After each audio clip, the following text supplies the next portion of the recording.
That's right.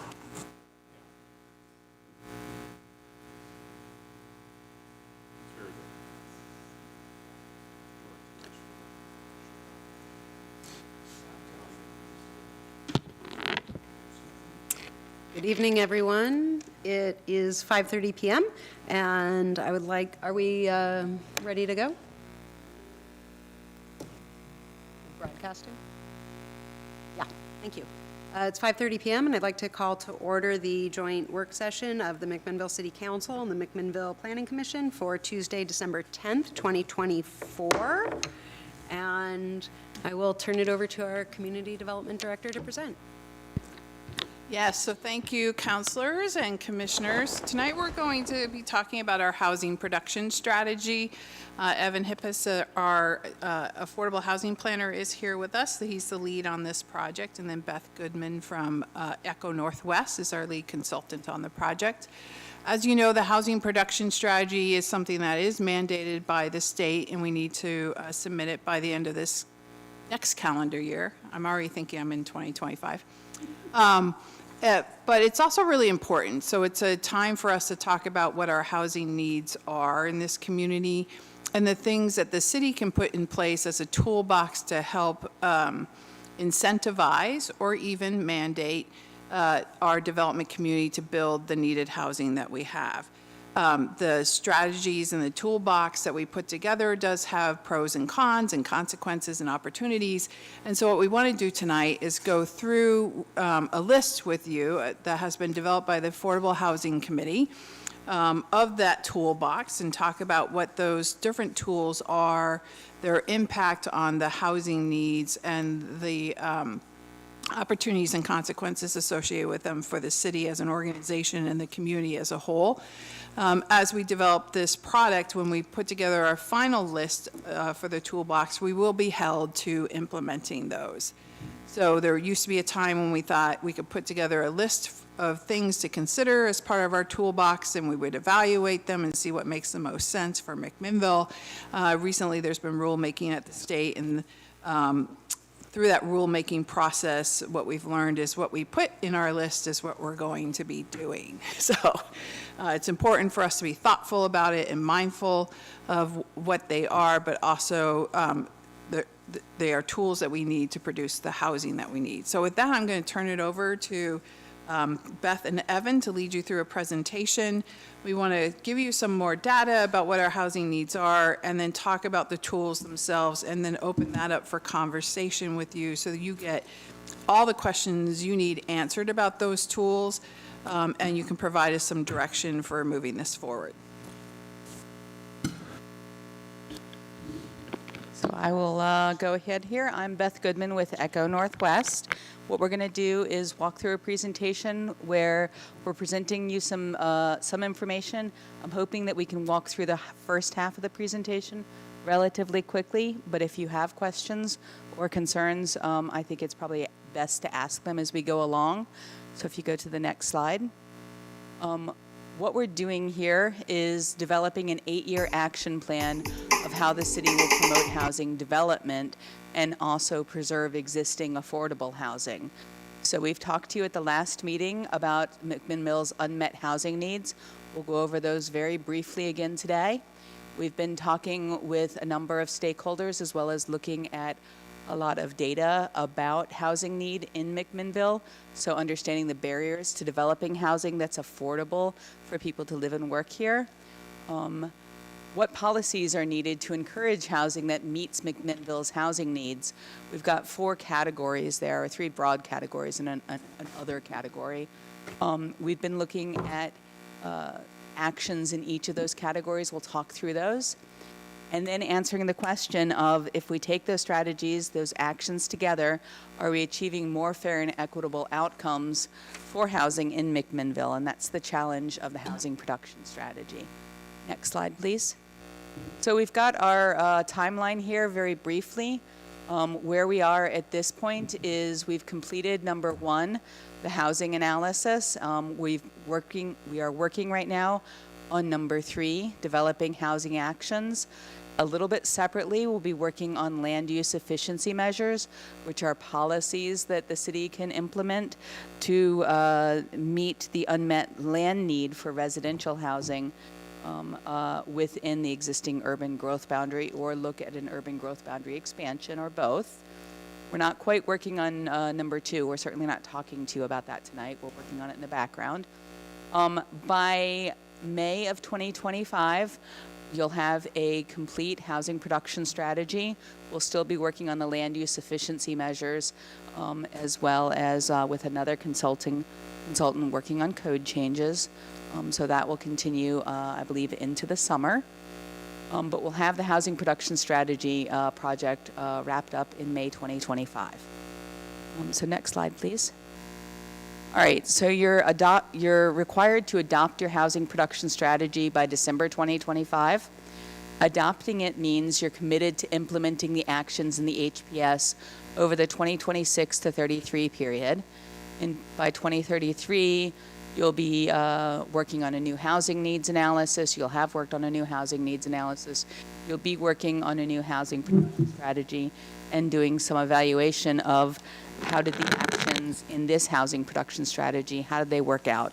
What were their outcomes?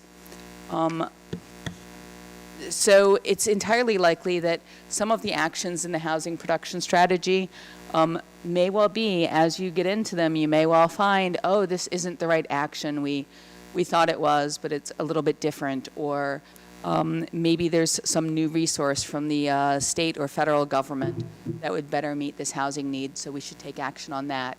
There's opportunity in the state system to change your housing production strategy as you're going along. I think every city is going to end up needing to do that some, because things don't remain static over any 8-year period. That's okay.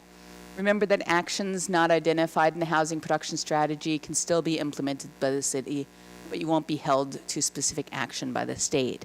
So if there's some things you're interested in that you'd like to have as recommendations for future consideration, we can also do that so that those ideas aren't lost in the housing production strategy. Next slide, please. All right, I'm going to try to go over these next few slides relatively quickly. This is a reminder of the unmet housing need in McMinnville. The way we are looking at this is unmet housing need by income level. And so if you remember, a household that has 100% of household income in McMinnville earns about $65,000 and can afford about $1,600 a month in monthly housing costs. Well, we know that the average rent in McMinnville a little earlier this year was about $1,500. So that household that earns the average income can afford that rent. But when you look in lower income groups, such as people who earn 60% of household income and earn just under $40,000, they can only afford $980 a month in housing costs. So certainly they're not able to afford the average housing cost in McMinnville. So we're looking at affordability at this wide range of income levels. And what we see is your median household housing sales price at $473,000 would take an income of about $160,000 to afford outright. That's a much higher income than most of your households have. On the next slide, what we see is your number of households in each income group. So about 60% of your households have income below 120% of median family income, or house income below $78,000. We've got them in the orange square there because they're the focus of your housing production strategy. Your households that are earning below 60% of median family income, or median household income rather, those households, there's a little more than 30% of your households. The kind of housing that they can afford is generally built as income-restricted affordable housing, so it's generally built with state and federal funding in it. It's not built by market-rate developers. Housing that's affordable between 60 and 80% of household income, about 10% of your households have income in that range. That is rarely built without some additional subsidy because it's not financially feasible for developers to build it. And so these are some of the challenges you have in getting newly developed affordable housing built. I see a few thoughts. I want to give a chance for a question on these slides if there's any questions. Otherwise, I'll go on. Rachel was telling me as we came in, I haven't read the Oregon Housing OHCS's report of state of housing in the state, but she was quoting that 2 in 3 renter households can't afford their housing, and for every dollar that increased incomes in Oregon, housing prices have increased by $7. And I'm assuming that that was over the last decade or a little bit longer. Those statistics may not be exactly correct for McMinnville, but they're not far off. So those are just some different ways of describing the problem that we have across Oregon and for McMinnville also. The next slide, please.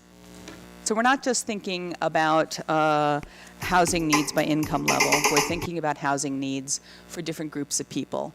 So housing needs of people experiencing homelessness are different than for people of color, and those are different than for people with disabilities, which are often similar to the housing needs of people who are seniors, so over 65 years old. So as we're thinking about unmet housing needs, we're asking people about barriers to accessing housing based on different groups of people. And we'll talk some about that in the next slide.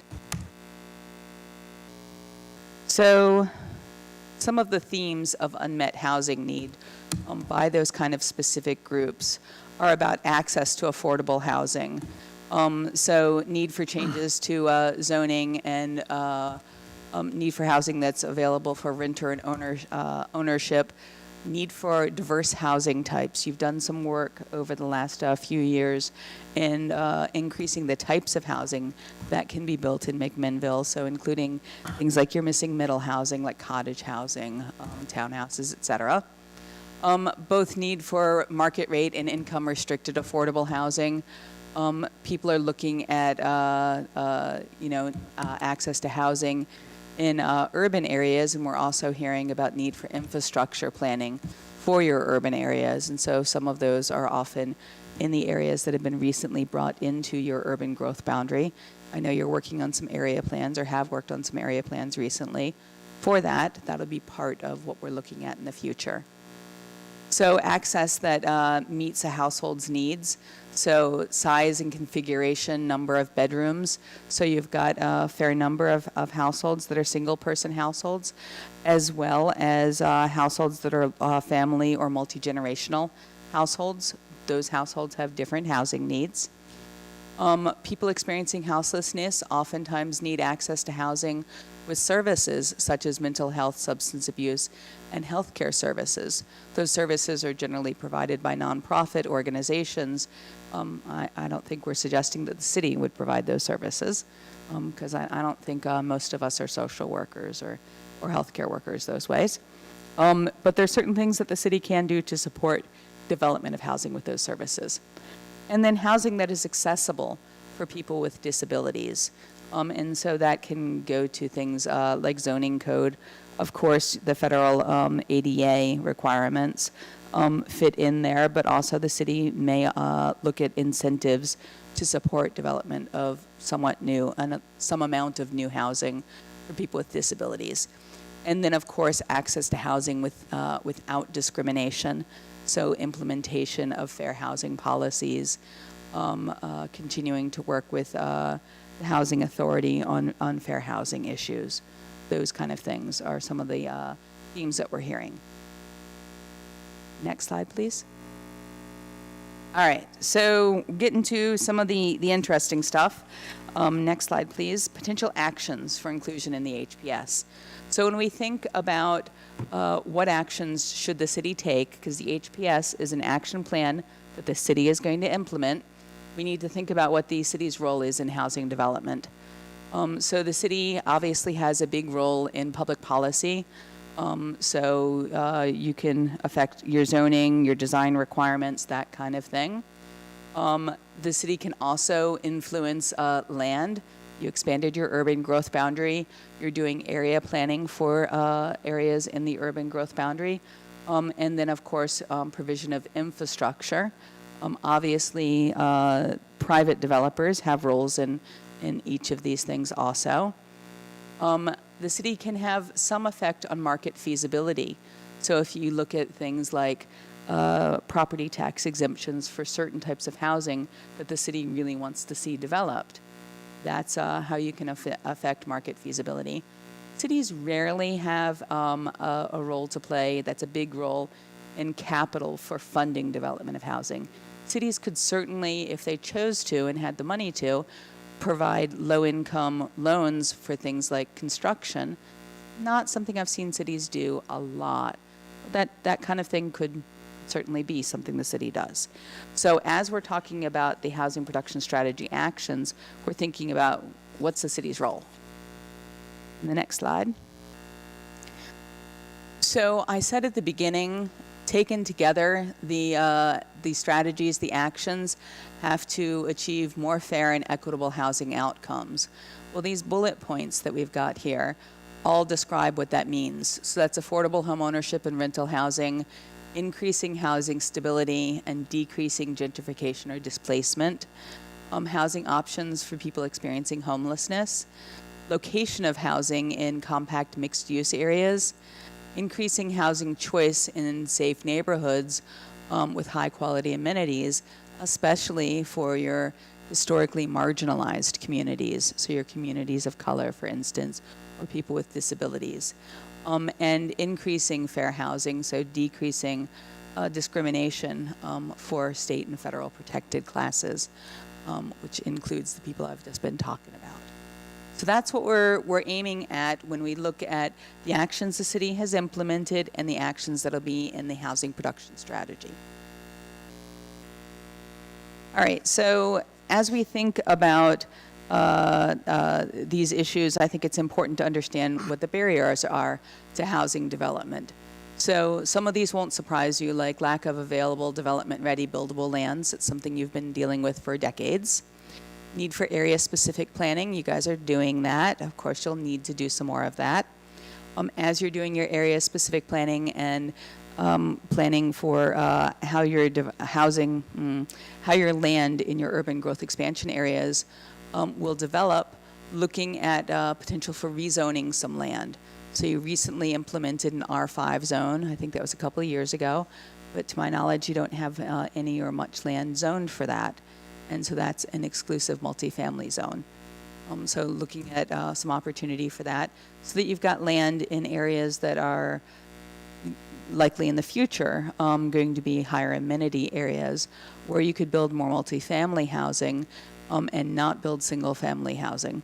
And that might be some prime areas for looking at opportunities for development of income restricted affordable housing. You wouldn't want to put it all in one place. You want that kind of housing dispersed throughout your community. But R5 in areas with higher amenities is probably a good area. You need to do some code changes to implement the Great Neighborhood principles into your zoning code. So you've got those integrated in your zoning code in a way that has clear and objective standards for those principles. Need for infrastructure. You're in the process of identifying and addressing limitations you've already identified, but addressing limitations on water and sanitary sewer, and then servicing your newly urbanized land. Challenges to getting affordable housing developed. One of the challenges is the state's current inclusionary zoning policy presents challenges. I can go into that if anybody is curious, but essentially the way it's set up is, I think, challenging for smaller cities to implement and have success at getting more affordable housing built.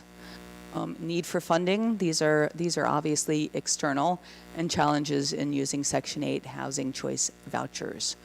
And so those are all things that are external that you'll either have to work with partners at the state or lobbying the legislature or working with your housing authority on overcoming some of the challenges in the Section 8 vouchers use. and limitations of staff capacity and city funding. Those are going to be some pretty important ones for some of these actions as we talk through them. Thank you. All right, so you're already doing a lot. It's not like you're beginning from nothing. You developed a housing strategy in 2019, and you've completed many of the actions in that, or your actions are underway. We started with that strategy, and what we're doing is building on top of it. You've got a city center housing strategy. You've got the 3 Mile Lane residential development going on. You're looking at, or you've done zoning changes to support housing development with your R3 zone, R5 zone, I apologize. You've allowed more diverse housing, and you've allowed smaller residential lots.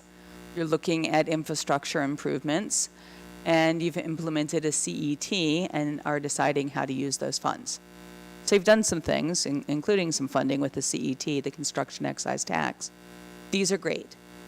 And now the question is what's next?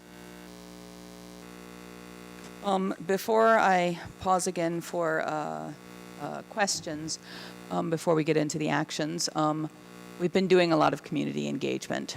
So recent engagement includes focus groups with your Latino community in Spanish, focus groups with people who serve people with disabilities for workforce housing.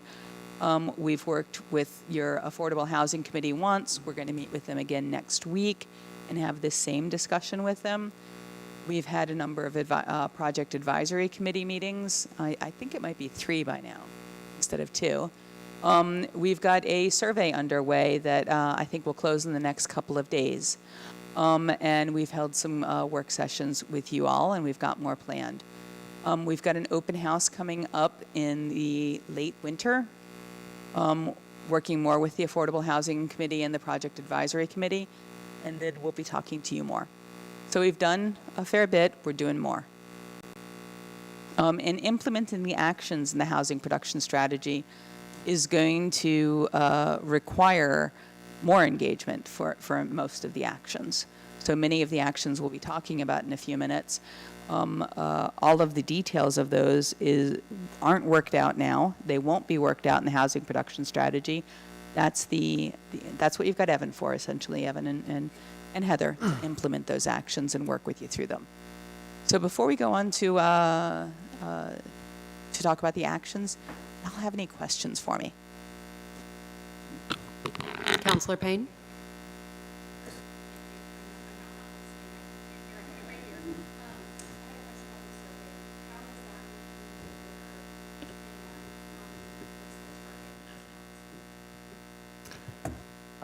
Yeah, so right now there's about 450 respondents that we've gotten. We've done flyers throughout the community, both we have an English and a Spanish survey, and so we have flyers that have both of those languages promoting it. We've been promoting it on social media at all of our city meetings as well. So, and then, yeah, just reaching out to some of the local agencies that have connections in the communities and trying to spread the word that way. Additional questions? Thank you. I'll just follow up on that. You asked what our target is. So the survey's still open. Our target's 500. We need 50 more responses. So if you haven't filled it out, take out your phone and fill it out tonight. You can find it on the city's homepage of our website. So. No, we're actually bringing it to Leadership MAC tomorrow. We were supposed to close it today, but we're going to do a housing presentation with Leadership MAC tomorrow, so we want them to participate in it as well. And I think we'll keep it open until, what, the end of this week? Yeah. Yeah. Yeah. Thanks. Has everyone here filled it out? Oh, you have? Good. Very good. Okay. Make sure Surprisingly that enough, happens. I did not fill it out. Okay, so 48 more to go? Is that what I There you go. understood? There you go. Send it to your friends, especially people who have less voice. I mean, that's the idea. Okay. So any other questions? All right. So we have about 35 minutes to talk through the potential actions. Our questions, and we're posing these questions right now so that as we go through them, if you want to talk through them one by one, we certainly can. There's quite a number of actions. Oh, I thought we had till 6:30. We have until 7. Oh, we have till 7. All right, I'm going to sit back and let y'all talk some. All right. We can dig in. So, do you have input on the ideas for the actions that we're considering? Put another way, are there actions that we haven't mentioned that you would like to ensure are considered? Are there actions that we have mentioned that you think should not be under consideration? So I believe in your staff report that you have the list of actions here, and the actions that are colored in green are the ones in your staff report that we're really considering, staff is recommending for inclusion in the housing production strategy.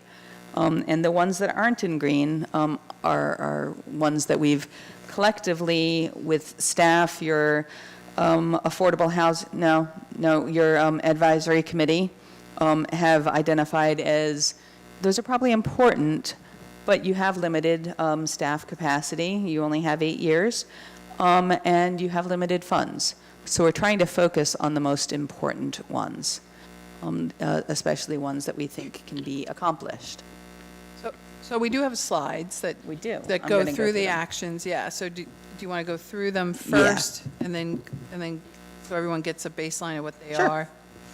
Sure. And if anybody wants to stop me and ask a question, we certainly can. Okay, and I will say we really have until 6:55, so everyone has a chance to transition. Okay. Thanks. That is fair. I want to respect your time. Okay. So some of the actions are around land use and development regulations. So growth planning, so using more land in your urban holding plan designation for housing, given the changes you've had in how you're planning for parks, there's some opportunity there. And also, do we want to look at zoning more land for R5 in the urban holding plan designation? And I wouldn't say that you have to make the decision tonight about whether you want to do those things, but do you want those to be actions? Looking at housing development opportunities in the existing urban growth boundary, so looking for areas to rezone to allow housing.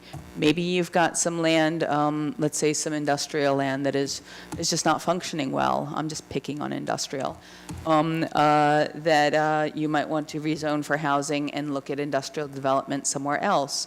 Or maybe you have some land that is zoned R4, and I'm just picking on R4. I don't have any places in mind that would be appropriate to upzone to R5, and there's opportunity for housing development there. That's what that one is. Develop your area plans. You're working on that right now. Implement and codify the Great Neighborhoods principles. I believe that part of the code work that is being done by a separate consultant as part of this project will be making some recommendations around that, so you'll have more than a head start on that. Continuing your planning for infrastructure and public May I ask a facilities. question on that? Yes, sir. Could you elaborate more on how the Great Neighborhood Principles being codified are going to contribute to this opportunity? Yeah, so if you recall, the Great Neighborhood Principles have language like great neighborhoods have a diversity of housing types, Right. serving a diversity of housing incomes. Clear and in Oregon, for housing development, for the city's regulations, you need to have clear and objective standards as to how you implement those principles. So what does that mean in terms of a variety of housing types? So we'll have to come up with standards that says you'll need at least, I'm just going to pick something out of the air, 3 housing types that need to be 50% of the overall housing project, whatever it is. But that creates that sort of clear and objective measurement that a developer can say, okay, I met that, I can move forward.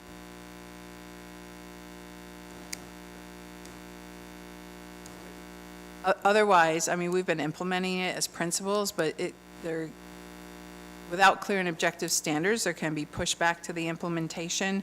And so that's why we have to take those principles and bring them down into these sort of performance thresholds. Okay. That And makes sense. do we all think that that's worth staff time?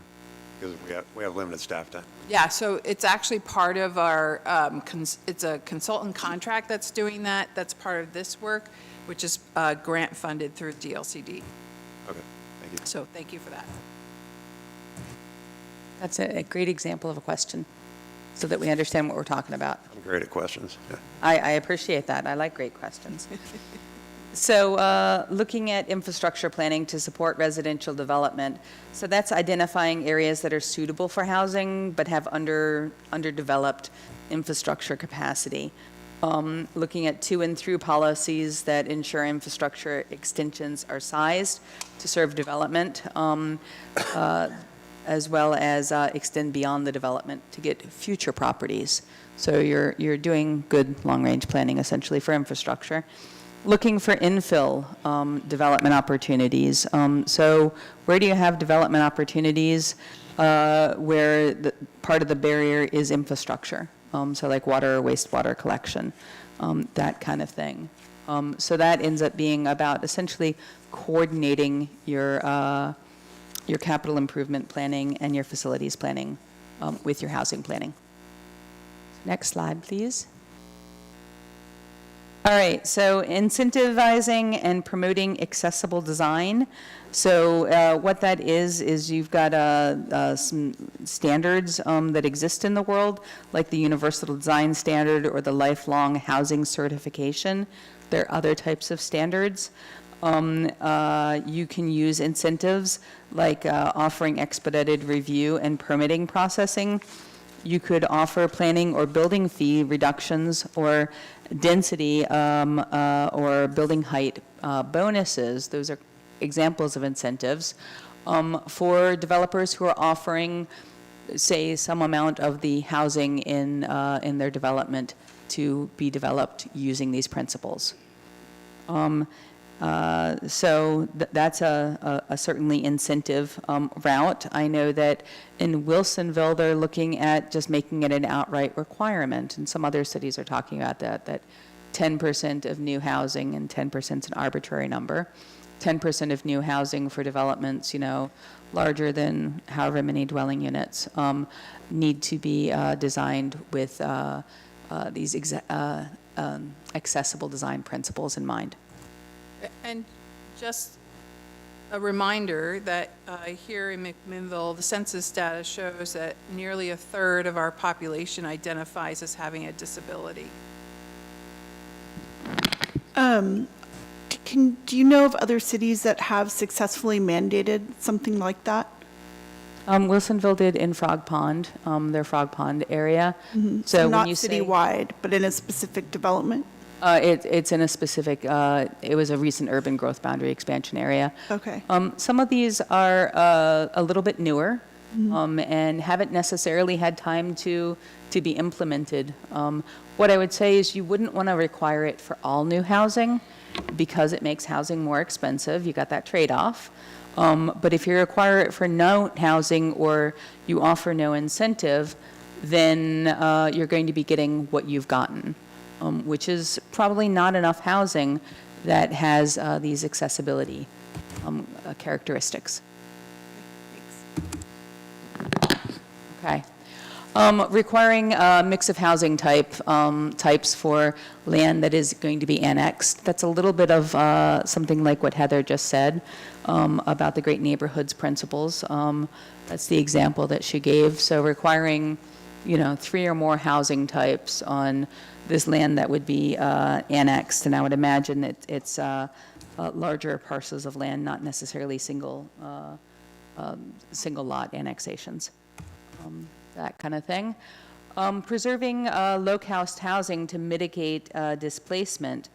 And so that action would focus on preventing displacement and preserving naturally occurring affordable housing, possibly through acquisition of the existing housing. So in other words, if the owner was selling it, the city or a partner who would preserve the housing as affordable housing over the long term would buy it. The city would have a role in that, and maybe it's a low-interest loan or revolving loan program, and/or looking at some code enforcement.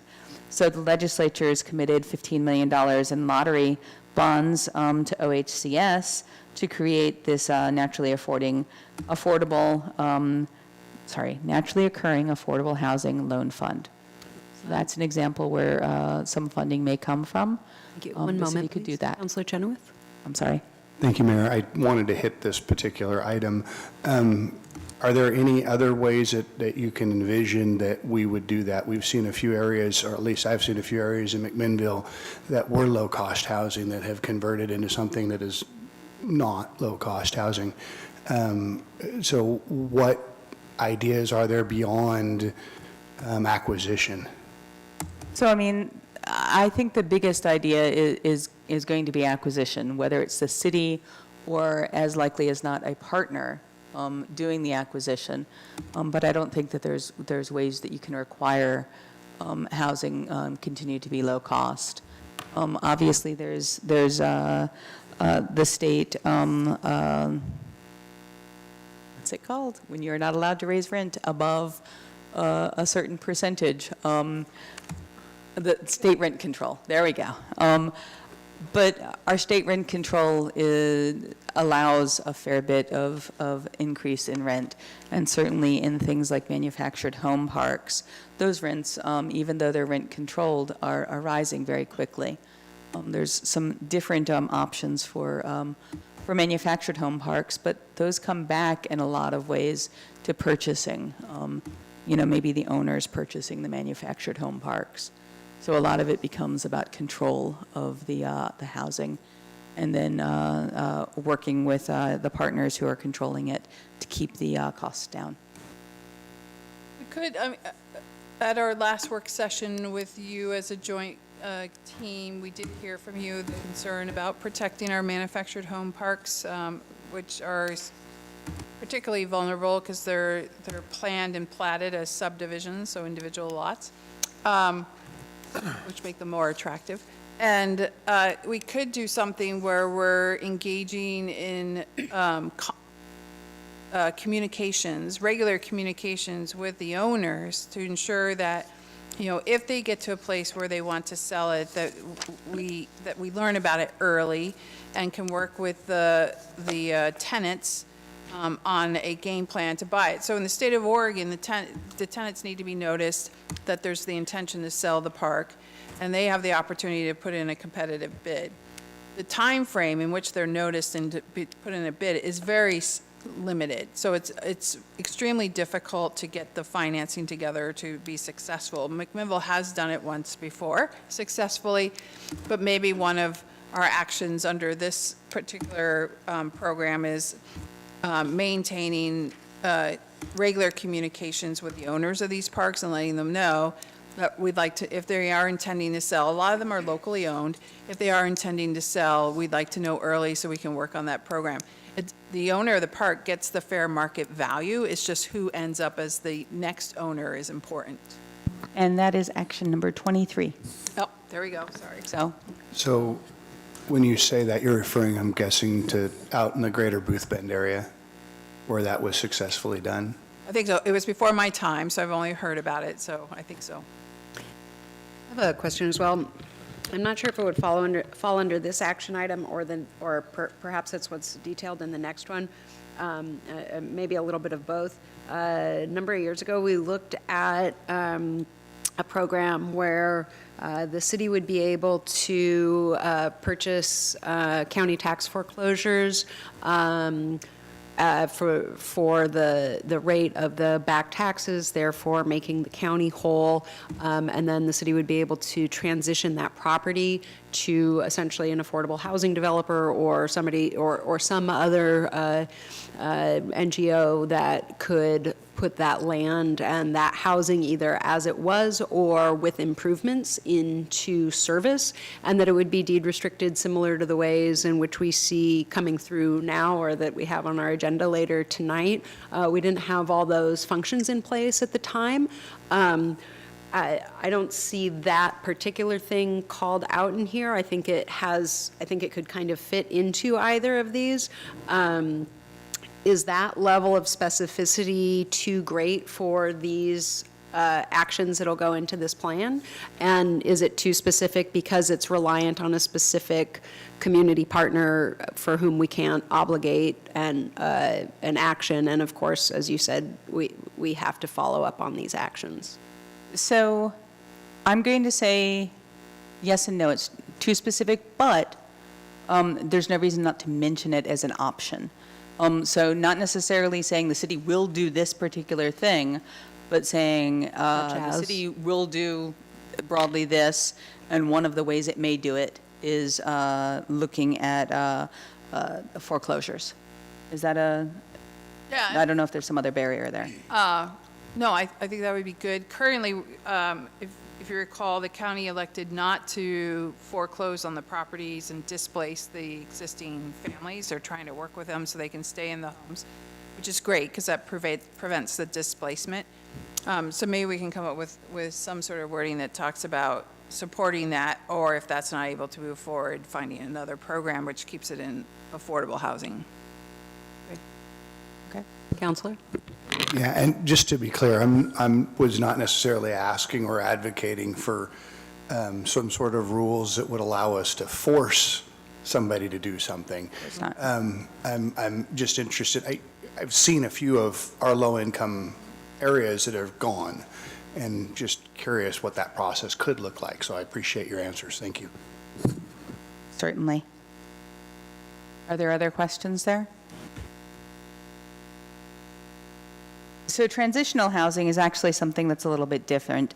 It's housing for people and families experiencing homelessness or at imminent risk of homelessness, and is paired with on-site or off-site supportive services designed to eventually transition the residents to permanent independent living arrangements. And so this action would be one where the city is partnering with a nonprofit who is developing this kind of housing and supporting that development. And how we would define supporting that development as part of developing this action. The Planning Commission is currently or recently reviewing proposed code amendments that would allow transitional housing developments that use unique buildings types that would not qualify as dwelling units. And honestly, I don't know any more about that particular policy that the Planning Commission has been talking about.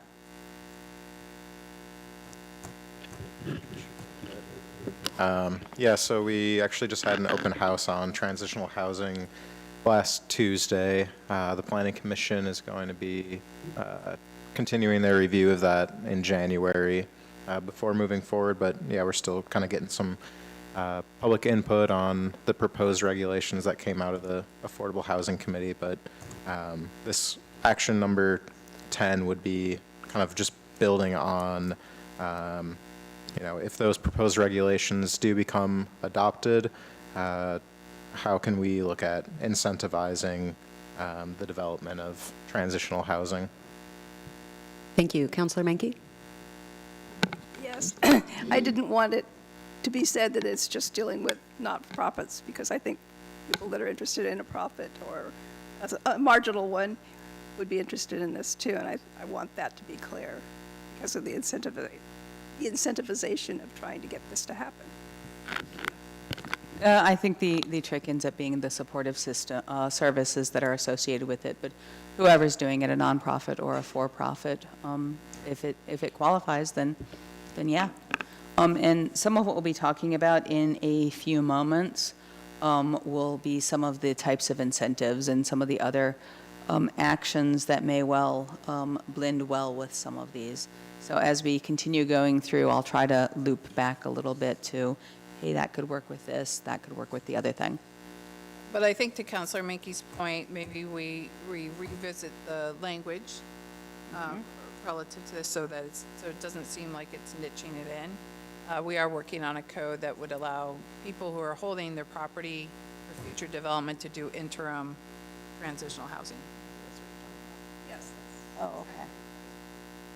All right. Obviously, there would have to be services and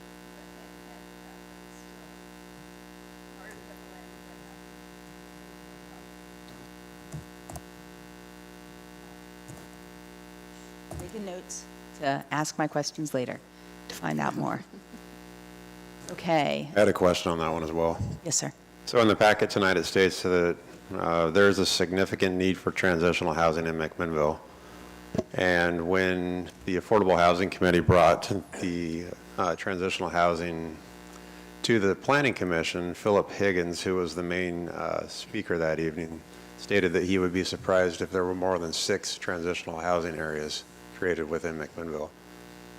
I don't consider 6 to be significant. Is there, Are you saying that there's need for like 6 units, or I don't know what he was saying if, yeah, he said 6 units, which to me is 6 individuals. I think Philip was talking about establishing one because this is a new type of housing. Yeah. And to get people to buy into it, we've got to start small. But the goal is to do more than 6, yes. Okay. I do think Philip was talking about development, 6 developments, but I would also say, based on that discussion that evening and some of the questions the commissioners have, Evan put together a subcommittee of housing providers. So Philip is not an expert in affordable housing or the data that supports affordable housing. So we did put together a subcommittee of housing providers to ask that question of what is the need. And I think we're bringing that back to the Planning Commission. We presented it at the open house the other night, that question as well. Thank you. Commissioner, did you want to add something? Oh, I was just going to reiterate what Director Richards said, but I think his comment was about 6 sites. So those sites could include 30 units. I don't know the quantity, it depends on the size, but it wasn't I think 6 we're- units, yeah. Yeah, he probably was thinking of, in his terms, sites that were potential. And that would probably be only 6, if that many at this point in time.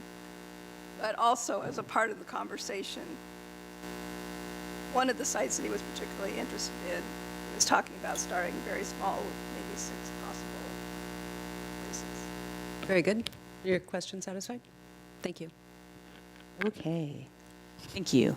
And then we can go on to the next slide. So looking at land use regulations that were considered but not recommended in the HPS, increasing allowances and offering incentives for needed housing types and higher densities. Part of the reason for that is the definition of needed housing is almost everything at this point. And so it becomes offering it for everything.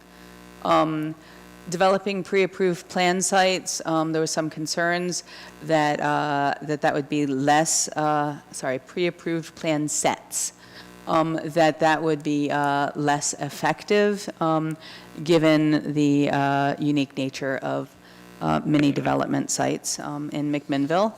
And then a permitting process audit. I think there was thoughts that that wouldn't yield a lot.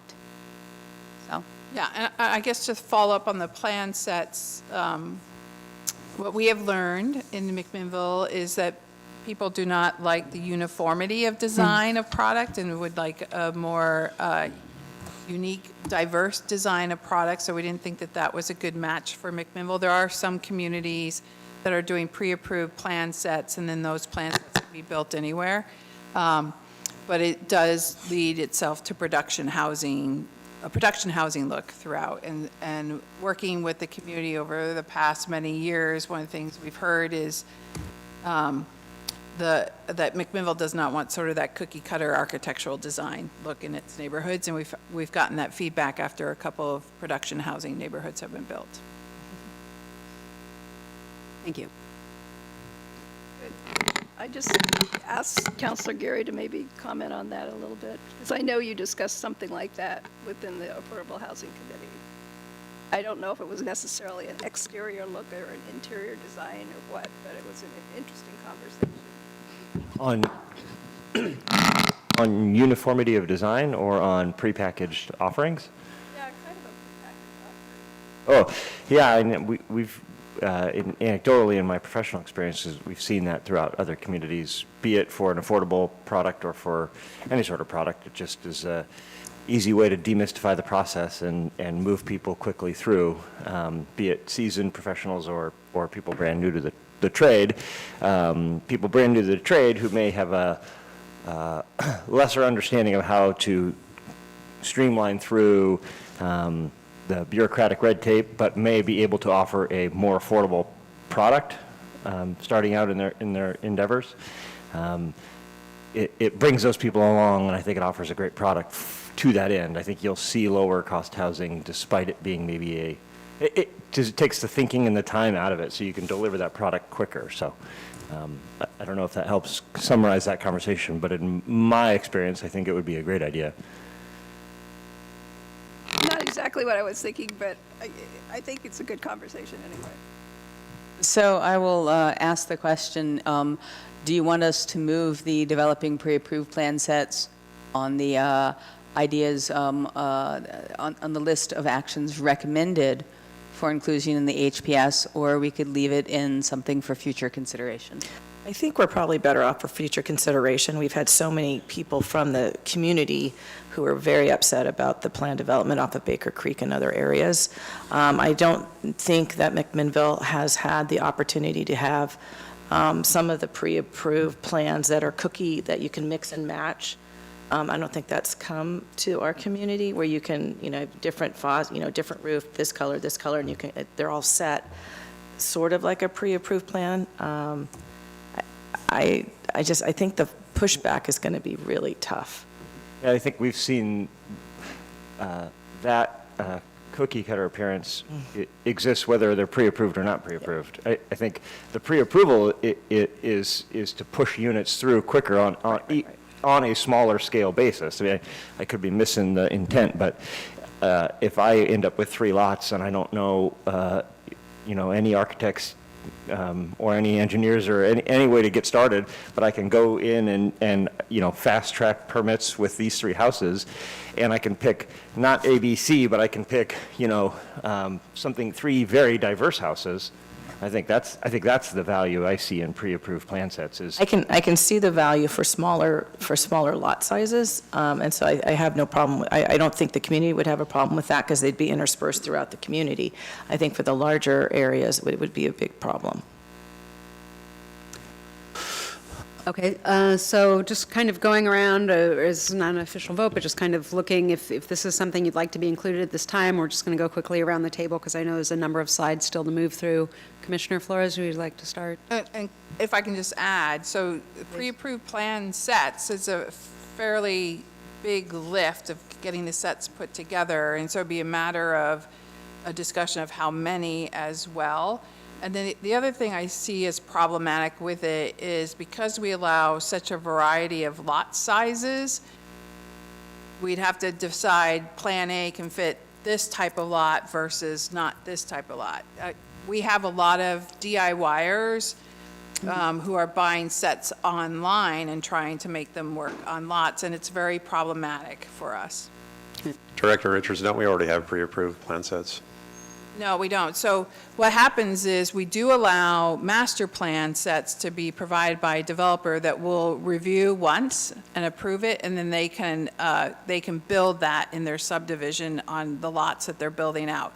So to Councilor Geary's suggestion that, so the larger developers, we have that process and it streamlines it and makes it easier for them. But for the smaller, single home builders or someone who's building out 2 or 3 lots that's not used to doing this process, we do not have pre-approved plan sets for them. You can buy pre-approved plan sets online. We see a lot of that, and when they come in, sometimes it's more complicated and a longer process because they don't understand how that's not fitting on their lot and all the things that need to happen to make it work. It was my understanding that the high school had created a couple plan sets that had been pre-approved a few years ago, but Those are for tiny homes. tiny homes? We have a set of building plans for tiny homes, yes. Thank you. Council President? Yeah, from a staff capacity issue and workload, what's the difference in timing needed for permit process audit versus development of pre-approved plan sets? Well, the other thing I would say about, I think developing pre-approved plan sets is we either hire someone to put them together and we just review them. So that's resource costs to put them together. If you're asking staff to put them together, that's a pretty big lift for us to do. The permitting process audit, I will tell you, we've done that a couple of times. There's a couple of different committees that have asked us to do a permitting process audit. And when we sit down and go through, here's what our process looks like. At the end, it's always conclusion. Really, our process compared to other cities is fairly streamlined. Okay, I'm not hearing a lot of overwhelming desire to move this forward, so unless somebody has some, I think, as opposed to taking a poll here, we can just move forward. Well, I think would if like- I could suggest- I would like to put it on as something for future consideration. Yeah, I was going to say, so Beth talked about that other list that we keep over, our parking lot list, let's call it that we keep over here, that we don't actually put in the plan that the state says you must do, but we put over here, let's explore this a little bit further as a city and see if this makes sense. I think, given the efficiencies and industry knowledge is coming forward, and it seems like a good idea, but the staff resources, et cetera, and generally not having the excitement of the two bodies, I think we can move forward. Counselor? Please? Excellent. All right, so we'll go on to the next slide. So now we get into incentives and programs, and this is where, you know, I think things get really pretty exciting. So partnering with community land trusts. Community land trusts, do you have any community land trusts here in? We do not. We've Okay. been talking about it for several years within our Affordable Housing Committee, and we do have a nonprofit that's interested in serving as the nonprofit for one. Nice.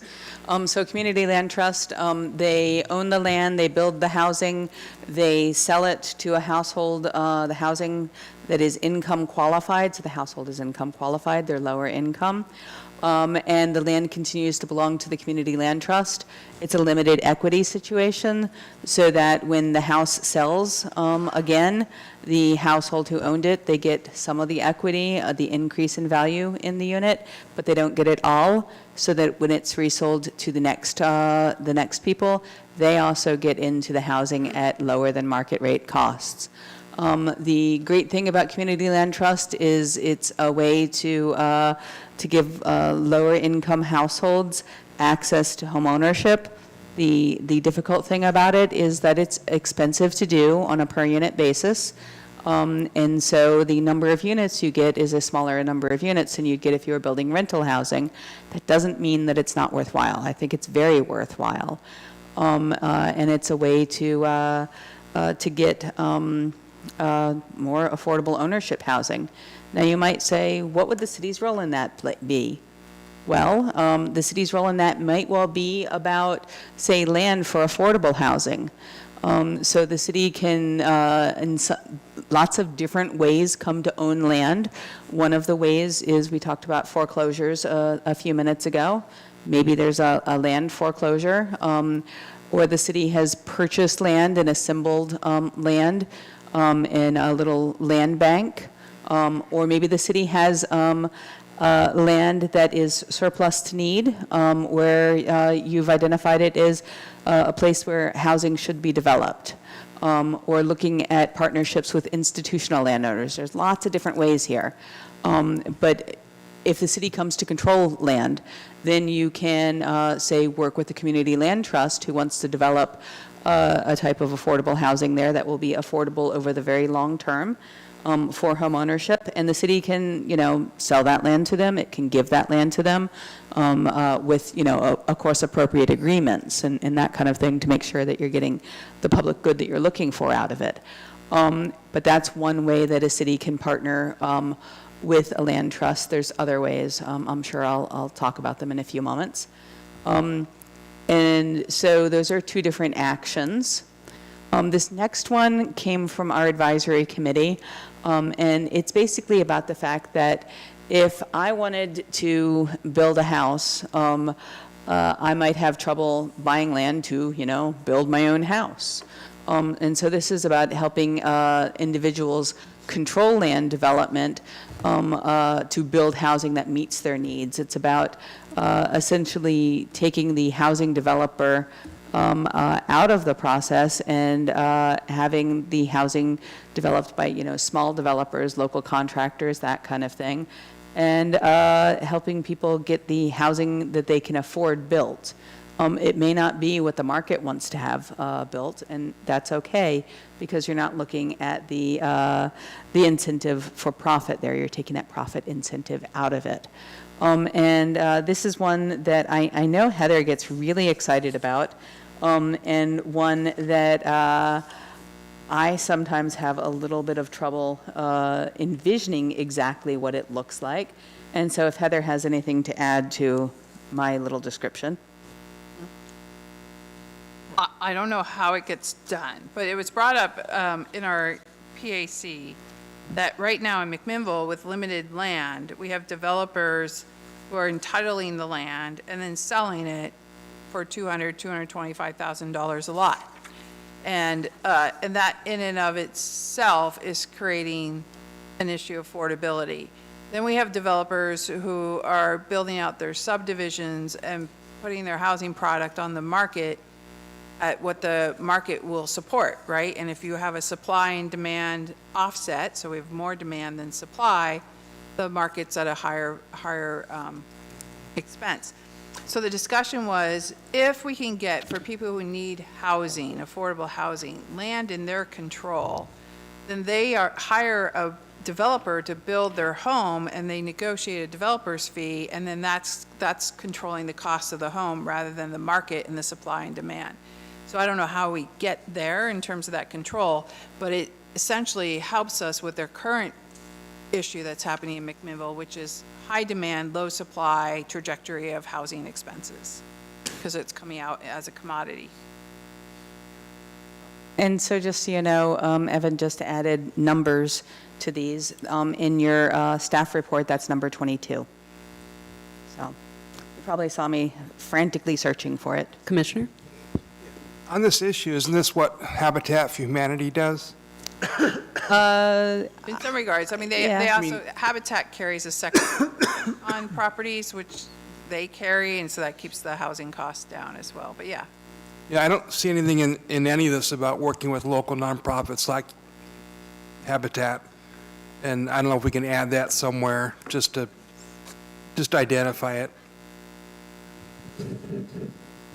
I don't know that we would want to call out specific nonprofits, just going back to the, that idea of one, we can't obligate a nonprofit to work with the city. Also, there may be those that we are unaware of or that could come into the city that aren't currently working here, and we wouldn't want to limit that. But maybe if you see a space here to call it generally working with other entities. Can we call it identify and work with local nonprofits? Yeah, and I do see that there that is called out. Yeah, there's something like that. Yes, I believe. Could you address that, the existence of kind of that call to action herein? That already There are a number of places here where there's opportunities to work with local nonprofits. I hadn't thought about this as working with a nonprofit, but certainly that could be part of it. It could be that there's a small group of people who work together to form a nonprofit to do exactly this. Some of the city's role in this may well be really about implementing something like a local improvement district or something like that to help spread the costs of the infrastructure across the owners. I think, so Commissioner Randall, I think one of the discussions we've had at the Affordable Housing Committee is that, yes, in McMinnville right now, we rely on our nonprofits to build affordable housing for home ownership as well as rental, so subsidized. But in many communities, there's also private developers doing the same work. And so what we wanted to do is create the tools that both nonprofits and private developers could utilize and focus on what the outcomes are, right? So we want to see housing built for these income levels. The city can participate in a partnership by acquisition of land and disposition of land for affordable housing projects. So you see, like, one of the tools is acquisition of land and disposition of land, rather than having a focus just on who the partner is, but more of a focus on what the outcome is and the city's role in getting to that outcome. That makes sense. And there'll be a whole portion of the housing production strategy that talks about partners.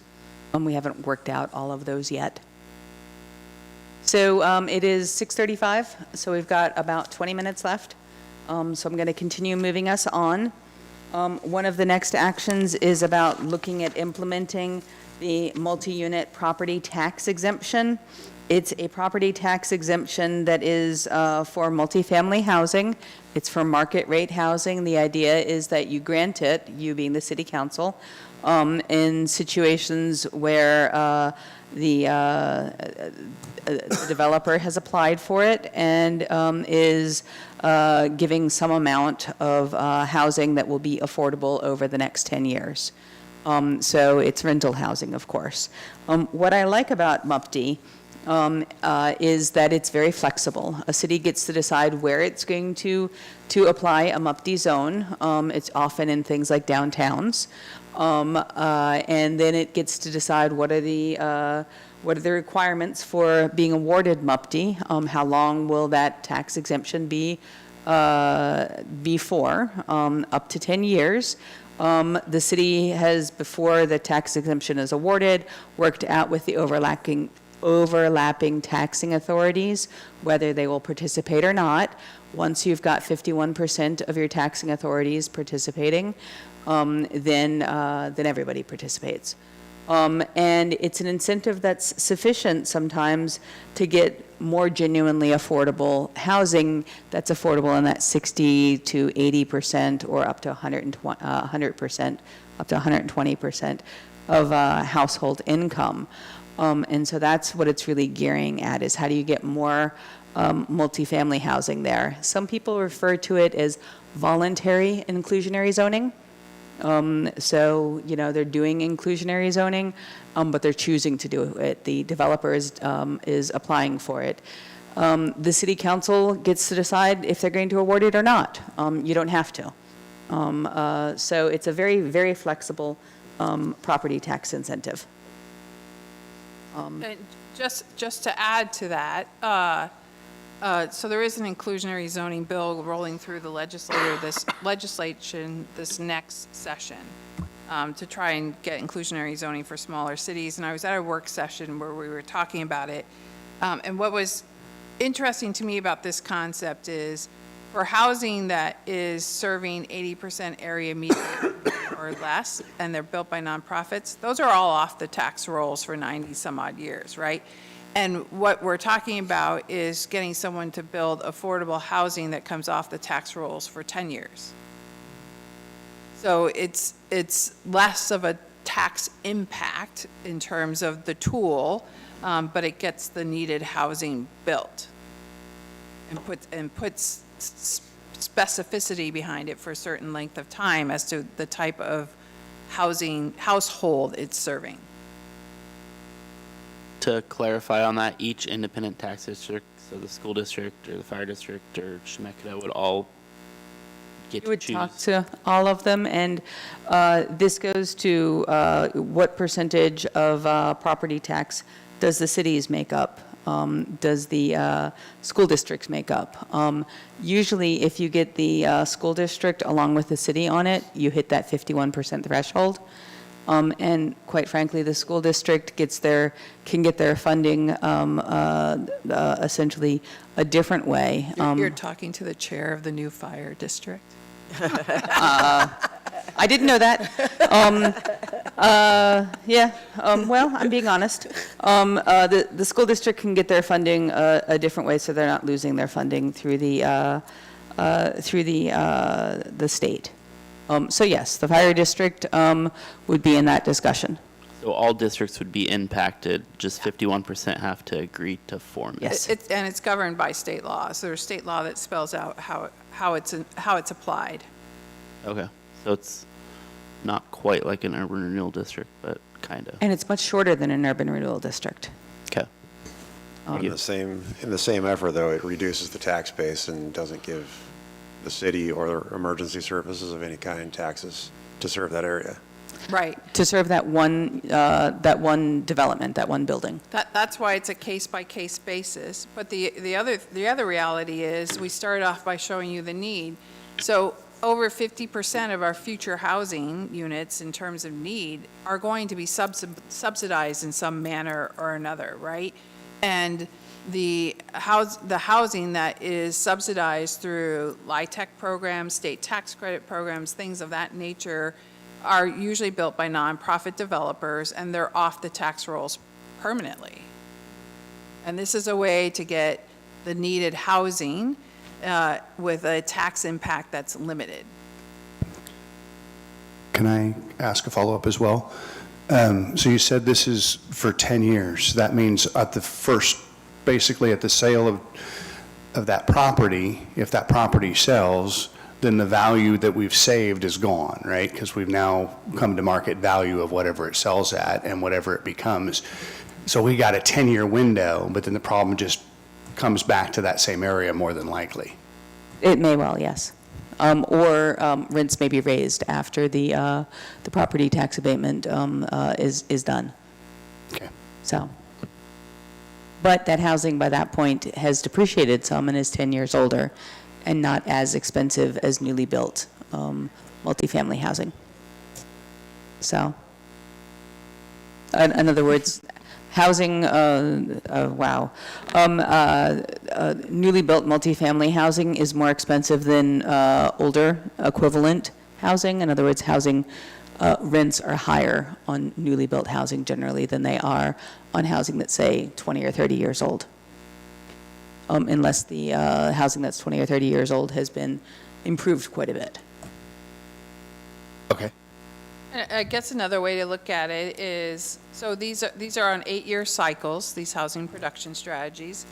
McMinnville right now is in, I hope, what's considered an anomaly, which is because of what's happened with buildable land in our community. We are in this weird supply and demand ratio, right? And it's going to be tough, quite frankly, over the next several years to find affordable housing here for workforce housing. You saw the diagram, right? $65,000 household income and $473,000 as our median housing cost. So obviously, our existing households in McMinnville and our workforce is not buying new housing product here. It's a different buyer coming.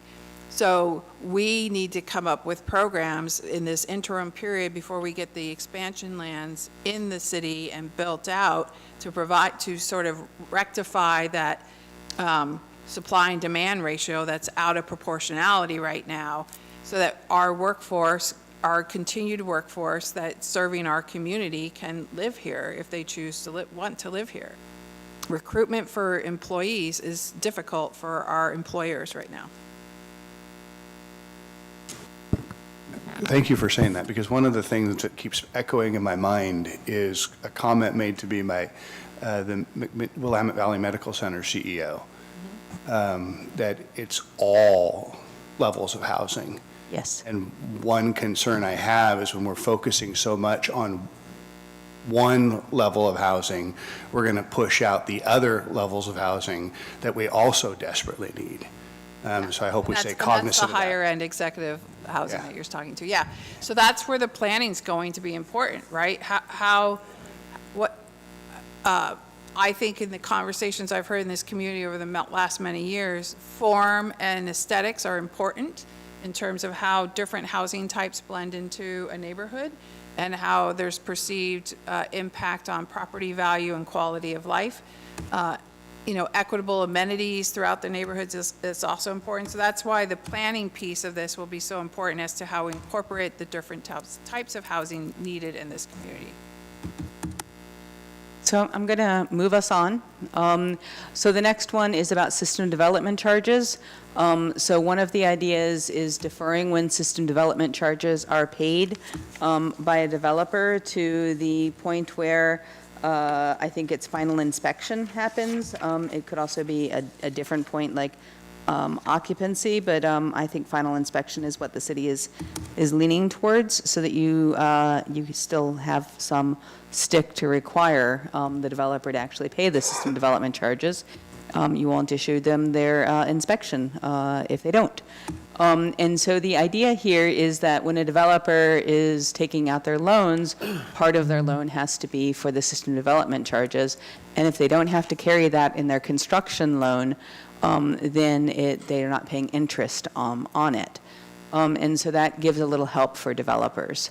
Another idea is system development charge scaling, where you charge lower system development charges for smaller, more modest houses, and higher system development charges for larger, fancier houses.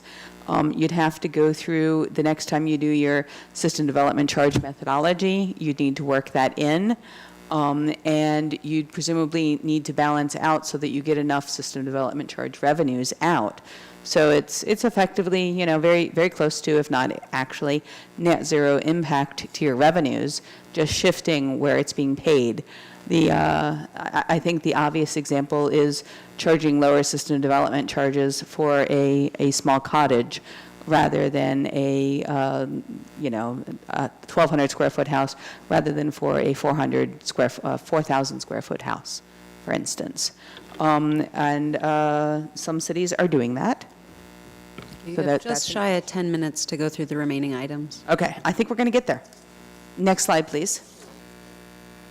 All right, so the next one is about a fee for demolition of affordable homes. That would be something that you would charge. And then we would come to... On that fee, where is that fee going? What's it funding? Presumably, it would go into something like your Affordable Housing Trust Fund. So we haven't determined that, but this was, Lake Oswego already has this in place. So if somebody comes in and wants to demolish an existing home, if they're replacing it with affordable housing, they don't get charged the fee. If they're replacing it with, you know, bigger, better home, whatever it is, it's a $15,000 fee. The intention behind it is it's preventing, and we would have to develop the program to get to this intention. And this is the discussion that's happened at the Affordable Housing Committee, is the intention would be preventing people from picking up disinvested properties right now that are serving, a lower income affordability for housing, buying those properties, raising the existing structures on them, and building higher end product on them. Okay. If it had a mixed-use zone and somebody went commercial, they'd still pay the 15 grand? What's that? If it had a mixed zoning and somebody went commercial with it versus housing, you know, how some of the... Well, I don't know, we could talk about that. I mean, we haven't developed the program. This is just an idea of what we would put together, and the details we would have to develop. But if that's something City Council wanted to do as a policy, you know, to prevent housing being, like in our office residential zones, which is where that probably would happen the most, in terms of picking up a single-family residence and converting it into a commercial business space. Okay, thank you. So the next one about preserving and promoting manufactured home parks really ends up being about the preservation part is working with property owners who own the manufactured home park when they are really ready to sell it, working with the owners of the manufactured homes in the park, and looking at nonprofits that have helped owners buy parks. So it becomes something that the people living there eventually own it. OHCS has some funds to support this. The city's role might well be as a convener and a helper in those ways. The city could also, if it had funds in its Affordable Housing Trust Fund or something, to contribute, it could choose to contribute those funds. So promotion is about developing incentives for development of new manufactured home housing as a more affordable path to home ownership. So looking at the same kind of incentives that we've been talking about before. Lobbying for expanded use of transient lodging funds for affordable housing. So transient lodging funds you're limited how much of them you can spend on non-tourism related activities. This would be lobbying the legislature to allow more funds to be spent on affordable housing.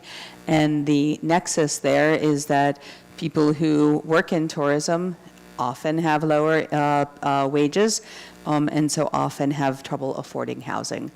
So if you could spend some of your transient lodging taxes, more of it on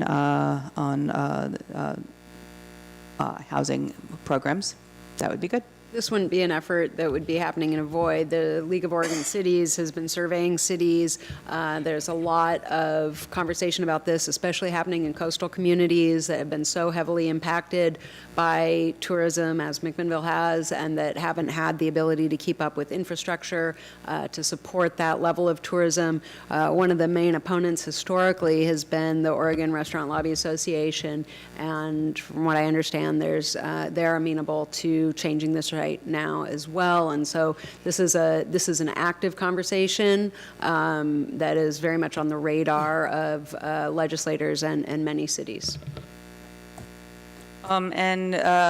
Yes, we'll hope that more of those changes happen. So then the last one is partnering with the Fair Housing Council of Oregon to make sure that you have trainings here in McMinnville around fair housing, what people's rights are, what the responsibilities are of landowners, of landlords, identifying potential violations and making referrals to the Fair Housing Council of Oregon in the state. So partnering, continuing to partner and partnering more with the Fair Housing Council of Oregon on those kind of fair housing trainings. Next slide, please. And what we're not recommending is looking at support access to homeownership for low-income households. It sounds terrible not to be supporting that. It was a specific action there. We've reorganized these. I apologize for 15. Thank you. Given the time, do you want to move forward on what is being recommended as opposed to what's not? Thank you. Well, those are what's not recommended, and that's the end. So everything we talked about was what's recommended. So we divided it between land use regulations, policy stuff, and then programs or resources. And then we gave you what we recommended, and then the last slide was the things that were considered but decided not to recommend because we can't do all of it. Right. Excellent. And so next slide, please. The question ends up being, are there things that are missing? Are there things that we shouldn't be talking about that you think should not be under consideration? And I don't know that we have time to discuss those, but it might well. So we just have a couple minutes, and I do want to make sure we have a break before we start the public meeting, which is a very large agenda, as everyone knows. So if there's any kind of burning sentiments as we go around the table of something that should or should not be on here or has not been considered, please speak now or forever hold your peace, as they say. Or you can email us. Yes. I say that too. Nothing at the time? Wonderful. Thank you for this great report. Thank you for all the work on this and the variety of ideas that are coming forward to support our housing needs. This was a really wonderful presentation, so thank you to the whole department and everybody that's been working on this.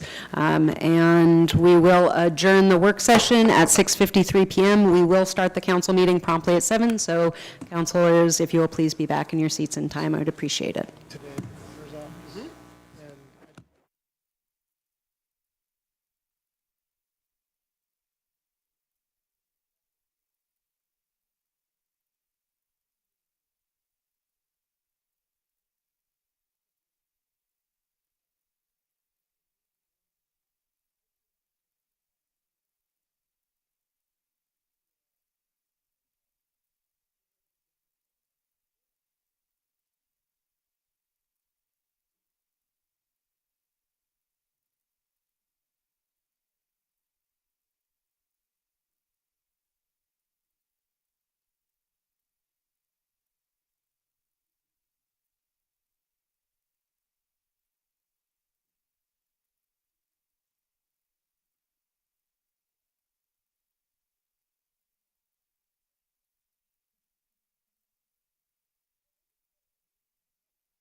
fast.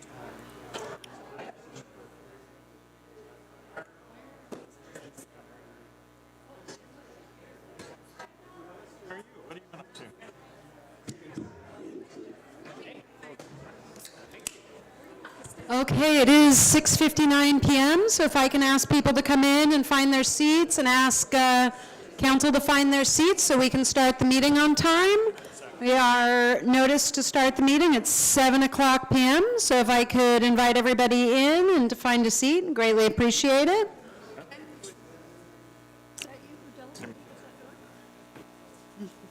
Yeah, Zach and I were racing.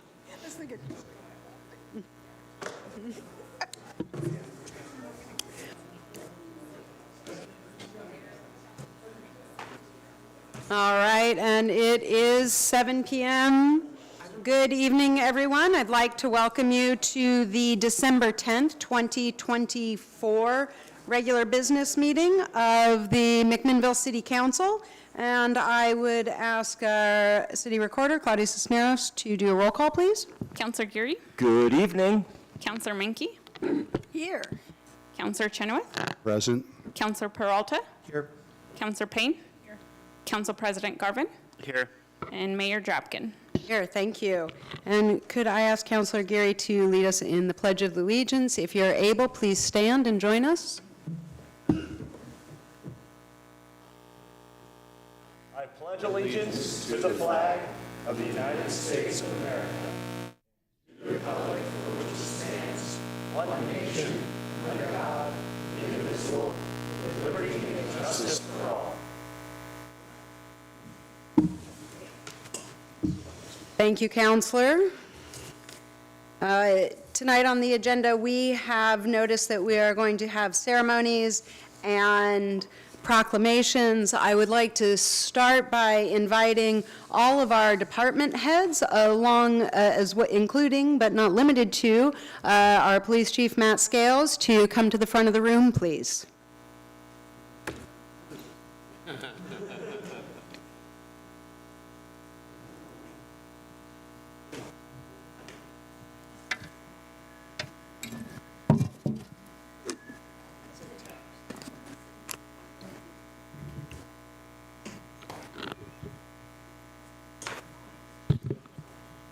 Thank you.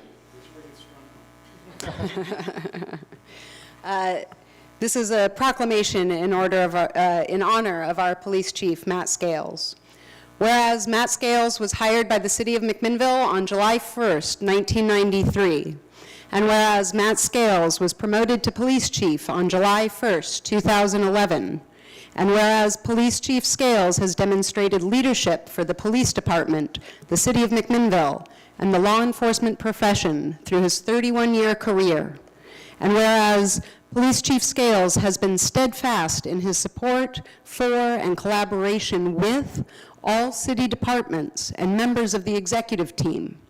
And whereas Police Chief Scales has led with his heart, he was always the first to send supportive notes to colleagues who are going through a tough time, either professionally or personally, telling them that he appreciated them and their work. And whereas Police Chief Scales has been a collaborative, witty, consistent, knowledgeable, and friendly colleague. And whereas Police Chief Scales demonstrated compassion and level-headedness in approaching the state's year-long houselessness and camping challenges and legislation, collaborating on solutions and making equity a cornerstone of the city's response. And whereas Police Chief Scales has consistently valued the contributions and staff of all city departments and has demonstrated by his actions a desire to effectively coordinate activities with those same departments during both daily and emergency operations. And whereas Police Chief Scales has always pushed the employees of the police department to be better today than they were yesterday. And whereas Police Chief Scales' sense of service and commitment to the community is valued. And whereas Police Chief Scales has a heart bigger than Joe Dancer Park. Now, therefore, I, Remy Drabkin, Mayor of the City of McMinnville, do hereby proclaim December 16th, 2024 as Police Chief Matt Scales Day in the City of McMinnville.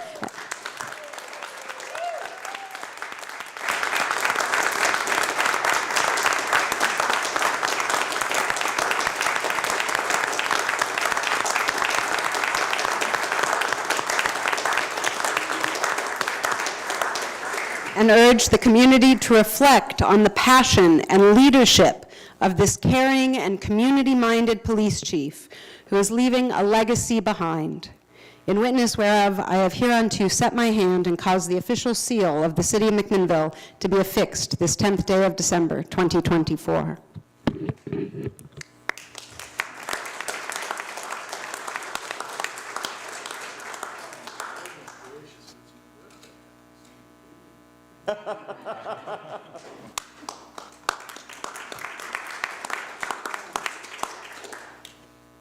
Thank you, Mayor. We're actually going to start down at the end with Director Richards.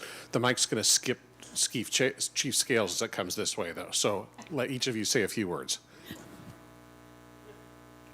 Thank you. I didn't know we were doing this, so I'm going first. But I will share a story. When I was hired by the city of McMinnville, before coming here, the first email I got was from Chief Scales. I had not met him. And he sent me an email and said, "Welcome to the city of McMinnville. We're so excited that you're going to be joining us. Is there anything you need before you get here? Do you need help with a realtor? Do you need help with this, that, or the other thing?"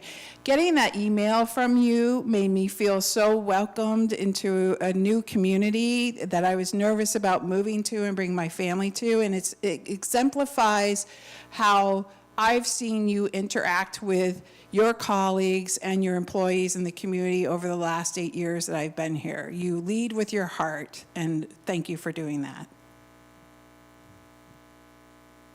Well, I'm not as lucky as some of the others to have worked with you as long, since I haven't been here even a year yet. But one of the things that really stood out to me was when I first got here, how much, especially our operations team, said how well the coordination between PD and operations has always gone, and during all the houselessness issues and emergency operations with snow event and winter events, and just how much respect they all had for you really just told me all I needed to know when I first started here.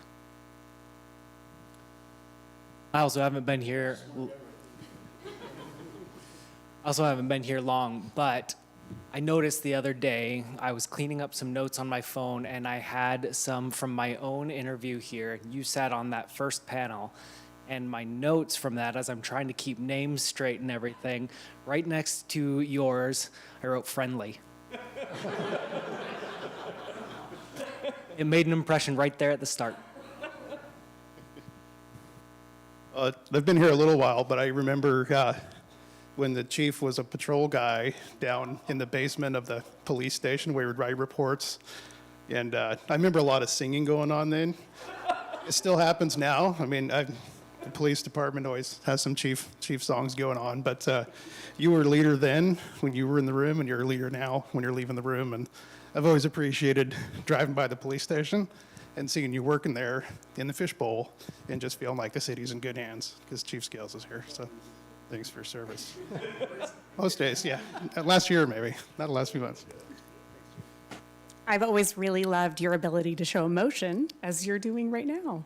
I think that's probably one of the most memorable things for me in getting to know you, is your ability to share yourself with everyone around you in a way that makes everybody feel like, hey, it's okay to let your humanity out, right? And I think it's really hard sometimes in this role or working in government to be able to do that and feel safe in doing that. And I've always really appreciated that with you. Man, I'm going to miss you. And I just want to say the value that you bring to the other departments was sincere, and I can say honestly from Parks and Recreation, the way you guys help keep us safe and the community safe in our parks has made a world of difference to my department, so thank you. Your whole department does it, but I feel that you understand the situation that we're in, and I value how much you try and keep us safe, so thank you. I'm going to miss you. I'm going to miss you.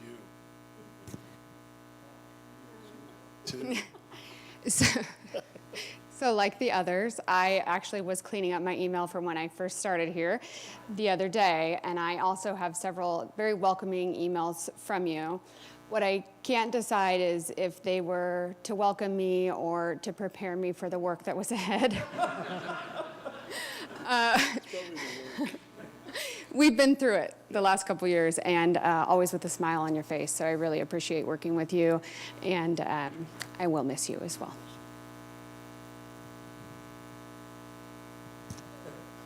You want to at the end. I too am going to miss you a great deal, Chief, and all the things everyone else said, and I feel like the authenticity and humanity that you brought to your role, both as a police chief in the department and also to the community and to our team, made a huge difference. And there are a couple of moments that I will never forget that I probably shouldn't share with the entire audience, but one of them being, things cost money. But I think some of you know that that's not how it was phrased, and that will live forever in my mind in a really great way. And thank you so much for all that you have brought to our community and that I know you will continue to bring to our community in a different role. I can say that you are my favorite chief now. I'll deny it if you I'll deny it if you tell Jim. I'll deny it. Just kidding. I'm gonna miss you. I won't go in too deep because I'll just start crying like you, because you're just a big bear, and So I've had the opportunity to work in the same organization as at least a dozen chiefs and sheriffs over the course of my career. And most of them were incredibly accomplished, completely dedicated professionals. And I can tell you I've never worked with one better than Matt Scales. I am a little concerned about some of his choices in life. One of his choices was to decline my, I thought, very gracious invitation to go to the Seahawks-Packers game this weekend. I think he's scared about what's going to happen. No, it wasn't good, although I didn't have a rooting interest. Many of you know that Matt and his family have a lake house, which he very much loves. He talks about inviting people to the lake house. About a year ago, I finally found out which lake it was on, but I don't know which of the dozens of roads and hundreds of houses his actually is. So I'm not waiting for a specific invitation to the lake house anytime soon, but we decided to make a special remembrance for Matt. And so Claudia, if you can get for him a Scales Lake Road sign.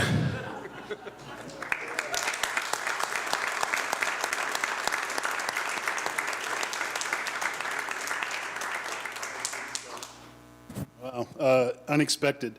I don't give the address out very often, and I won't tonight. But I knew this was my last night here, and I want to tell you, God, this sucks. I get super emotional because there's 31 years, almost, it's going to be 32. It would have been 32 in July. But this has been a place professionally and personally that I've grown to heights that I never thought I could through everybody, whether it was a city council person, the team up here, community members. And I see Waldo in there. I know Waldo's in here for a couple of reasons, but I see so many faces in here that have helped me grow, not just as a chief, but as a person as well. And that's one of the things that I'm going to cherish most. When I got to McMinnville, I didn't know much about it. I came from the Portland Gresham area, and I thought for sure I was going to end up back in Portland or Gresham working. But this place has this very, very special, it's a very special place because there's it's such a close, tight-knit community that understands family values, and that working together makes us stronger. So that's the one thing I'm going to miss, and I'd be remiss if I didn't. I know there's a couple people from our PD that are here, and I see somebody back there that's going to hopefully be taking the reins, but I appreciate our team.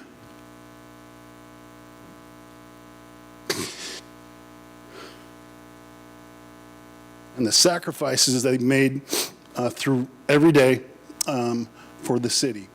And I'm going to miss them the most, and I'm going to get tearful on Jan 2nd. I'm going to get tearful on Jan 4th. But I just want everybody to know I so much appreciate all the support, businesses, community, politically, and then obviously this team up here. And as importantly, the team from MPD, and I would be hung if I didn't tell you how thankful I am for Jill, my wife, my kids, Garrett, Peyton, and Dylan, and all the family that I've got that have supported me throughout this time. So I won't take any more of your time, but I'm humbled, and I appreciate every single one of you. Thank you.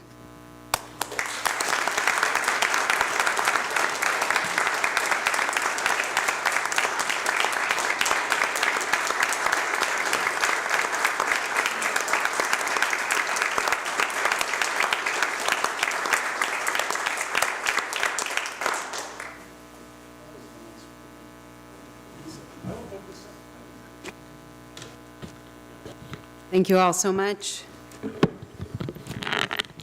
I will now go to comments from community members. Any interested audience member is invited to provide comment. Any comment provided that requires some type of follow-up will be assigned to a staff member. Anyone may speak on any topic other than a matter in litigation, a quasi-judicial land use matter, or a matter scheduled for public hearing today or at some time in the future. Comments are limited to 3 minutes per person for a total of 30 minutes. If you are on Zoom and you wish to speak, please use the raise your hand feature or send a chat directly to our city recorder team, and we will unmute you and announce your name when your time is up. And before you give testimony, please remember to state your name and the city in which you reside for the record. And Claudia, who do we have signed up for public comment this evening? First, we'll start with Mark Davis. Thank you. Welcome, Mr. Davis.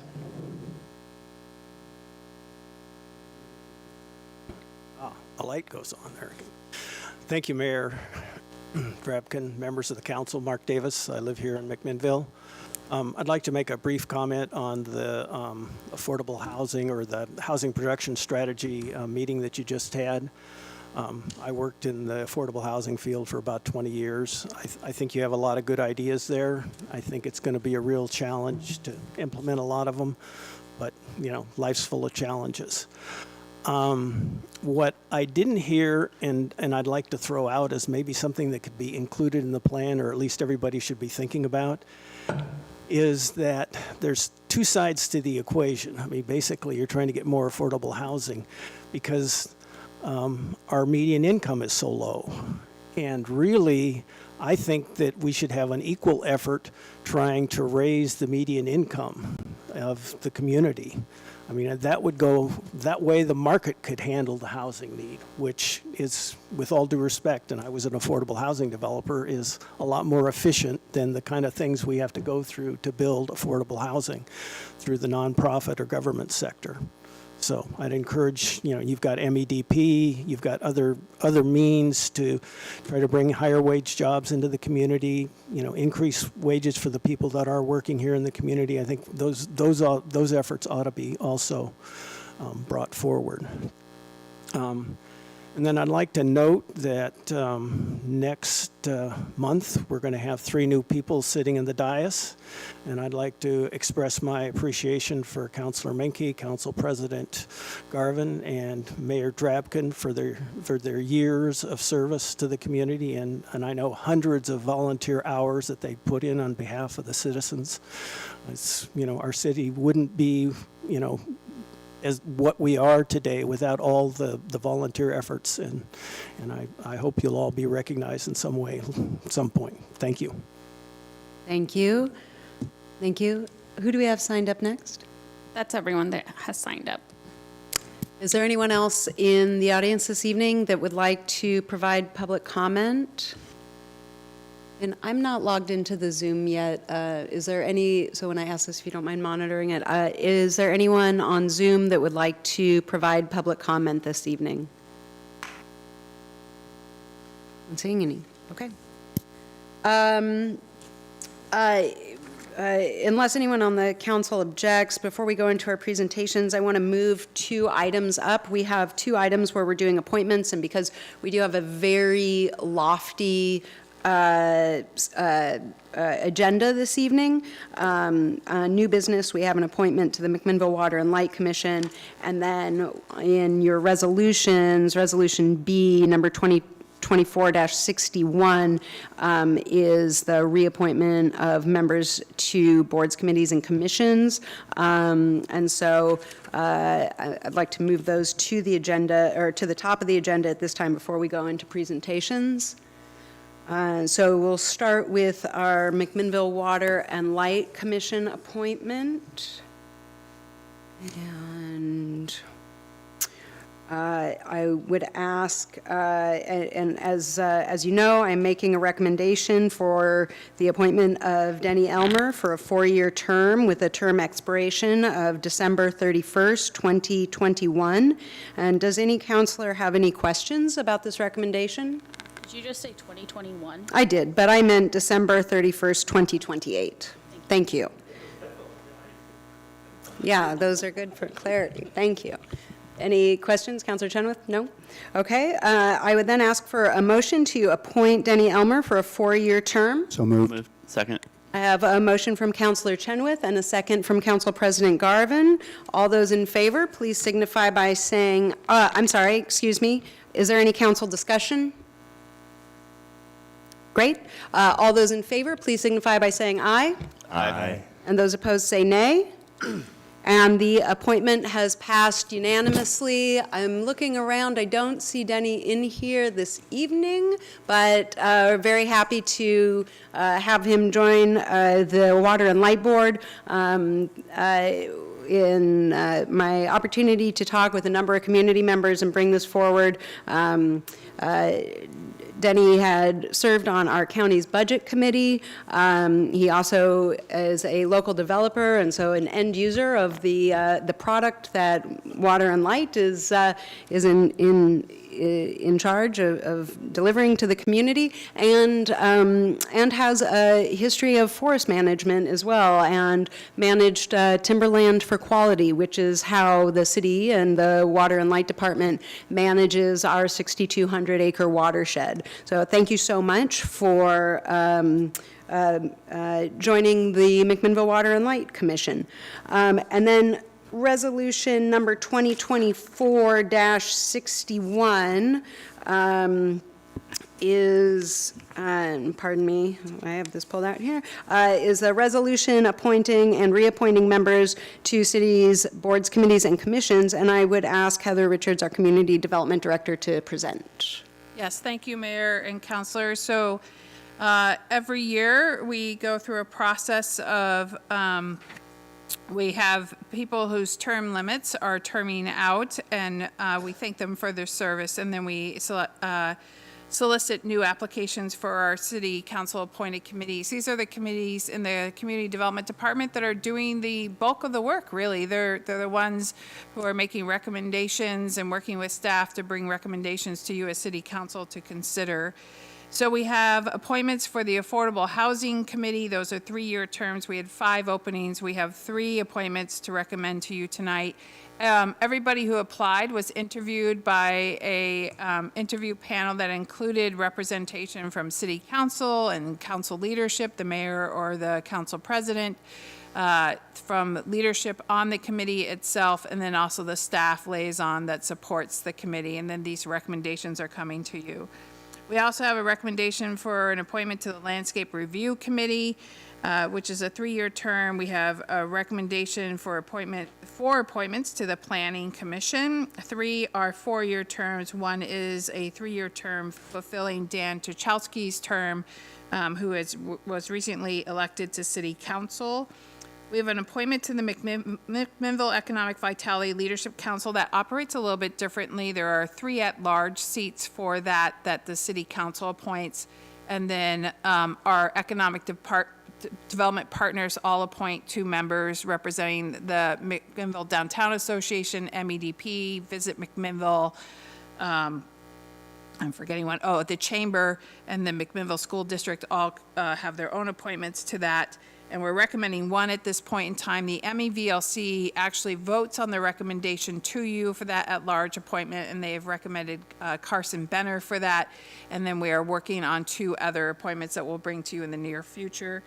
And then I also wanted to share that we just recently got a resignation for our Landscape Review Committee, so we'll probably be bringing back to you another recommendation for that committee as well.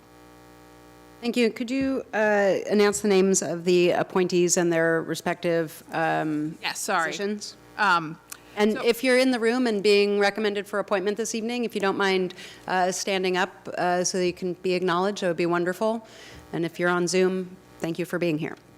So for the Affordable Housing Committee, we have Katie Curry. These are all appointments through December 31, 2027. We have Katie Curry, Philip Higgins, and Brian Everest.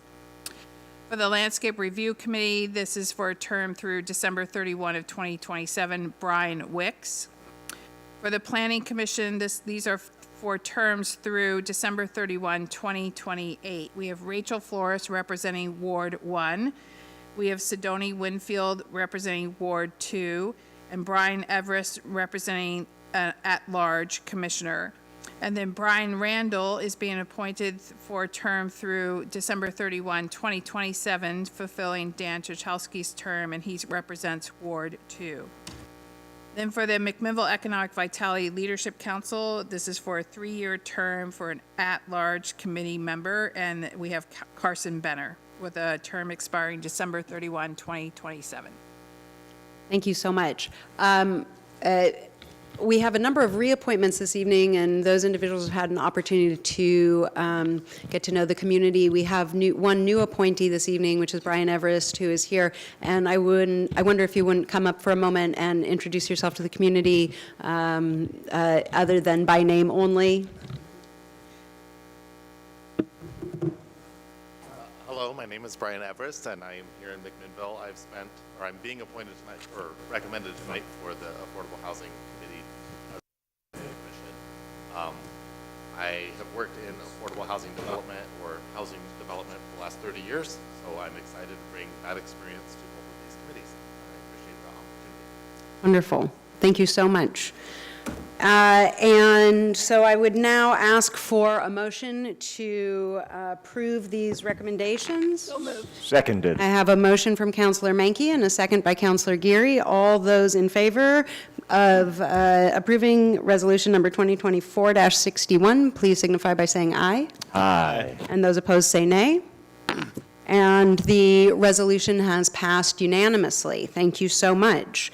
And I am going to take one more opportunity here to do the following for our incoming police chief. Do you have the resolution number handy so I can reference it? 2024-67, Mayor. Thank you so much. And so with that, I would like to call on Mr. Towery to present. Actually, we'll ask Human Resources Director Hedges to introduce this. Thank you so much. Thank you, Mayor. Sorry, just making sure my mic is working there. So as you know, we've completed an in-depth process for recruitment of a new police chief. Tonight, we're recommending the hiring of Cord Wood, who's with us this evening. If you want to stand up, say hello. And that's the conditional offer was made yesterday, pending passing of this resolution. Thank you. Could I have a motion to, I'm going to call you up in 1 second, sir. I'm try to go in order here a little better this time. Could I have a motion to approve the resolution? Second. I have a motion from Councilor Menke and a second from Council President Garvin. And is there council discussion? Yes, Mayor, I'd like to have some discussion. You said this offer was made yesterday? The conditional offer was made following the background investigation. wasn't there an offer made prior to the background investigation? The official conditional offer is not made until a background investigation is complete. Okay, well, I was, in a conversation I had 2 weeks ago, I was told that an offer was made via phone conversation pending the background investigation. An official offer was not done until yesterday. Okay, and is that done in writing, or Yes. is there a full contract associated with that? Our employees don't receive contracts, so there is a conditional offer letter on file. Okay. And what is that conditional offer letter say? What's the condition? Pending approval of this resolution tonight. Okay. All right, thank you for the questions, or for the answers.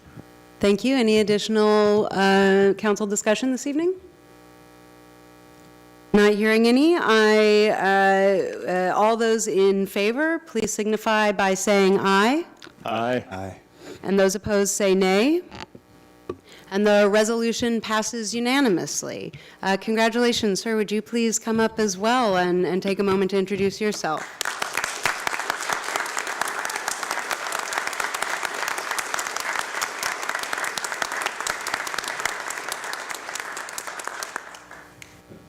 Thank you. Again, my name's Cord Wood. Sounds like I'm now going to be your new police chief. I'm super excited to be a part of such a great police department that you have here in McMinnville, part of that team and part of a really great community. I won't take up too much of your time. You have a very packed agenda tonight, and just very excited to come get to work. So thank you for the opportunity. Welcome. Wonderful. Thank you so much.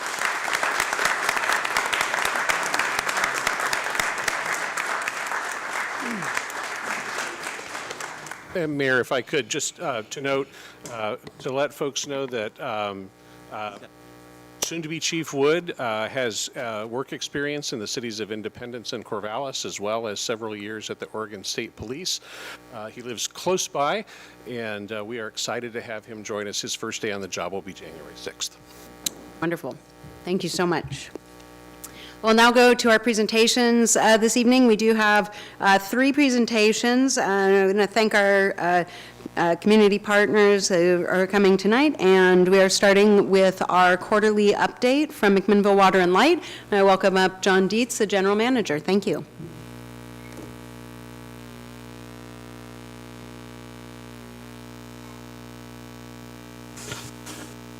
Thank you, Mayor and councilors. Buddy, go to the first, I guess the second slide. Is your mic on? It's a, Yeah. yeah. A little closer, is that better? A little closer, thank you.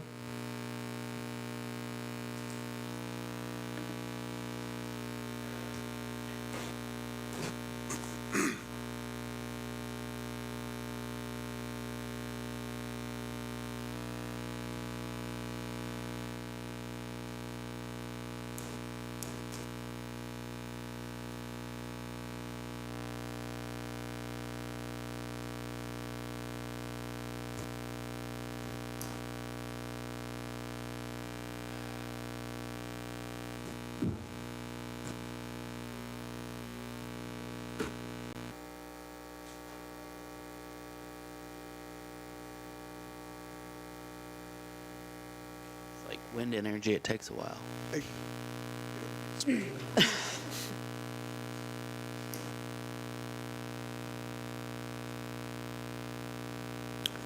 Well, for those at home, I'm going to give a little background on Water and Light while this gets pulled up. McMinnville Water and Light is a division of the city of McMinnville, identified in the city charter.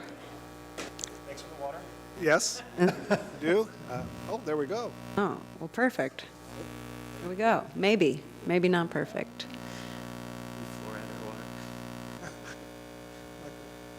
I'll talk about that. You ready? Next slide. So this project, and we'll start with water. This is the raw, what we call the raw water line, which we just replaced. There was a existing steel pipe put in I think around 1976, 1975, that we replaced with a new HDPE, polyethylene pipe, which is a thermoplastic material. So that project is actually scheduled to be completed by the end of the year. And I think there's one outstanding item, which is the control actuator that we need to install. Next slide. Can you pull the mic closer, please? Or I can just talk louder. That works. That works too. So one of the things I talked about the last time I was here was BPA rates. So we have received the draft, what they call ROD, Record of Decision from BPA, on potential rate increases. So we're looking at potential rate increases of somewhere between 9.8 to I think around 10 point something, and 20% on the transmission side. That would translate roughly to us somewhere between $3 and $4 million in additional power costs to our ratepayers. So the next step in that process is we'll be going through the rate case with BPA. I anticipate it will be a contested rate case, which means there will likely be negotiations on those rate increases. The final record of decision will be sometime later next year, probably July, and then we'll know what that rate increase is. We'll also be doing our own cost of service to see what rate increase Water and Light may potentially need in the future. That rate increase is for a 3-year rate period, the last rate period of our current contract. We were in the process right now of negotiating a new contract with BPA that starts October 1, 2028. The rate structure for the new contract will be different than the current one. So this is why it's a 3-year rate period instead of a typical 2-year. They're going to continue that for the remainder of this contract. Next slide. Water tour. So we just, with the mayor and some of our state legislators, we just completed a tour of our watershed. Both the McGuire Reservoir, oops, one too far, thank you, Haskins, where the treatment plant is, and the Fox Ridge Reservoirs, along with our intake site on the Willamette. For those that don't know, we purchased back in 2016 a site on the Willamette for future water intake for our water rights on the Willamette. We have 3 water rights on the Willamette. One is a 2011 right, a 1982 right, and a 1954 right. So total is a little over 30 million gallons a day on the Willamette we have as for rights, and we have additional rights, our current rights in our current watershed. We have another 30 million gallons of rights in our current watershed. Currently, our peak day is somewhere around 12 million gallons. We have 60 million gallons total. Next slide. So this is another major project for us. This is our transmission main. We have 2 transmission mains. We have a 24-inch ductile iron main that was installed in 1969. And then we have a 16-inch steel main that was installed in the early 1940s. That steel main has had a number of issues, failures in the steel, not actually in the high points, but actually in the high pressure areas. We've done 2 of 8 phases are completed. One was, the first phase was a second tunnel. We had 1 tunnel. We extended that. That was what we considered a high risk. So we went ahead and added a second tunnel that has a 36-inch steel pipe through a 48-inch hole that was bored 2,200 feet. The second phase of that was where we had a number of leaks. We replaced that in 2019. I think we counted over 100 holes, pinholes, and larger holes in the pipe. And that's why we replaced that. Softball-sized holes? Not golf ball, baseball-sized holes. Baseball size. We also have phase 3 and phase 4. The engineering's complete on both of those phases. And we're getting ready to do permitting and easements for phase 3. Our goal is to start construction sometime early in 26. That phase is another critical phase because the pipe is actually exposed in Baker Creek, so we're concerned about the failure of that pipe in the creek. So that is why that was the priority, the next priority. And then phase 4 would be the following priority due to the length. And then probably phase 7 would be another priority due to the restrictions in phase 7, or phase 7, the 16-inch actually has a higher elevation, which actually slows down or flows through that pipe, limits our flow through the transmission main, so we were going to move that to where the current 24-inch pipe is. Next slide. So one of the things that we have been working on since 2011 is what we call WIRA, or the Yamhill Regional Water Authority. That is a partnership between the cities of Lafayette, Carlton, and McMinnville Water and Light. We acquired a joint right on the Willamette in 2011. That's our junior right, and we will continue to develop that right. Once we complete acquisition of a future treatment plant site, we will start permitting for the intake in the Willamette. That's probably somewhere in the 2030 time. Next slide. And then you can see these are some of the major projects. Like I mentioned, the intake in the river, the permitting is estimated to take approximately 4 years with a 2-year in-water work window. So we'll have 2 years to complete the work in the river once we get the permits. And then treatment plant will be about $60 million. And then total with all of our other projects, we're looking at somewhere around $233 million of projects over the next 15 to 20 years, maybe 30 years. Next slide. And then one of the things we've been working on is energy efficiency with our electric system. We receive energy efficiency funds from EPA, and those are actually funds that we pay through our rates, and then we receive back as credits to our rates or offsets for energy efficiency. Currently, we have a goal, or my goal is to acquire somewhere between 1 and 2 average megawatts of EE between now and the end of our current contract, with the goal to help reduce our Tier 2 purchases. Tier 2 purchase power is going to be somewhere between $60 and $90 a megawatt. Our current price for Tier 1 is about $38. So significant cost, and that's tied to there's just actually a shortage of resources. Could you repeat those numbers again, because I missed that? Approximately, right now, Tier 2 is $62 a megawatt hour.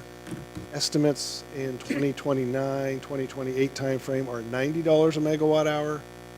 Our current Bonneville contract is around $38 a megawatt hour, and that's all tied to hydro.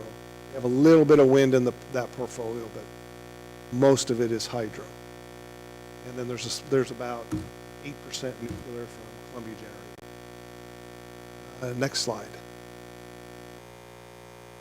So one of the things the Commission has done is to help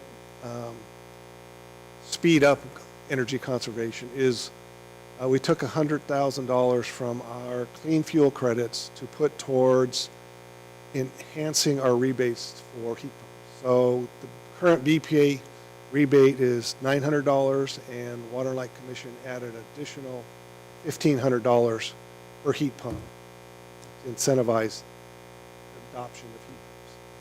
So hopefully we will see more of that. We also have some other low-income residents or apartment complexes we're looking at, trying to get additional dollars to do those as well. And one of the discussions that happened around incentivizing heat pumps is this is initiatives that Water and Light has taken on before, either window replacements, things of that nature. And one of the reasons that this is the Commission decided that this was a great way to use those dollars was because it also promotes economic activity, and you essentially have a team of people other than the utility itself that are going out and doing the information sharing amongst the community, because providers of these services, people that are doing these installs, are going to want to help customers make this change and help facilitate it. So it's a way of getting a lot of information out to a broader audience than some other programs that might rest solely with the utility to communicate out. And the other thing I would add also, the way our program works, most low-income incentives are covered at 100%.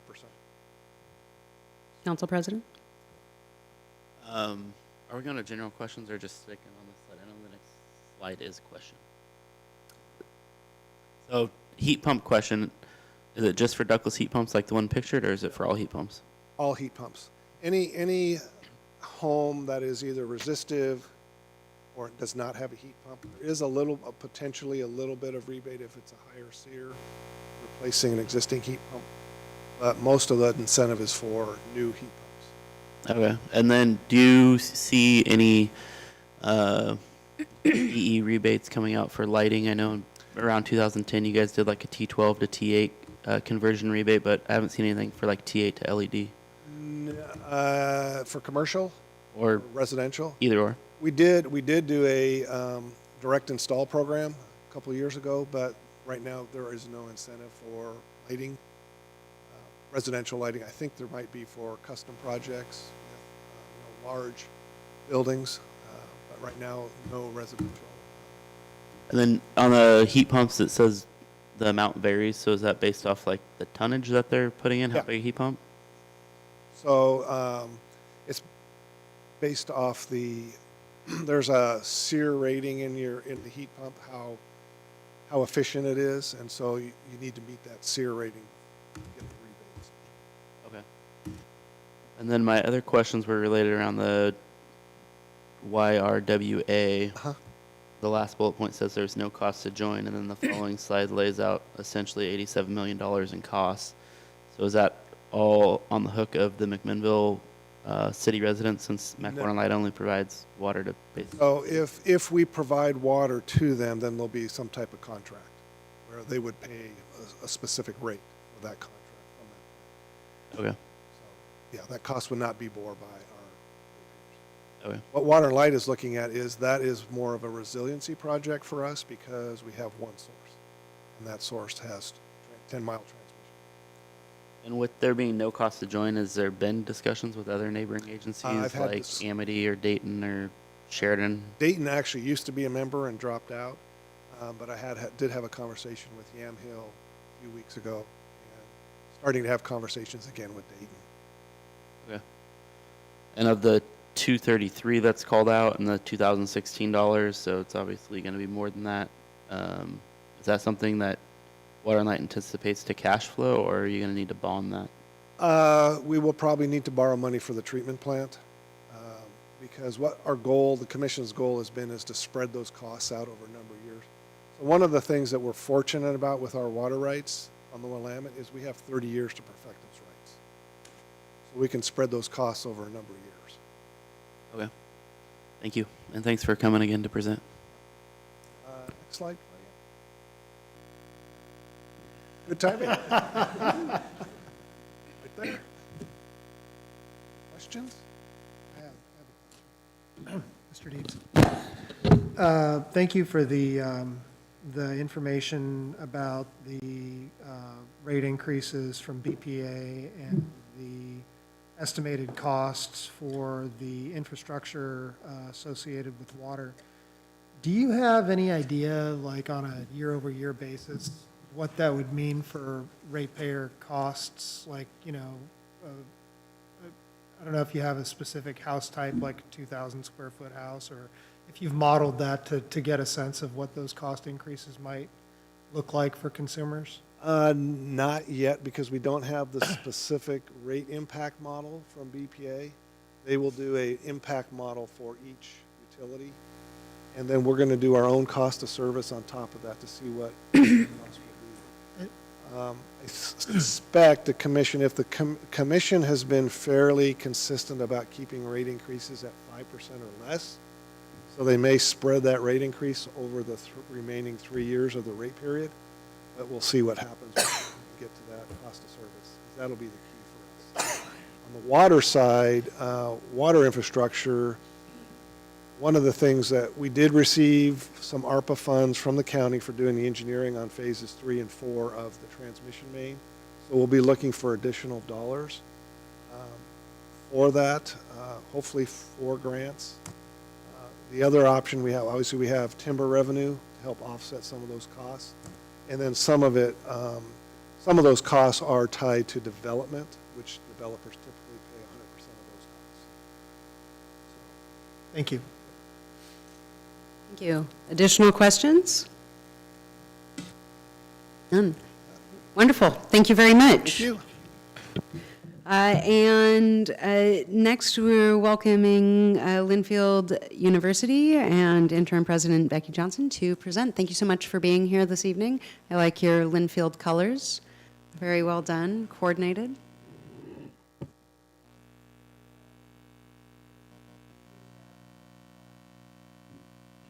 I've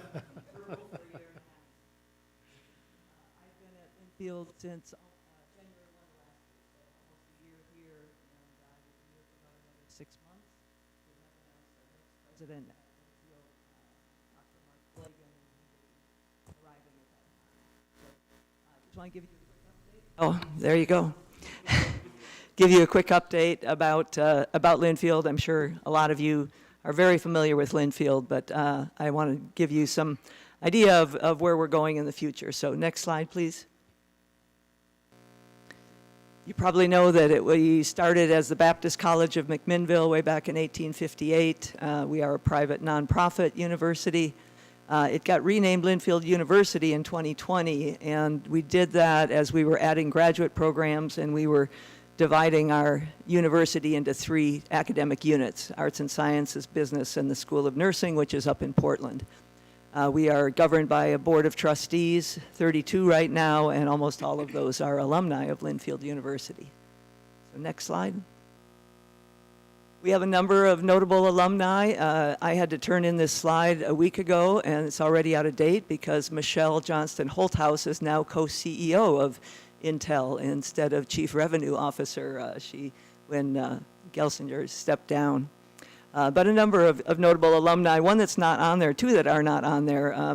If you're familiar with The Simpsons, Matt Groening wrote that comic strip or that show, and he based the 2 parents off of his own parents, Marge and Homer, who both graduated from Linfield and met at Linfield.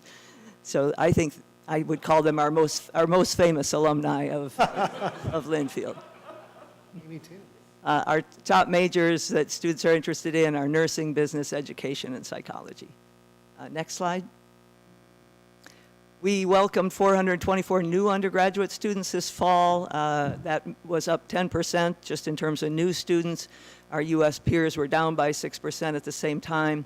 51% of those students are the first in their families to go to college. 40% of them are U.S. students of color, 26% Hispanic, and 43% are Pell eligible, which means they are of low income and eligible for federal funding. Welcomed 129 graduate students, and we are consistently recognized as one of the best schools for social mobility, which means that we bring in students who have high financial need and turn them out with degrees and good careers and go on to earn more in their lifetime. Next slide, please. Number of successes on the athletic field. Unfortunately, we did lose our football game last Saturday. We were in the round of 16 for the Division III national title. But at the same time, our basketball team, which is the line that's not showing there, women's basketball team is undefeated so far. They are 7-0. And so we hopefully will just transition right from a great football team to a great women's basketball team. And from there, we're going to go to a great softball team. We were 3rd in the country last year with women's softball. So next slide. Our faculty and students and staff do amazing things. There's just a couple examples there, but the thing I'm most impressed about with our faculty is that they care very much about student success. They're focused on students. I came from Oregon State University where there's a lot more focus on research and publishing. Here our faculty are 100% focused on making sure that our students graduate and go on to great careers. Next slide. We've welcomed a number of new leaders to Linfield. If you don't know Scott Brocious, you're probably one of the few people that don't know Scott Brocious. But Scott graduated from Linfield, went on to play for the Yankees, won 3 World Series titles, was the MVP of the World Series 1 year, came back to Linfield, coached the Linfield baseball team to a national title, then went to coach for the Mariners for a while, and then USA Baseball, and now he's back at Linfield as our athletic director. So he's been great. We're really looking forward to seeing what he can do with all of our teams.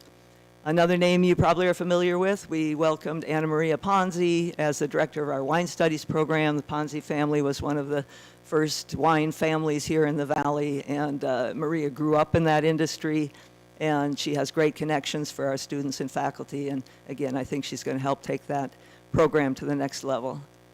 Our Wildcat band is kind of new this year. We had somewhat of a marching band last year, but didn't have a lot of students in it. So we have Joe Reddy. Is it Reddy or Reedy? Reddy. He's incredibly enthusiastic. The students love him. I think we're going to probably double the number of students in our band going forward. We added 3 new trustees to our board. Katie Paulin is an executive, marketing executive with Moda Health. Mary Lago is an executive with Ferguson Wellman. And Lori Reeser is of the Reeser Fine Food family and serves on the Reeser Foundation. So next slide. Some new programs that we have. We're starting an honors program that'll start next fall. That'll be of interest to some students who want to take an extra challenge when they come to the university. It's going to be focused on leadership. We are adding a graduate certificate in special education for our teaching program. That's something that teachers can continue to teach and do this online to upscale their abilities and promote themselves in their career. If you're not familiar with Acorn to Oak on 2nd Street, that is run by our students. It's a learning lab for our wine studies students. Hope you can stop by sometime and introduce yourself to them. And we're starting a new ad hoc marketing committee. A lot of people have said they don't know much about Linfield. They don't hear a lot about Linfield. We're trying to talk about how we can get our story out more statewide and even region-wide. Enrollment is our main focus at Linfield right now. How are we going to get more students for the future? That's how we pay our bills, and that's the way that we determine our success is by getting students in and graduating them. And it's becoming more and more difficult, more competitive across the country. And so we're trying to up our game in terms of marketing. Probably 20 years ago, students came to us, and we decided who we wanted to accept, and there was not a lot of marketing that was needed. So now it's a much different situation. So Joseph here, our Vice President for Advancement, will be putting together a panel of marketing experts to help us in that regard. Next slide, please. As I said, we're welcoming our 21st president, Dr. Mark Blagan. He's coming from Carroll University in Waukesha, Wisconsin, where he's the provost. He is a health and human performance professor. He's going to fit in well with Linfield. We have a similar degree program here. He was a long snapper on the football team. He coached football for a couple of years. But he's just done a great job of adding programs in engineering and healthcare at Carroll University, and we're going to look for him to help lead us into exploring new academic programs here as well. As I mentioned, growing enrollment is our #1 focus, and we will be offering a symposium on healthcare equity and inclusion up in Portland that our School of Nursing will be putting on in the spring. So that's not been advertised yet, but if you're interested in that, it will be on our website soon. Next slide. I've talked to some of you before about developing the 75 acres south of campus. It's a grass field right now. And also some projects to infill within our campus. We'd like to expand our housing. We'd like to upgrade our student union on campus, but on that 75 acres, we are open to ways to develop that can help some of the city priorities as well, such as affordable housing, maybe some senior living, and perhaps hotel. It's all open right now. We're working with Leland Consulting Group on the first phase of that planning, and we'll be going out to market probably next year or so. Is that what you say, Joseph? We're also expanding experiential learning opportunities for students. That includes study abroad, undergraduate research with faculty, internships, all those things that you do outside of the classroom that have an impact on your student success. And we want to eventually get to the place where every single Linfield graduate has at least one of those experiential learning opportunities before they graduate. We have a program called the Nobel Laureate Symposium, and every other year we are bringing a Nobel Laureate winner to campus, and in the spring we will be bringing Dr. Randy Sheckman, and he is working on Parkinson's disease. He's working on things that are more fundamental, but they have applications to Parkinson's disease. So I don't know if we have a date for that yet. April 10 and 11. So open to the public. Hope people can come to that as well. Next slide. So I just have a couple of slides here of how to get involved, and hopefully these slides are available to people so that you don't have to take notes here. But if you want volunteers, we have a service leadership program, and you can contact our chaplain at Linfield who runs that. If you're interested in hiring a student employee or an intern, we have a career development office that you can contact if you'd like to get a student working for you. If you want to access professional development or continuing ed, we have an online and continuing education program that has a number of those courses and certificates. So all those websites are on this slide. Next slide, please.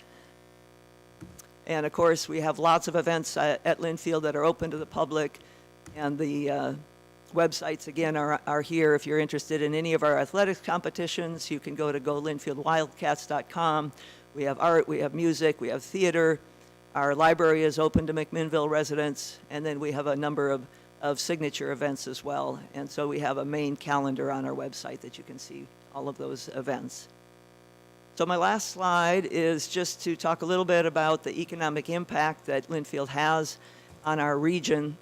Obviously, we are a major employer here, but we also bring thousands, tens of thousands visitors to Yamhill County, whether that's prospective students and their families that are visiting, our homecoming, all of our athletic events, our commencement, our summer camps that we do. And there was a study that showed that if you look at all of the private colleges in Oregon, they contributed more than $3.5 billion in total income to the state last year, about 1.3% of GDP, and provided more than 43,000 jobs. So we feel like we are a partner in economic development here in Yamhill County, and are happy to partner with any of your initiatives because we have a lot of the common goals. So I think the last slide is just to say thank you for giving me the time to give you an update about Linfield. I'm happy to answer any questions. Thank you so much. Do members of the council have any questions? Councilor Gary? Thank you for the wonderful information and all the work you do. On the looking ahead slide, the developing the 75 acres south of campus, can you tell me a little bit more about that? In previous discussions with you folks, there was a discussion around a master plan of that area. How do we be really intentional, really smart idea, and a lot of room to be really, really, really impactful. And so endeavoring to do that master plan, can you tell me where that process is, or be a little bit more specific about what you were talking about for going out next year and where that master plan is? I'm going to invite Joseph to come up because he sits on that committee. So much.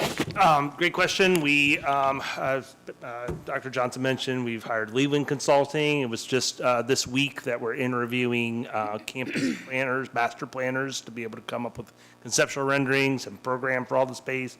We're really driven by a market analysis that looks at what's the greatest demand, what will be the things that we'll be most successful with, but with the real attention to shared values, synergies with campus, opportunities for our students, and ways that we can be very, we can contribute to the community, because it is, in fact, the self-welcome way into the city of McMinnville.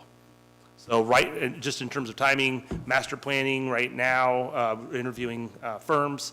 We hope to have a master plan constructed in the spring, February, March by the latest, through some charrettes and some things like this, and then start going out to bid and recruiting possible clients towards the last half of the next calendar year. So completed master plan early, mid '25, then turning that master plan into an accepted development with a partner end of '25. Right. Woo.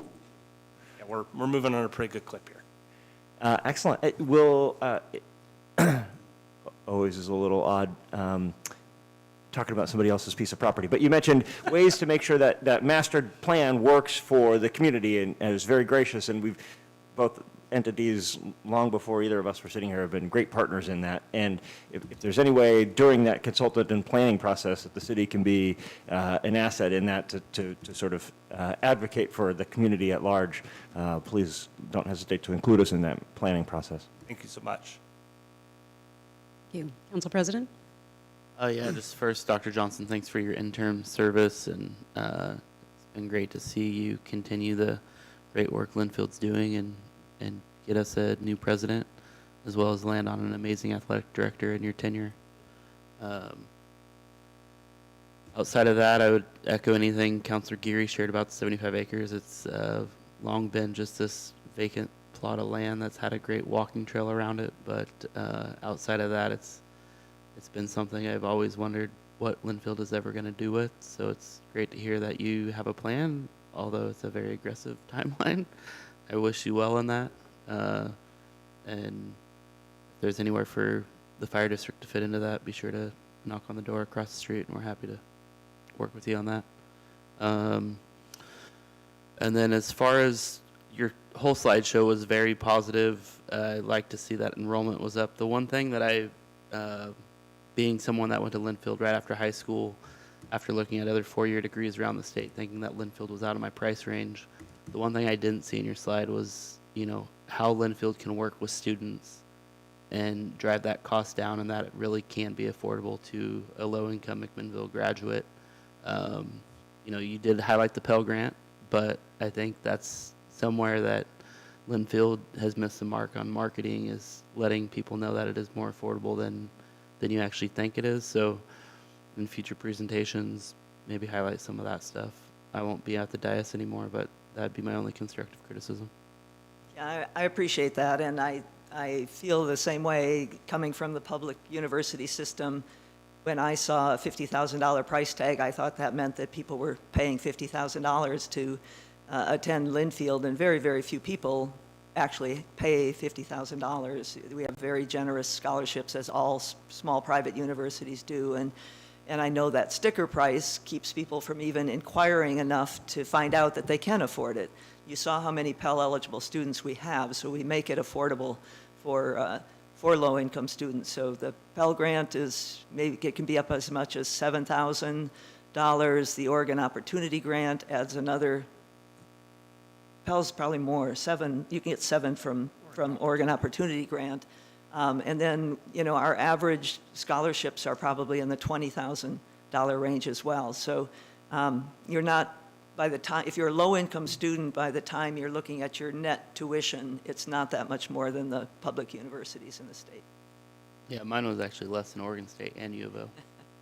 Yeah, and you nailed it, which is how do we market that so that people don't just get turned away by the sticker price. Any additional questions? Just a comment.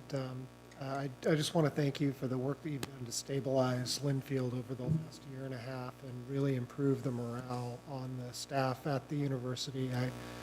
My wife is on the faculty, and we have several friends on the faculty, and everybody has been very, very positive about the direction that you've helped during the time that you've been interim president. So very grateful for your service to our community. Yeah, thank you so much. And I think Dr. Blagan is going to continue that. He will have a great relationship with faculty and staff as well. Excellent. Well, as it's been highlighted by other Linfield alumni, and I see there's a number of Linfield alumni in the audience tonight, myself included. In fact, an early graduate of your continuing education program. The strong partnership between the university and the city of McMinnville is so critical for both organizations, and I really appreciate the time that we've been able to spend together and explore the different opportunities for ways to serve the community. I'm so happy that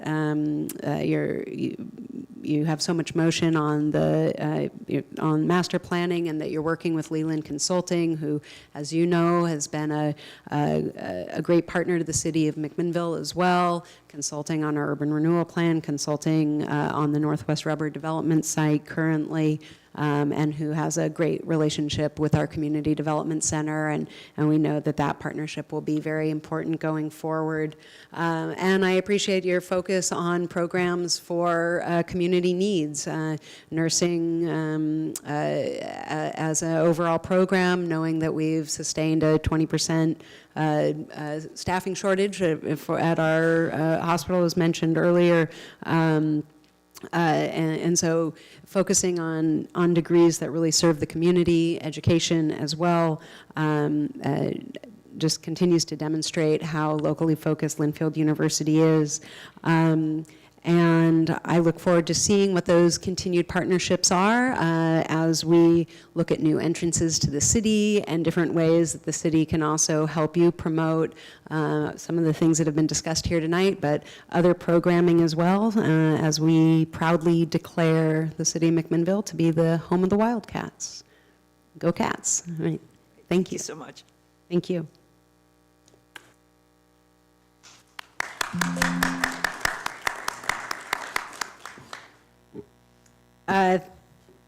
We'll now go to our third presentation of the evening. This is the Diversity, Equity, and Inclusion Advisory Committee Organizational Assessment, including a final recommendation and presentation.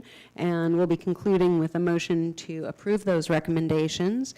And I would like to call on Noelle Amaya, our Communications and Engagement Manager, to present. And yes, Mr. Hunsaker and Director Hunsaker and Director Muir, I think as well, are joining you for the presentation. Thank you.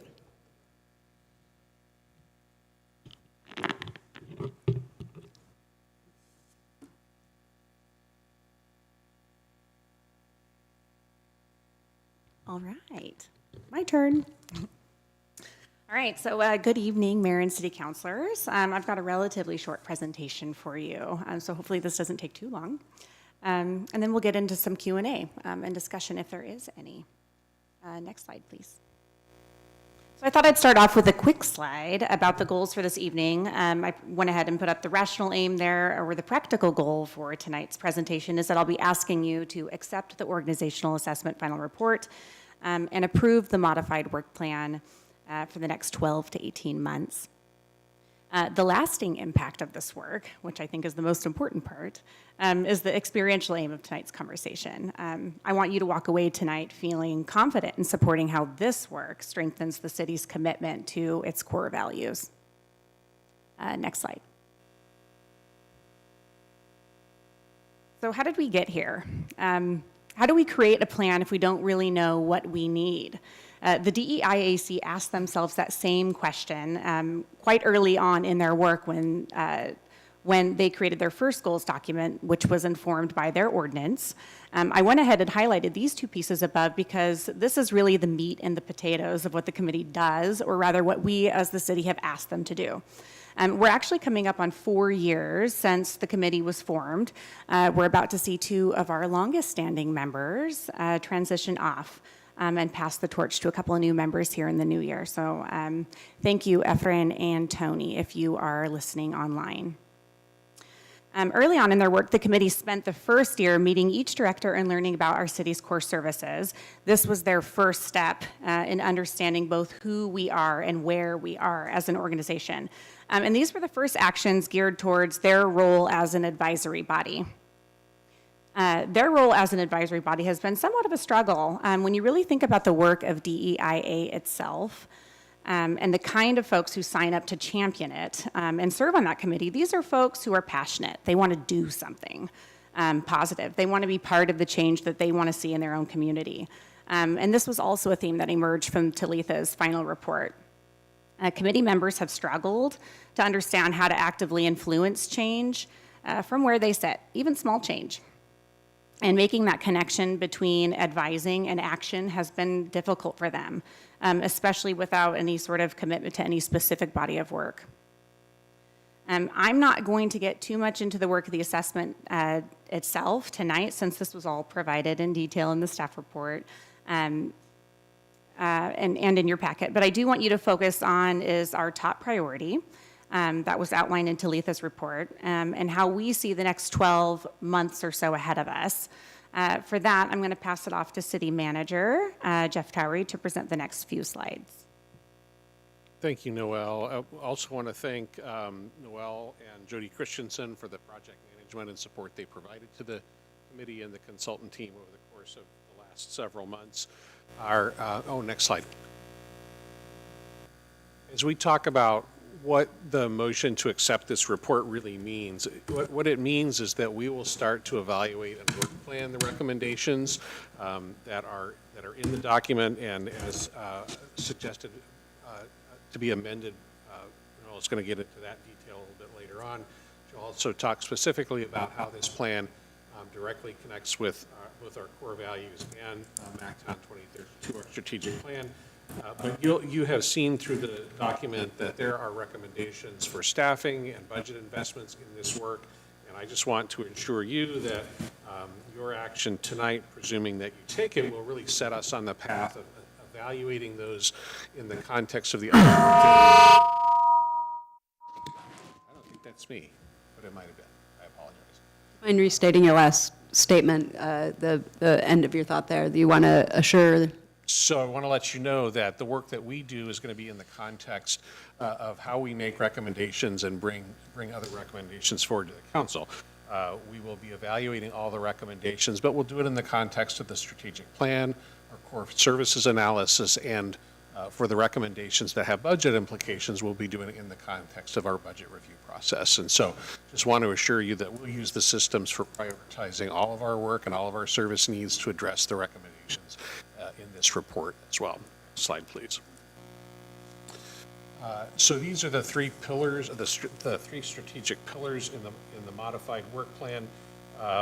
We're going to present to you in a little bit more detail tonight the organizational transformation plan along with the strategic pillars.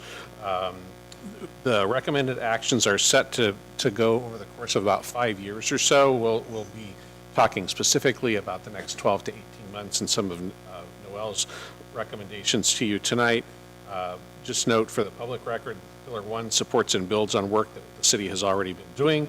Work plans for Pillars 2 and 3 will follow, and they'll create a heavier lift for our communications and engagement team as well as others in the organization. And with that high-level setup, I'd like to turn it back over to Noel to lead the rest of the presentation tonight. Next slide, please. All right, so let's talk about the modified work plan. I'm just going to give a high-level description of each of these areas that we're going to be exploring, since each of these efforts will result in materials being developed and brought back before council throughout the course of next year. I've got a green check mark there next to goal 1 because this one is pretty much completed if and when the council accepts the report tonight. So we have an easy win there. Goal 2 introduces the use of an equity lens toolkit, which probably sounds a lot more intimidating than what it actually is. This is on page 77 and 78 in your packet if you would like to look for it. The Equity Lens Toolkit is essentially a series of focused questions that are intended to help guide our preliminary conversations when we're in those initial stages of planning or evaluating our policies or programs. The answers to those questions then informs the who, what, when, where sort of questions and help guide our actions as we create a community outreach strategy for a project. Those two things, the Equity Lens Toolkit and the Community Outreach Strategy, those work together in the long run. We've already been using a very similar informal process for outreach in the Parks and Recreation Department, which you're probably familiar with via the PROS plan, and some of the programming that we've done out of the library, and Susan will speak a little bit more to that in depth later.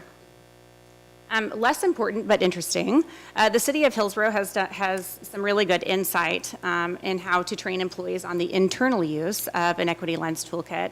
They recently went through a similar project, and I've been in contact with them. And the DLCD has an extremely detailed and comprehensive equity toolkit that's around 90-some pages that's also available to us. Either way, lots of good examples and resources are available for the city as we think about how we're going to enroll this in a more formalized approach. Could you, Department of Land, you want to say your acronym for everyone? What's that? You said the DLCD also has resources, and I was just wondering if you would say them. The Department of Land Conservation and Development. Thank you. Yes. Goal 3. The public engagement charter was something that I actually had started years ago, and it had originally included an equity lens that the DEIAC and I actually developed together. I brought that document to council a few years ago when I did a communications and engagement overview, I think back in 2022. This policy document essentially needs to be updated since it's been some time since I last brought it before you. We had some work to do internally, I think, before we could really start working on that again. But its purpose was to serve as a public-facing, visible policy document from the city to our community members that outlines our commitment to accessible engagement and information. This recommendation will be simply asking the council to review and approve that document once I'm able to bring it forward again.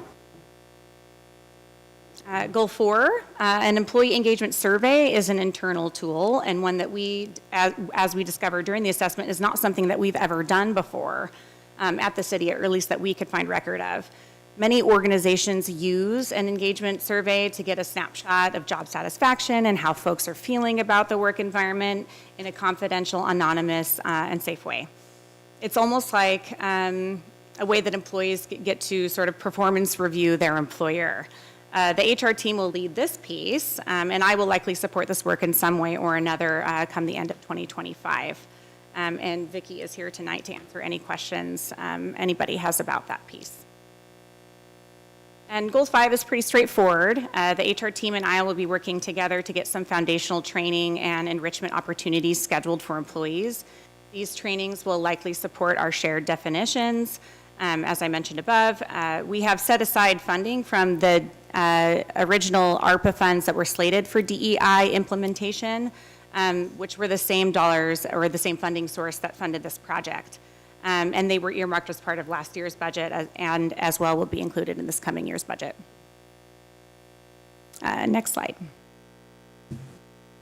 So this graphic was actually already included in your packet as well, but just in case you missed it in the 500 pages that were in your packet tonight, I thought I would just give everyone a few minutes to take a look at how the 3 strategic pillars of the organizational transformation plan align really nicely with the city's strategic goals taken from MacTown 2032. Next slide. So let's just pause for just a moment to absorb what we've heard. I know this probably feels like a lot, but like I've stated in the very first slide, when we went over that rational and experiential aim for tonight, the goal tonight is to leave with a deepened understanding and confidence in how this work supports and strengthens the city's commitment to upholding our values. I also want to draw attention to a concept that's sort of lingering out there, but may not be terribly clear. The assessment and the recommendations found in the OTP bridge the gap between the city's existing policies and procedures and the city's values and our strategic plan. It also allows us to review those connections or our missed connections via an equity lens. What's great about this is that I've already seen much of this work take shape as we've made an effort as a city to improve engagement as a whole. Next slide. So follow me down this path for a moment. Let's consider engagement, DEIA, and the city, and how the city is working right now. The way we approach work at the city has DEIA at the center. It's outlined in our strategic plan as one of our goals. Since I joined the executive team in 2021, I have seen and been a part of leadership that is using DEIA elements to make policy or strategic decisions. However, over the course of the past year since I've been working on this project, there is growing societal rhetoric that DEIA work is unnecessary or unethical or adds more work to staff capacity, where capacity issues are already a struggle. I'm going to go ahead and be bold and say that when you hear this type of messaging, it's messaging that's rooted in fear, and it's a common misconception. DEIA is not additional work. It is our work. And if we choose to ignore it or distort its value or say that it's too much work, if we skip past asking ourselves the hard questions, then we're avoiding our responsibility to provide the service of being thoughtful or intentional about the work that we're doing for both the community and our employees. Our values of courage, equity, stewardship, and accountability are all interrelated to DEIA elements, and I think we've heard that several times throughout the course of tonight's work session and other presentations. In the past several years, the city has put forth a marked effort to understand and engage with our community. For example, our city newsletter has had, on average, a 43% open rate, which is about up 7% from last year. We're working hard at getting voices to the table that we haven't heard from before. You'll actually hear from our city attorney tonight about a proposed policy for recruiting and onboarding members for our boards and commissions, which is a policy that simply formalizes the practices that we've already been using as a city.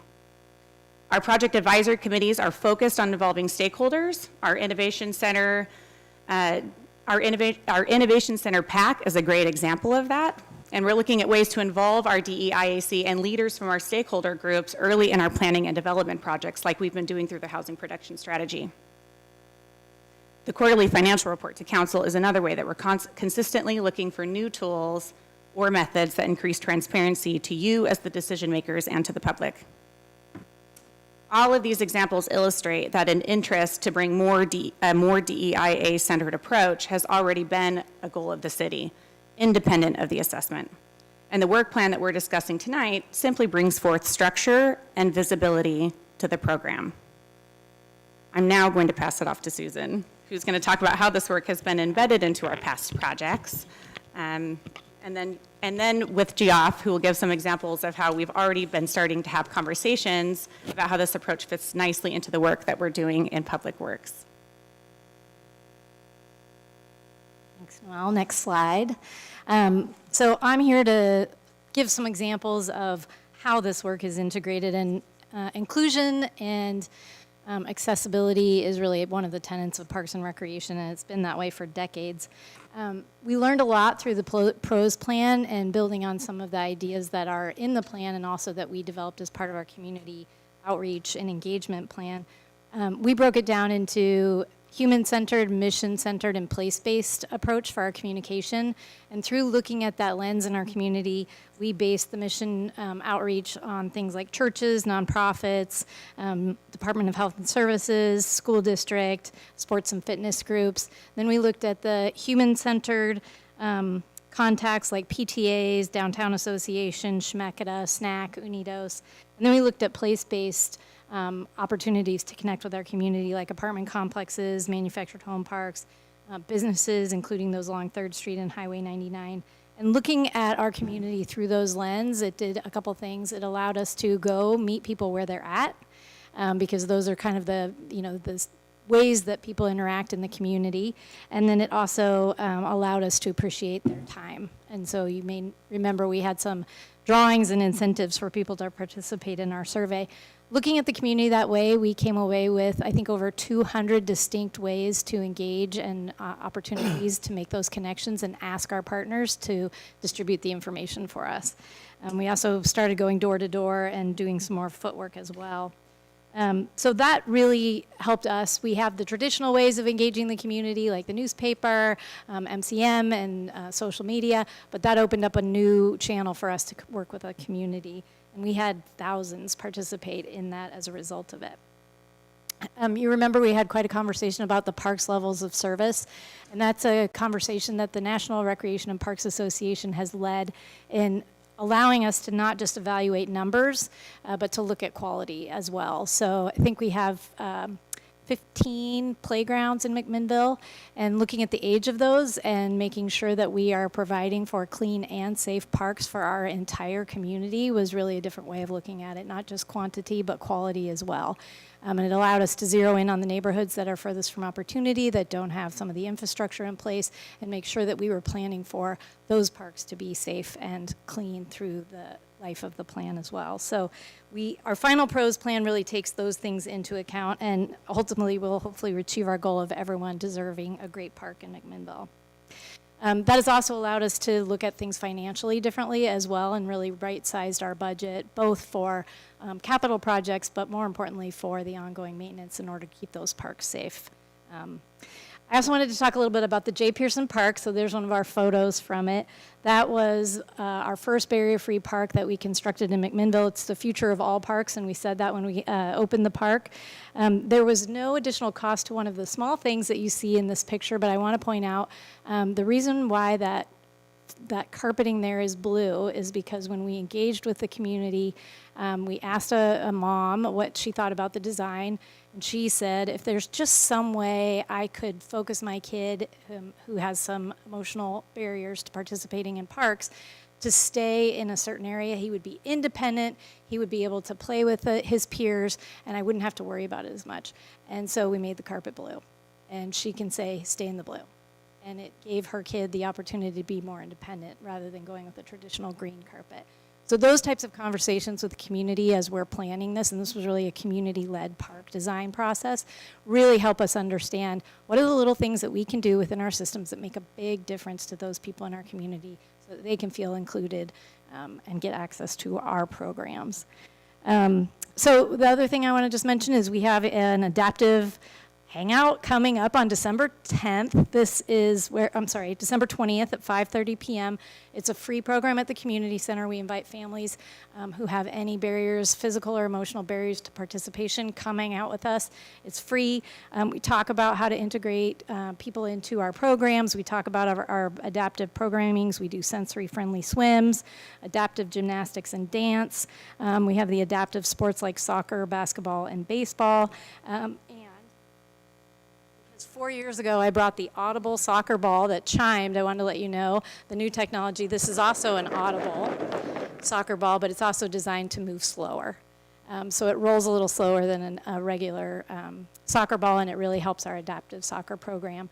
We have 3 different types of soccer balls that we use for it. So we're going to continue on this path and appreciate Noelle and the team working on this path for us. Could you just give a little bit more definition to adaptive play? You showed us an example with soccer, but you mentioned gymnastics and swimming. Could you give a concrete example for us as well? Yeah, a real good one is the sensory swim program, which is sometimes the pool can be very loud and overwhelming, even for all of us, right? It's just got a lot of acoustical issues, smells, sounds, all kinds of things, lots of people having fun and making a lot of noise. What we do for the adaptive swim is we have obviously smaller amounts of people in the building. We turn the music off. We put the lights a little lower, and we really try and make it a little bit calmer so that people can feel safe and welcome in an area where it's usually pretty active and pretty loud. So that's one of our sensory swim. And then we adapt all of our sports. So gymnastics, we adapt that, and we actually use students to help mentor some of the registrants in the class, and we just remove some of the barriers to regular participation and help people feel welcome and included in our programs. And some of our soccer program graduates, I guess what I would say, are now in the city's summer and fall soccer programs. So it's nice to see families have entryways into our programs as well. Thank you. Yeah, and I'm going to talk about some ways that we're looking in Public Works to be bringing more of this DEI framework into our work that we're doing already, and it's pretty easy stuff to implement. I've talked with the council before about wanting to start a CIP or capital improvement plan prioritization process. That, I'm not sure your mic's working. I got to be right here. Oh. Sorry. Thank you. I hate these mics. Okay. So I've talked with the council about wanting to bring a capital improvement plan prioritization process forward. And really what that does is looks at a way to communicate with the council and the community transparently and in an objective way how we are prioritizing our CIP projects. There's going to be multiple areas of scoring for that, and one of those areas of scoring would be DEIA. And so the intent of that scoring is to identify if a project has considered and addressed historical inequities that have affected low-income communities or communities of color. So the way that can be done is, one, does the project address a goal in the DEI plan? Another would be looking at the location of the project, and is it in a lower income area than our median here in the city, or is it an area that has a higher population of communities of color than what is the median in our city? So that's one way we can wrap DIA into our processes. Another is as we're developing our maintenance programs. An example would be like our LEAF program. Everybody loves our LEAF program. And what's great about it is it's Public Works doing its best work, which is when we're proactive. And to be proactive with our maintenance work, really we're looking at three things: institutional knowledge, community knowledge, and data. And being able to use the DEI Lens toolkit would make sure that we're increasing our community knowledge that we're receiving, and also increasing the data and making sure it's holistic that we're using. And another key thing in that Lens toolkit is it speaks about reviewing after the project and learning. Quick story about learning on how to do this work better. When I was younger in my career, I was managing a utility project in a neighborhood that had a Hispanic population. So we wanted to make sure that when we had the open house that we had somebody there that could translate, and we wanted to make sure they were invited. So I had a young engineer on my staff who was working for me that he got bilingual pay, and so he was on the project. I made sure he was there. We had the invitation that went out that had the English on one side and the Spanish on the other, and had him there ready to go, and we didn't have anybody that showed up. And I was talking with him afterward. I'm like, why do you think people didn't come? And he just blatantly told me, it's like, well, you wrote all about the project and said, if you have questions, call Jeff Hunsaker. Then in Spanish, on the other side, he had all the stuff, and then said, if you have questions, call Jeff Hunsaker. And he's like, they're going to see that, and they're not going to call. And he's right. It's a Swiss name. It's the chances of me speaking Spanish are very slim. And so he's like, all you have to do is just put my name on the back. Make it say Eduardo Rojas Roman. If you have questions, call Eduardo. And he was absolutely right, and we did that moving forward. That's the kind of stuff that you learn doing this work and taking the time to step back and say, how can we do it better? And then lastly, I want to talk a little bit about staff training programs. So in Public Works especially, we have a lot of technical positions that require certifications or licenses. And when we go out into the community trying to hire open positions, the talent pool is limited. And frankly, it's not representative of the community. I'm going to post a position that requires a survey license. I'm positive the talent pool is going to be predominantly older and predominantly white. And these are hard to fill positions. And so you really want to have ways to get positions that broaden out to the community as a whole. And over time, you'll have more representation of your community that way. And so a lot of public works agencies have been moving toward operator training programs. And this is one that we're looking to do at our wastewater treatment plant. We've been working with Director Hedges and HR about creating a new operator training position where somebody comes in. They don't necessarily need all that certifications, but they're getting in, they're doing the work, and we're helping them get that certification over time and training them on the job. And we're looking at ways to build that into our org structure and making it sustainable long term so that we can always have a strong talent pool that is as broad as possible to make sure that we're getting these positions in the door. Thank you. I'm going to ask you to expand on one thing, too. You mentioned the leaf pickup program. That's something I get a couple emails about a year. Usually a concerned citizen that the city is squandering money doing a leaf pickup program. And the response is typically highlighting, one, the preventative nature for our stormwater conveyance system and that aspect of it. And then there's the other aspect of it, which is the accessibility aspect. And I'm wondering if you could perhaps expand on that, or if you had a different reason for bringing the leaf pickup program as an example. It was just an example of a maintenance program, but when I think of accessibility, so often, Public Works, if you call us and it's something that we can help with, we're going to come out and we're going to help fix it. The people who contact government are not typically people of color or people in lower income neighborhoods. We tend to get most of our calls from more affluent neighborhoods. That doesn't mean there's, for example, less leaves to be picked up in those neighborhoods. We're just not hearing about it as much. So when I say we would use the DI to try to reach out into the community more, it's to make sure that we're not just being reactive, but we're being proactive and reaching out into those communities that might not be contacting us as often, but have just as much need, if not more. Okay, thank you. And then there's a physical accessibility aspect of it as well. Sometimes the complaints come in not understanding why everybody just can't take care of their own leaves. So there's many layers to that. Thank you. Thank you. So that's really all for the presentation tonight. So we'll just move into discussion and questions at this point. Okay, excellent, thank you.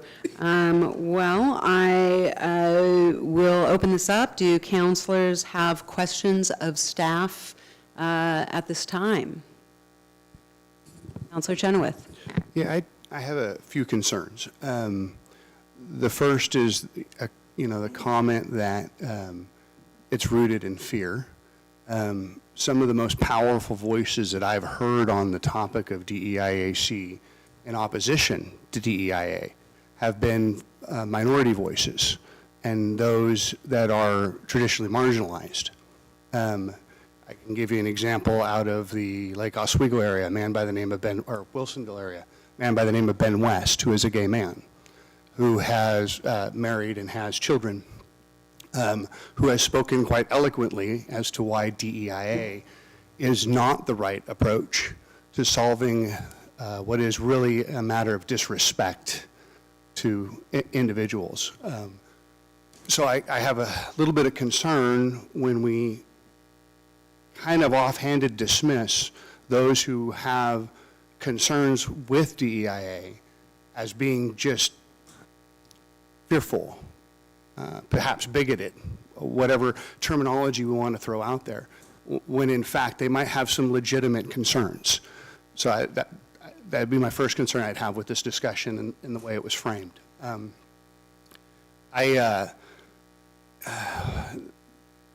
the last 6 months, I've been reading a lot of articles on this particular subject.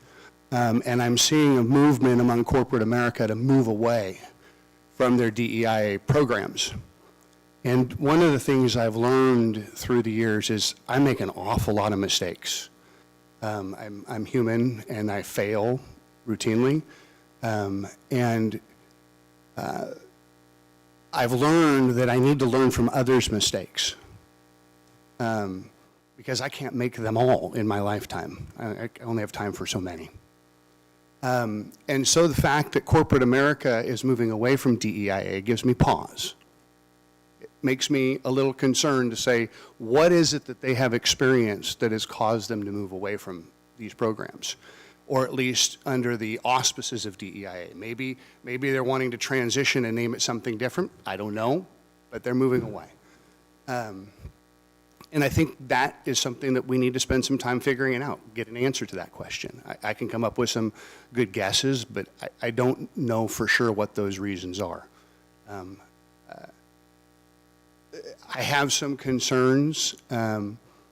Recently the Supreme Court has decided that affirmative action is unconstitutional when applied to hiring practices at or not hiring practices rather, when applied to colleges and their admission practices. Some of the language I heard in this discussion specifically dealt with applying a racial or gender lens on decision-making.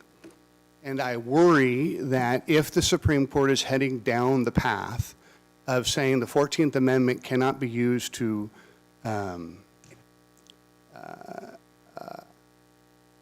favor or disadvantage, either way, anybody based on those protective classes, that we're going to be putting into our program the process that eventually we're going to have to take back out. Because government is the one area that we have to be careful of treating everybody equally and fairly. So I have concerns there. Lastly, you made the comment that there is no cost increase to DEI. And I would like some clarification there, because as I read through the packet, it looked pretty clear like there was going to be some increased labor costs associated with implementing these programs.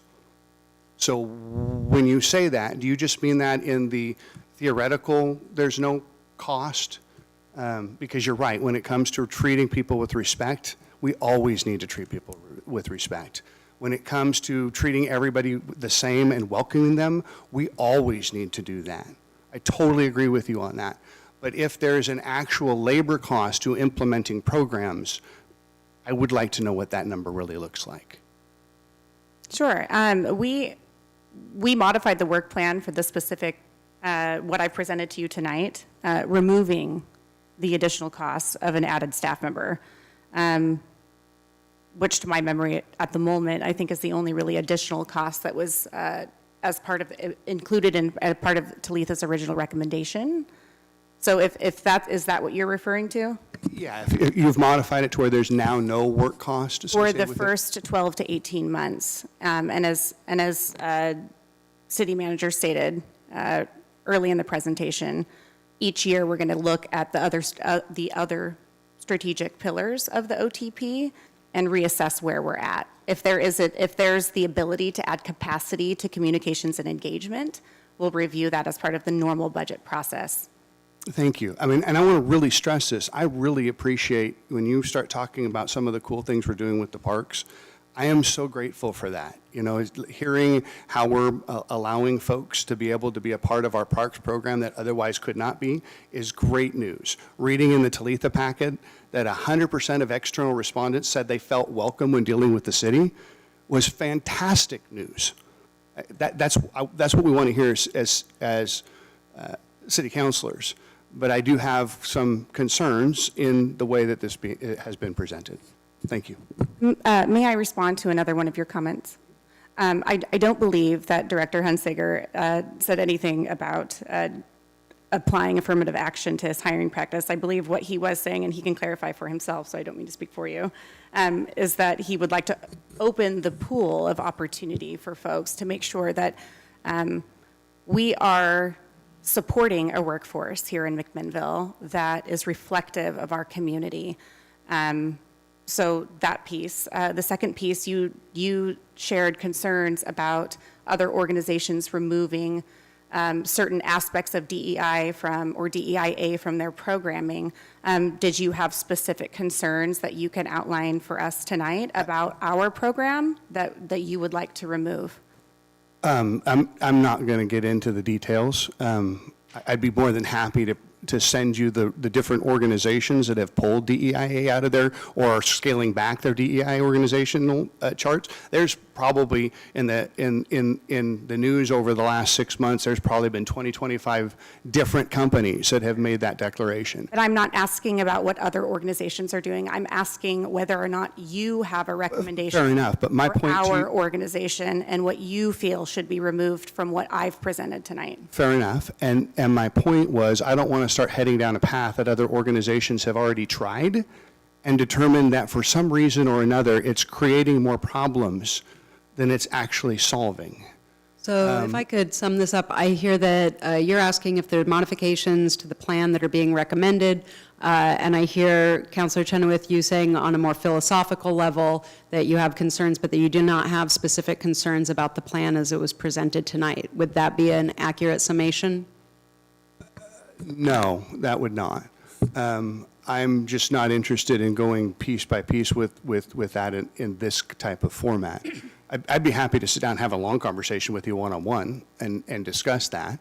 I'm just expressing what my concerns philosophically as a policymaker are, which is what I'm supposed to do at the council level. And as a result, and I'm trying to express, I think, what are legitimate concerns about the directions that society as a whole is taking right now on this subject. Sure. And I respect that, but I believe my personal opinion on the matter, Counselor, is that if you're going to use your position as a counselor to make public comments in a public forum about your concerns about DEIA and how it applies to our organization, then you should also be prepared to point out what those things are here in the same public forum, respectfully. And you're entitled to say that. And I would also equally push back on you. Making a blanket statement that people are having this position because they're afraid is probably not a good position to be taking. All right, well, I'm going to stop this part of the conversation right now. I feel like it's not going anywhere productive at this point. We are looking to approve this recommendation tonight. So if anybody does have modifications that are requested, this is the time to put those in front of staff so that they can be voted on tonight. And then there is one other thing that I wanted to address that kind of is highlighted here in the back and forth that's happening to a degree, which is just to acknowledge that the terminology has become something that is very politicized at this moment. And so I've been thinking through what is the intent here, and to me this is an examination of our community needs and our service delivery for all residents. And so I would kind of ask the question going forward of, well, I always say that language matters, and while I like to call things what they are, I think if there's misconceptions about what something is, that it's important to evaluate. It's important to evaluate language because if you're not able to move past that first part of the conversation, then there's really no more conversation to follow. I believe I heard the points addressed, unless, Mr. Hunsaker, you wanted to follow up at all on whether or not there's an affirmative action plan or recommendation in the organizational transformation plan? No, there's nothing to add. Noel very eloquently stated it. Okay, thank you. Are there other counselors that have questions or comments this evening? Council President. Thank you, Mayor, and thank you, Noel and staff, for your presentation tonight. It was very enlightening, and how we have and can work to further implement this work. That said, I do, I have read some of the things Councilor Chenoweth has alluded to. The most notable would be the Toyota Corporation and how they've rolled back some of their DIAC work after being champions of that, and I believe winning a national award among a couple different organizations for their work. My main concern with this OTP, I think is what you called it, it's 102 pages deep. That costs us about $100,000, and I don't feel that it should just sit on a shelf or get thrown out. But I also have concerns about the data and her inability to represent that data and how it was gathered in our work session that we had with the DEIAC. And so as council moves forward in implementing this plan, providing it passes tonight, any implementation that's geared around data that she included in this plan, I would personally like to see double checked before it's taken as gospel to implement into future city policy. Thank you. Thank you. Any additional counselors? Counselor Payne and then Counselor Menke. Sorry, it's hard to talk with those on. I agree with what Council President said as far as taking it as gospel. And I did actually take probably a couple hours to read through this report twice. And as the parent of an IDD individual, it felt a lot like you could have paid me $95,000 to write this, because there is nothing in here that doesn't feel like common sense. And I understand that I'm looking at that through my lens of experience in behavioral health and supporting IDD individuals. I do see a lot of room for improvement in the city, across the organization, across the community, not just within the city collectively. And so, to Council President Garvin's point, I also don't want it to sit on a shelf. I did appreciate the reference to it kind of needing to start at the top, that these changes do need to start with the executive team. I did ask last year in our strategic planning or our retreat for trust-based relational intervention training, which is a huge shift in lens and how you treat people, all people.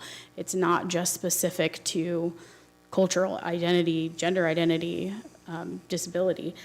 And so it feels like a lot of the recommendations that have been made have already been kind of swept under the rug, I guess, because we had to wait for this report to be paid $95,000 for and come from a professional, which I don't know what does or doesn't qualify the staff at Talitha.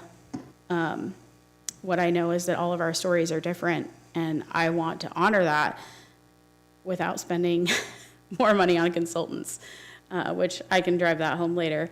I do have concerns about sort of the implementation as it pertains to our city and our community and the people who do live here.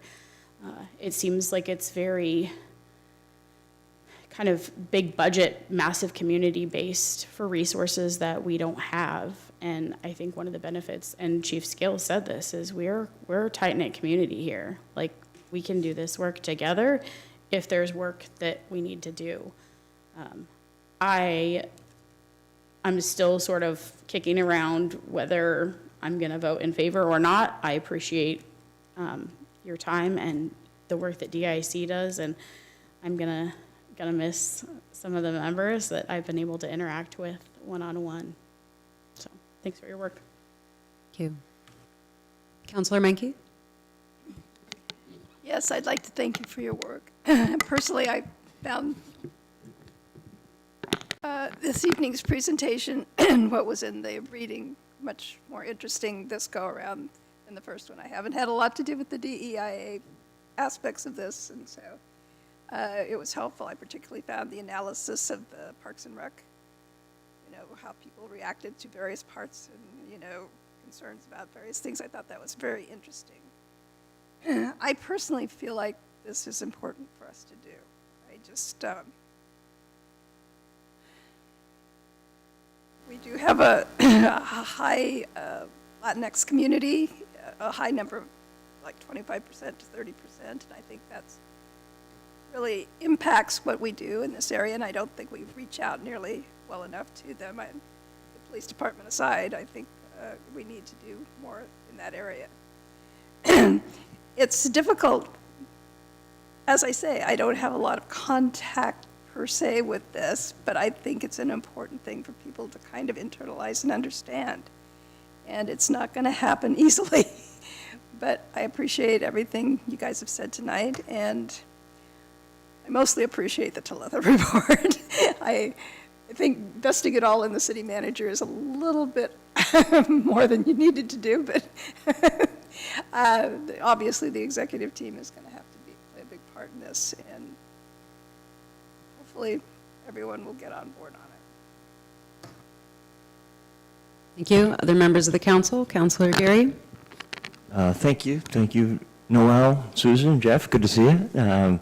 Jody as well, thank you for all your work on the report. Also want to thank Karis and the whole Talitha team, as well as the DEIAC committee, who put in a ton of hours and emotion and thought and and deep care into the report. So I appreciate it. Also appreciate all the city staff and employees for putting the time to be and share their candor in a lot of those assessments. I think some of those things were tough to read, but that's good. It means we were getting good responses and good feedback, and it contributed to a really good report. A report I intend to support, and I think is really good work.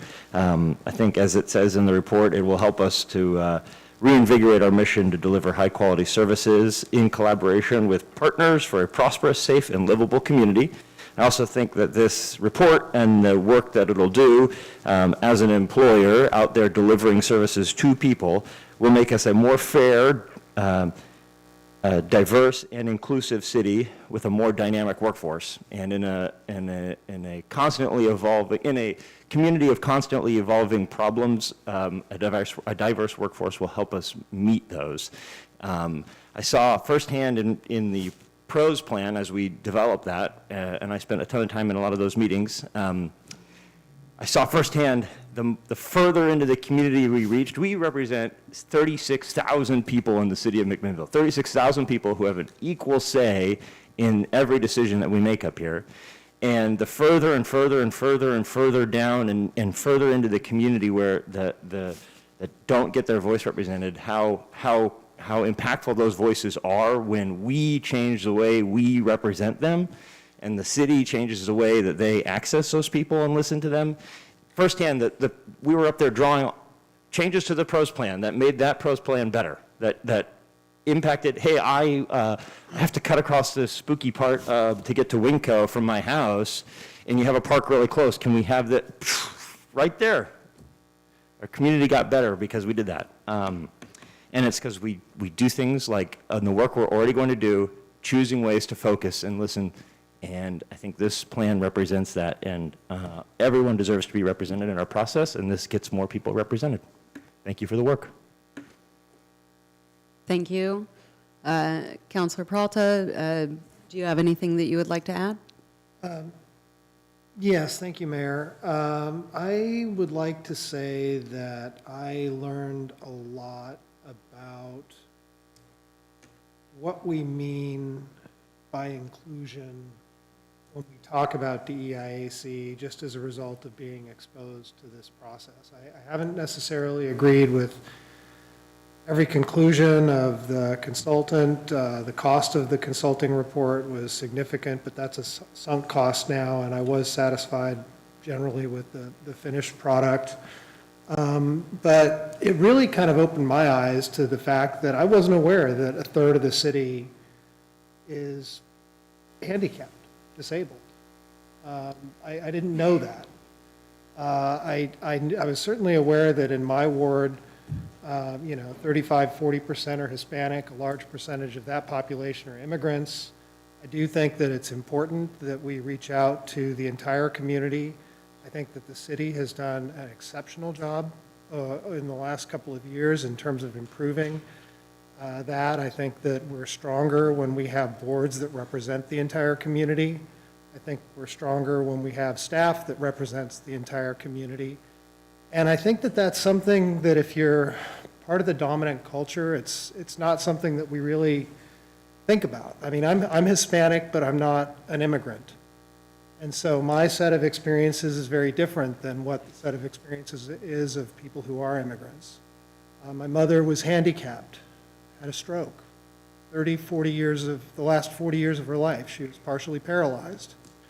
And I feel like if a lot of these ideas of equity, inclusion, diversity, if you just think about those words separately from the broader cultural context that's sort of developed around DEIAC, who doesn't want a diverse community?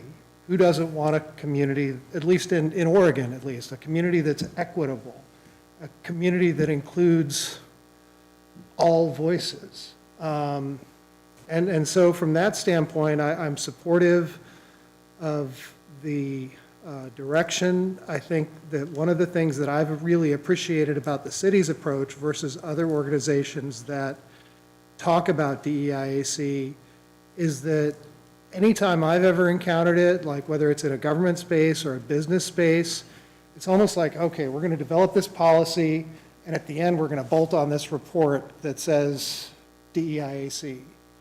I really liked the way the mayor talked about the RV rubber redevelopment, where from the beginning, the planning took into account that a third of that neighborhood or more are physically disabled.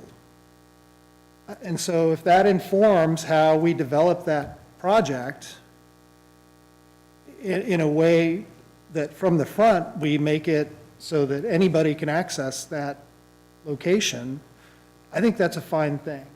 And I think that's really what it means when we talk about including this into the decision-making. It means that we don't, when we're redesigning 3rd Street, just accept the fact that the view shed has to be for a 6-foot person. Because if you're thinking about equity and inclusion and diversity, you realize that most people are not 6 feet tall, because a lot of people are kids, and our spaces should be available for kids. And we don't think about the fact that if you're thinking about diversity, equity, inclusion, you come to the conclusion, like someone like me, well, we have plenty of parking downtown. We have plenty of parking downtown. I can just walk downtown anytime I want. It's just, 10 blocks from my house. But I'm not a 85-year-old woman with a difficulty walking. I'm not a person who is disabled in that way. And so I do think it really should inform our thinking as a community. And I would just encourage people to just set aside the political context that has come around these terms and just think about what they really mean. What do they really mean to you? What does it mean? What does diversity mean to you in a community? What does it mean to be equitable for every person? What does it mean to make our spaces more inclusive for everybody? The way that, this soccer ball up here that makes noise so that kids who can't see can play soccer. That's DEIAC, the way that I understand it, and I'm greatly appreciated that we have programming in our parks that does that. And I think the communities that don't put that type of focus on probably don't reach the same conclusions, that it's important to build play structures that are available for people who have, for children who have autism or for children who have other kinds of issues. I hear all the time, one of the biggest complaints I hear about school districts in Oregon is that they're not inclusive enough for children with special needs.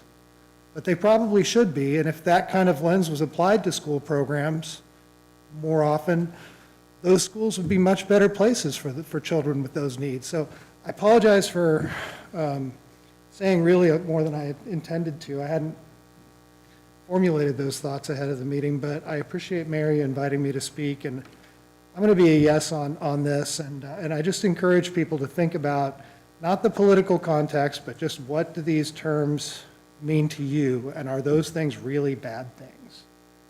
Because I feel like McMinnville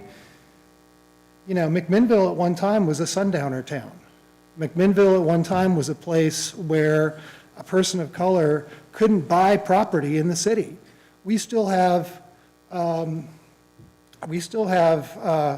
going to get the term wrong, but covenants in some communities that if they were enforced today, wouldn't allow people of color to buy property. And it's right there in the deeds of houses still today. It's not enforceable because of federal law. But that's our past. And I think our future should be much better than that. And I think this moves us towards that direction. So I will be a yes, and I appreciate the work that you've done, Noel, and to everybody else in staff who has made this a priority to be part of their thinking, because I think it's broader than what most people believe. So thank you. Thank you. It's clear to me that I should have asked Councilor Peralta to present my topic tonight. He did a much better job than I did. No, that's not. Thank you. I would like to also thank you for the tremendous amount of work that you've done on this. And I would like to thank the committee members for the tremendous amount of work that they've done on this.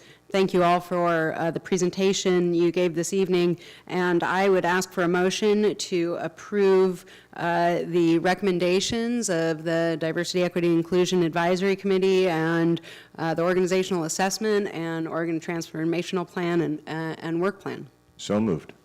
I have a motion from Counselor Geary. Second. And I have a second from Counselor Mankey. This is now open for council discussion. Counselor Chenoweth? Sal, I just want to say that was very well said. Thank you.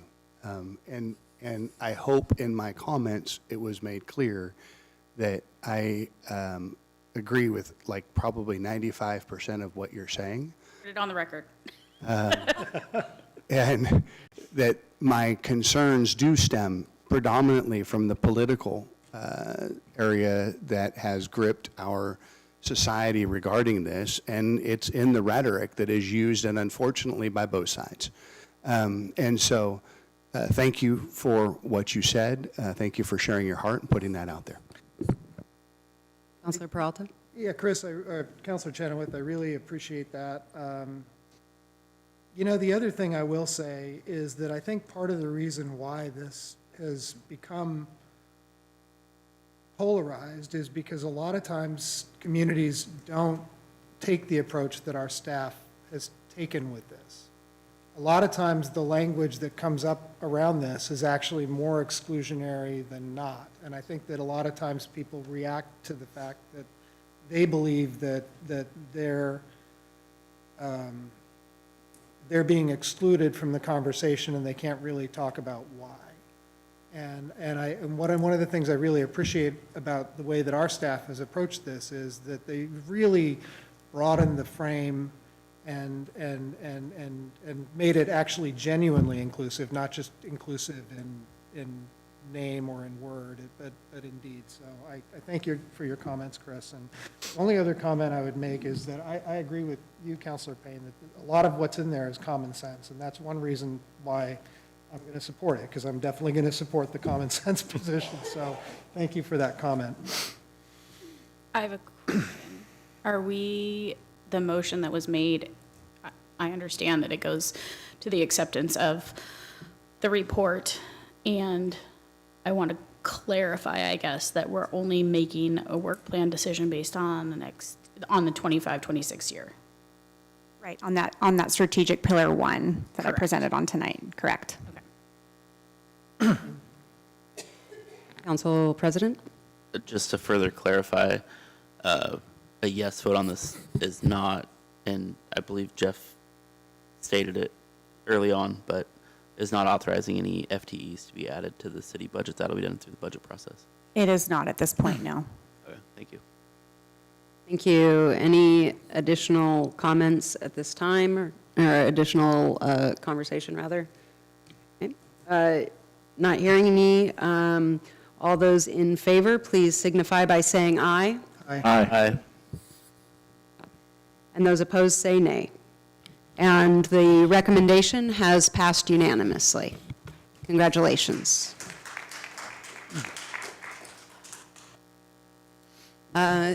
We are going to do our advice and information items, and then we will take a small break before moving into the remainder of the business portion of the council meeting. And so we'll start, if it's all right with you, Councilor Menke, with you on your report.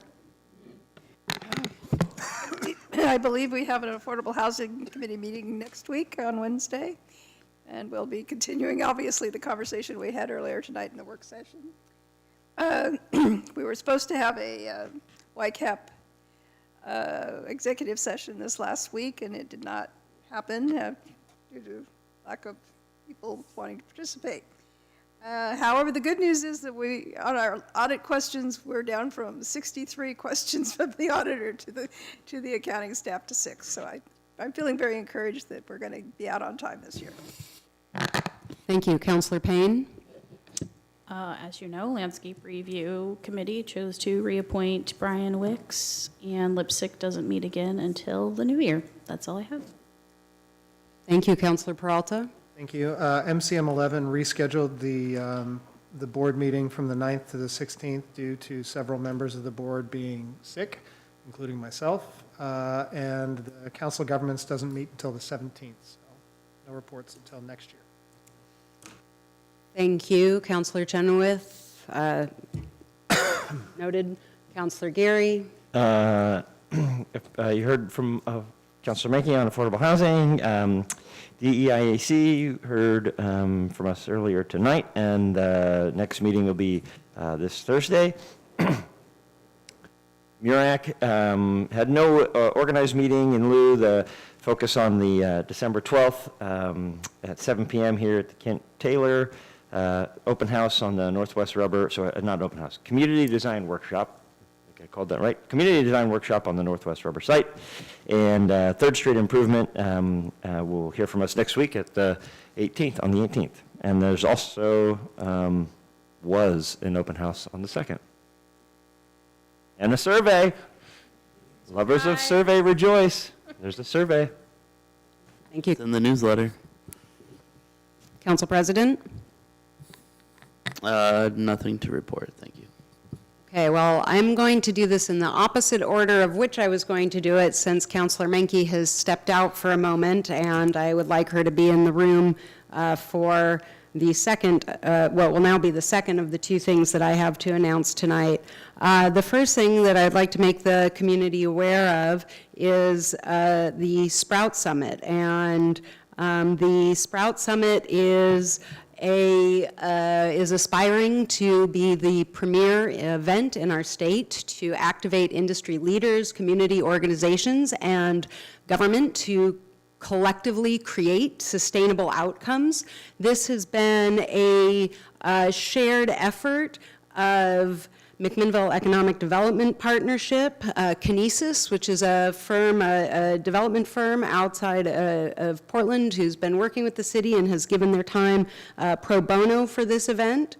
Zero Waste is part of the planning committee for this. Edible Landscapes, Visit McMinnville is doing logo development. The Chamber of Commerce is involved from our local business collective, Chapul Farms, Solid Carbon, and Ravino are all participating. Also, Samantha Town is donating her time to this, and Linfield College has also come forward as an incredible partner on donating their space for the event, which will be, we believe that it will be, or I think, no, they're confirmed that it will be on March 20th at the Linfield University campus and in the library, and they are donating that space for the day. And the MacTool Library is also involved in the planning and development of the Sprout Summit. I very much look forward to seeing this come to fruition. We also have a tentative commitment from Senator Ron Wyden to participate in the event. This is an event that will provide business attraction for McMinnville, as well as lean into circular city concepts so that the community can continue to strengthen itself, both economically, but economically with a specific eye on environmental stewardship. And so we've been working on that quite diligently for many months now, and I'm very pleased to be announcing it here for the first time this evening. More to come.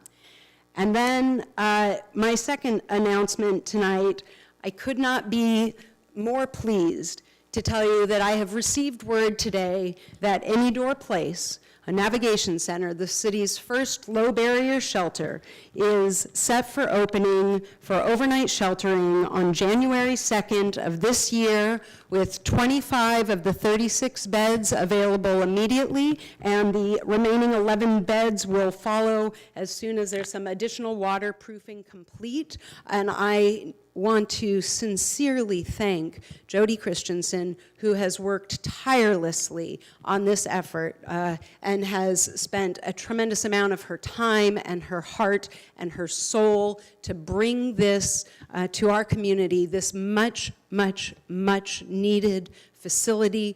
Thank you so much. I could not be more grateful to you and to Director Richards for all of your efforts to make this happen. And I want to thank YCAP for all of the work that they have done, partnering both by bringing initially land to the project so that we did not have additional land use costs on top of other costs, and the many very important aspects they've brought to us, including that this is a trauma-informed design, so that this is a space that will be accessible, and including that they have planned to have flexible office space so that wraparound services are available, so that people are not only coming in and getting emergency needs met, but beyond that, that there are long-term supportive services so that we can have a starting place for those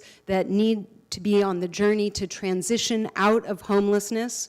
Homelessness is a multi-systems failure, and we need an entire arc of services and housing in order to thoroughly address and make significant changes, and this is a significant change for the city of McMinnville. Thank you very much for making this happen.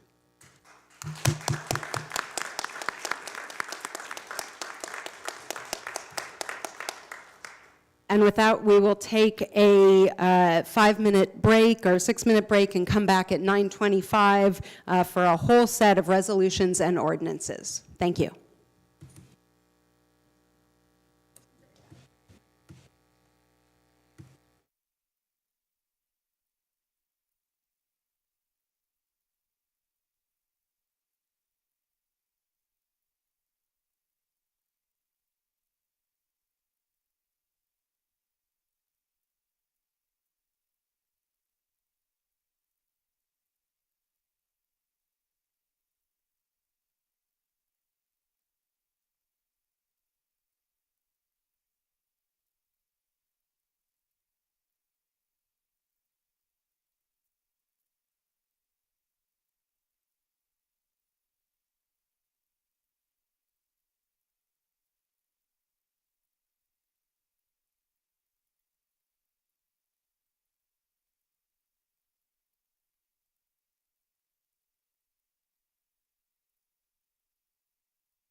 All right, if I could ask everyone to find their seats so we can restart the meeting, please. If I could ask everyone to to find their seats, to find their chairs. We will get going. And I'm sorry, as I sometimes do, I skipped department head reports. So, City Manager Towery, would you please do us the honor of kicking off the department head reports? Thank you, Mayor, members of the council. I foreshadowed this during my remarks about Chief Scales. I'll be out of the office on Friday and Monday of this week. When I return, the Green Bay Packers will have clinched a playoff spot by virtue of their pending win over the Seattle Seahawks. Thank you. City Attorney David Leitenberg. Thank you, Mayor. Nothing from the legal department tonight. Thank you. Community Development Director Heather Richards. Just to follow up on Councilor Geary's comment, we have the community design workshop scheduled for this Thursday, 10, 11, 12, yes, this Thursday from 4 to 7 here in this room. Everyone's encouraged to join us. It will be an opportunity to provide input and create impact on our future redevelopment of the Northwest Rubber site, and should be a lot of fun. Excellent. Thank you. Senior Planner Tom Schauer, do you have anything to add? No. Jenny Berg, Library Director. And Scott Burke, if you'd like to come up at this time, that would be great. Oh, You've got the mic. We got the Great. mic. Okay. So I think I mentioned to this group before that the Friends of the Library have funded a pilot project for a part-time security guard to be at the library 20 hours a week. And they started, I believe it was sometime in mid-October, towards the end of October, and it has already made a significant difference in staff morale and in incidents in some ways at the library. What we're, it's some of the things that I'm hearing from staff are just that they're able to do the work of librarians now and library staff instead of the work that is really more suited to a security guard. We're really pleased with the fit that we found. The person that is the contract, it's the same contract that Public Works, that the city already has through NAS Security, but we ended up with a security guard that's a great fit for the library in terms of that she's walking around in the library, engaging with the customers, really excited about the programs of the library, but also ready, willing, and able to manage behavior issues that we have around the library. That's been great. We've already received a lot of comments from patrons and community members that they're feeling better about some of the issues at the library. So thanks to the Friends for that, for the pilot program. Wonderful. Thank you. Mayor, may I? Yes, please. I just wanted to follow up, Director Berg. Thank you for chasing that down and recognizing the need and finding a way to do that. As a library user, I was just there for the craft fair, and the presence was felt, and it was a very safe, still welcoming environment. And I also have heard from staff that it is a much-needed resource. So, thank you. We'd love to have it more at some point in time. Thank you. IS Director / Interim Finance Director Scott Burke. Thanks, Mayor. Just a few different hats to report a couple things on tonight. Municipal Court they have 2 positions open right now. One we're going to be doing some interviews on very shortly. The second one's going to open next week, so hopefully we'll get some more great candidates for that. So they're running at pretty much half staff right now, and hopefully we'll be back up to speed in January, February. Over on the finance side, budget committee interviews are scheduled for next week, and hoping to bring that back to council in January. And the annual audit is also moving along into final form and should be on track for submittal by the end of the calendar year, and also something we'll bring back to council in January. And then over on the IS side, we've started meeting with our new budget software integration team, and that project is quickly taking wings and still hoping to have some quality reports and items to share in this upcoming budget cycle with Council and Budget Committee. Thank you. Excellent. Thank you. Director Muir, Parks and Recreation Director Muir. Nothing from me tonight, Mayor. Thank you. HR Director Vicki Hedges? Nothing to report tonight. Thank you. Thank you. Chief of Police Matt Scales? Always willing to talk. Real quickly, just some quick staff updates. Connor Green graduated from the academy last Friday. We had 2 people go solo recently, so that's a plus for our patrol staff. I want to just give a couple quick shout outs to our corporals that just finished their supervision course down at DPSST. Lastly, I've got three other things. Shop with the Cops tomorrow. I want to give a shout out to Walmart. They offer a generous grant to help us with that program. We'll serve upwards of 60 kids, I believe, tomorrow night over there. We work in concert with the school district to find needy families. Second one, shout out to the See You Later Foundation. Annually, we will adopt families, and it's through their support, through the Champions Run for Heroes, that we're able to help families out in need. And again, Sergeant Desmond heads that up, does a fantastic job, and we're excited to get that going. I guess there's 2 things. Post acceptance of a conditional offer, met with soon-to-be Chief Cord Wood. We have already met, had conversations, 30,000-foot type stuff, and I know he's going to be meeting with our command staff here in the coming days with himself just to become acquainted with them before he takes the helm. Super excited for him. Excellent choice. I have high expectations, and I think you guys are going to all be pleased with the level of service that you get from him. Lastly, I want to provide an update. Sergeant Josh Sheets, somebody that's been with the city of McMinnville for 33 years. He started in 1991 as a cadet, moved into 94 as a reserve, full-time in 1995. So he's got just over 33 years of service to the city. He will be retiring at the end of this year, and I just wanted to give him a massive shout-out. He has been, whether it's a good partner as a supervisor, whether it's his leadership with the McMinnville Police Association, always willing to work for the betterment of the PD.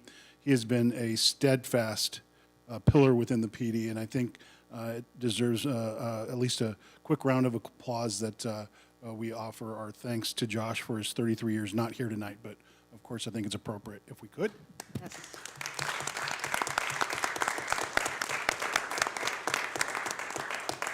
As a stud. He was a very efficient ticket writer in the early 2000s. You would know. Public Works Director Jeffrey Hunsaker? I'm not going to attempt to follow the man of the hour, so nothing from Public Works tonight. Thank you. City Recorder Claudia Cisneros. I just want to remind the council we have our last meeting of the year, which is next Wednesday. It's 2 work sessions followed by a special called meeting that will start after the work sessions. And that is everything I have. It was that or Christmas Eve, so. Okay. Thank you very much. We'll now look at our consent agenda. Does any counselor request to have any item removed from the consent agenda and heard at its regular place on the agenda? I believe it's item 2. Let me look. Item B? Item B, Resolution authorizing. Okay, we'll remove item B from the consent agenda, and I would ask for a motion to approve the consent agenda as amended. So moved. I have a motion from Council President. Second. A second from Councilor Peralta. All those in favor, please signify by saying aye. Aye. Thank you. Those opposed say nay. And the consent agenda has passed unanimously. We'll now consider resolution number 2024-66, a resolution authorizing the city manager to enter into professional services contract for the Public Works Campus Project Phase 2A, Project 2024-9 with Jacobs Engineering Group, Inc. And Council President, I'm going to ask if you have a specific question before I ask for a staff report. My question was more rooted in like the timeline for this to move from this phase 2A to the 100% design and then to construction. This is, 1.27 million for phase 2A, which is 30% design docs, but it doesn't really call out the timeline for seeing this through. And I don't have any concerns how it's being funded or what it's for. I mean, it's a great project, and we just acquired that property, so I fully support it. I just wanted a little bit of clarification on that. Thank you. Public Works Director Jeffrey Hunsaker, could you address? Yes, so specific to the timeline, moving from this preliminary design through final design, we don't have a specific one yet, really. We are just going to be moving through the process, trying to get the better numbers as we go. Ideally, I'd love to be in construction on something within like 4 years, maybe 5. But we're going to be playing a little bit of financial Jenga with that project because it's going to be touching so many different funds, wastewater, street, parks. So there's so many pieces to it. We're going to have to really know a lot more about who has to pay for what and then how we're going to get all those dollar amounts figured out. So that part will obviously be involving the council with very thoroughly as we move forward on it. But I don't have a specific timeline for you right now. Okay, thank you. Thank you. Any additional questions? I would now ask for a motion to approve resolution number 2024-66. So moved. Second. I have a motion from Council President and a second from Councilor Geary. All those in favor, please signify by saying aye. Aye. And those opposed, say nay. Resolution number 2024-66 has passed unanimously. We will now consider resolution number 2024-67, a resolution approving the appointment of a new police chief. I'd like to call on Vicki Hedges, our Human Resources Director, to present. What? Did that at the top. Oh, good point. Thank you. Yes. No, I'm good. We're gonna try to get through this entire agenda. We will now consider resolution number 2024-62, a resolution awarding the contract for professional services for the Southwest Area Plan Project to HHPR. I'd like to call on Tom Schauer, Senior Planner, to present. I do have a short presentation. It generally follows the information in the packet. If you'd like me to present, I can, or if you're comfortable, I can not present as well. Council? Do you know you have questions up front that you'd like to hear a presentation on, which is completely acceptable, and we value the time that you've put into preparing this? Councilor? I have a question, but I don't need a presentation, so I'll yield to you guys, so what you want to do. Likewise, I have a question, but no. Okay, I think we'll go right to questions, and thank you, and I'm sorry not to be exercising your presentation, but hopefully you'll send it out afterwards to the council as well. I can tell you it looked very nice on his screen. I'm sure it did. I'm sure it did. So we'll go in the order that those questions came in. Councilor Payne, then Councilor Chenoweth, then Council President Garvin. To be honest, right now, I just feel bad for the developers that are here waiting for their ordinances to be passed. Right. So, Okay, we are. got to move it along. Okay, we're going to move it along. Councilor Chenoweth. My only question is, it's $350,000 for this? I don't know which one of you I should be looking at. Not to exceed 325. And where does that money come from? That is in the long-range planning budget. 275 is budgeted this year, 50 for next year, I believe. Already in the budget. Perfect. Thank you. Yep. Thank you, Council President. In the same vein, I have a similar question around, with this being 325, 275 in the current budget year, is there a reason or is there ability to bring an FTE on to do this kind of work instead of farming it out to a consultant, knowing that this consultant probably has a larger team and can get it done a little bit quicker, but at $325,000, it seems like we could fund an FTE for almost 3 years and get this done along with building capacity into your team versus just putting more money into consultancy. Yeah, so I wish we could do that because I always like to entertain that notion. We did that with our UGB amendment, right? But the expertise needed for this particular type of planning is very diverse. That's why you see such a team that's been put together for this planning process. And it's not something that one FTE could do. So we have a market analysis in there. We have traffic analysis in there. We have space planning in there. It's not a skill set that a planner, we could bring a planner on that would have all those skills to bring to bear. Okay. Well, thank you for that, and I would just ask council to kind of consider that lens moving forward when consultant fees come forward, is, if there's additional capacity that could be built within the organization that is more cost neutral, even if it takes a little bit longer to get the same job done. And I will say, that's what I look to first as well. I try to be really creative about, maybe too creative sometimes for our HR and our city attorney, but in terms of utilizing budget funds for the planning processes that we need to get done and how to do them in a creative way with a staffing process. So we are always looking at things like that. Thank you, Heather. No further questions. Thank you. Any additional question? Counselor Gary? Just a comment. I had thought through that same thing, and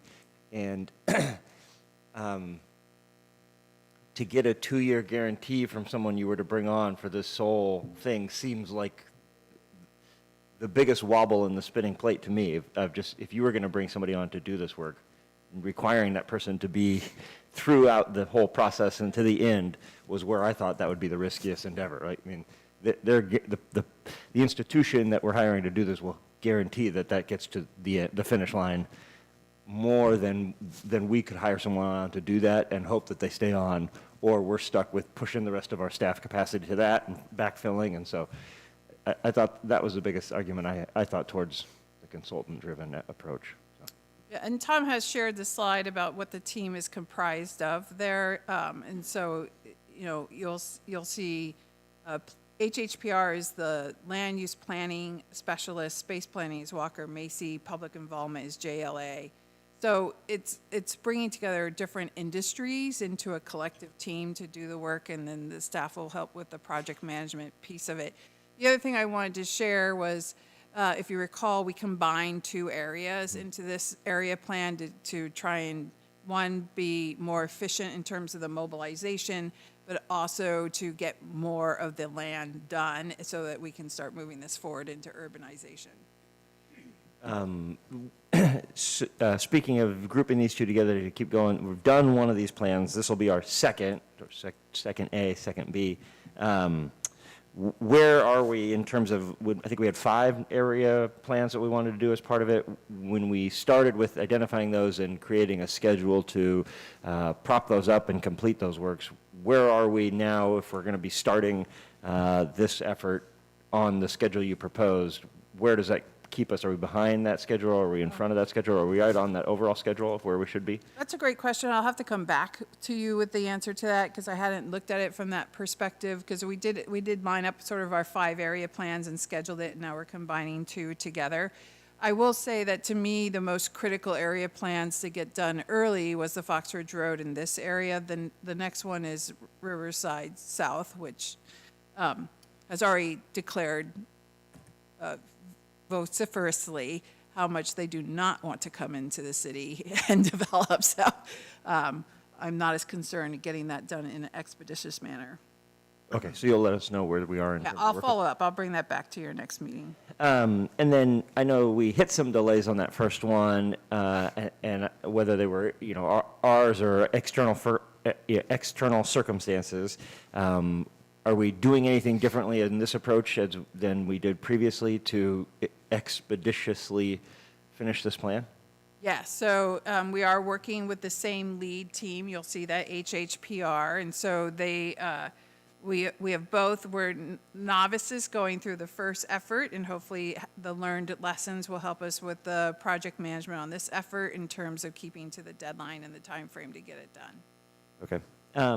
And then on the starting end of the spectrum, I see 1.4 is PAC orientation slated for February of 25.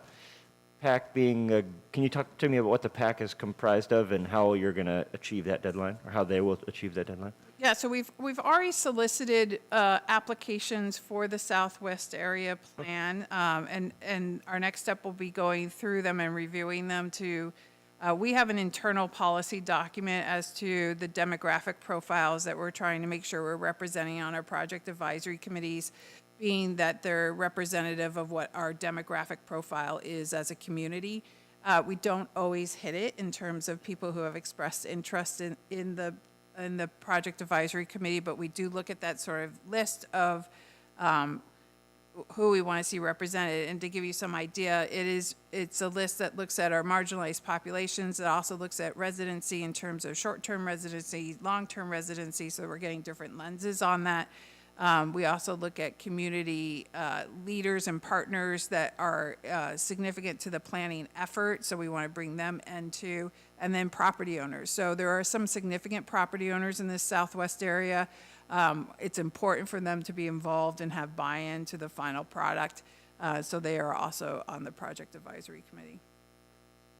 So it's currently a planning internal process to assemble the. So our project advisory committees are advisory to staff in terms of bringing a product to you, the planning commission and city council, as in terms of the final form. So they're not, you'll see in the resolution that the city attorneys brought forward in terms of the appointments to different city committees, that the project advisory committees are operating at sort of another tiered level below the city appointed committees. Okay. In terms of process. Okay. Will that formalization, I think for the previous Fox Ridge Road, we came to council to officially form that. Will that process happen again? So, no, we actually have been advised not to have the project advisory committees appointed by city council in these land use processes. And so they are advisory to staff, and they will not come forward as an appointment. Okay. I have a follow-up from Councilor Menke on your last question. I would just, my impression is this is a much larger development. Well, you're combining a couple of them, obviously, than what we did with Fox Ridge. So I see it's going to go over 2 years. I mean, I can see why the costs are higher, and there's a lot more involved. Yeah, it's a much bigger area, and there's also more significant land needs that we're trying to meet in this area as well. You've got like 2 different community, or what are they called? Community network things that happen in this. And there's a tremendous amount, I think, of lower income housing too that's going to be much bigger than Fox Ridge. It's like multiplying Fox Ridge times 3 or 4 times, I think. Thank you. Go back to Councilor Gary. So, we have a sort of a council-approved planning work plan that you've brought to us before for and I know we had good mission charge when we wanted to bring all these area master plans in, so I know we're on track with do these master plans, but where is this work also in dovetailing with the overall work plan? Just the other way to ask that question is, what other projects is this competing with this year, or this term of this project? So the 2 years. You mean what other plans and processes are in that work plan for moving forward over the next 2 years? Correct. Yes. We are scheduled to start the transportation system plan work as well. We'll be getting that on the streets here very soon. My goal is by the end of this month, hopefully. Then we will also have the downtown master plan that will be starting sometime in the next 2 quarters. I'm not sure which one. We're in the process of trying to hire a planning manager, and just finished interview, so we'll be able to bring the FTE on shortly after the holiday. So the downtown master plan is also on schedule to move forward during this process. The natural hazards is meant to be finished during this process, and then we'll start the natural resources work as well. All those in this 2-year cycle, all this is, okay. Yep. Okay. Thank you. Additional questions from the council? Not hearing any, I would ask for a resolution to approve resolution number 2024-62 as presented. So moved. I have a motion from Councilor Menke and a second from Councilor Peralta. Is there any additional council discussion at this time? I'd ask for all those in favor to signify by saying aye. Aye. And those opposed say nay. The resolution has passed unanimously. We will now consider resolution number 2024-63, a resolution authorizing the city manager to enter into a contract with Business Oregon for $2 million for infrastructure to support workforce housing. And I would call on Heather Richards, Community Development Director, to present and to also give you the same option if you do have a staff report. If council has questions, we could abbreviate the staff report and go into questions. I have, why don't I just have a map I want to show really quickly. In the interest of time. Oh, my sharing's not enabled.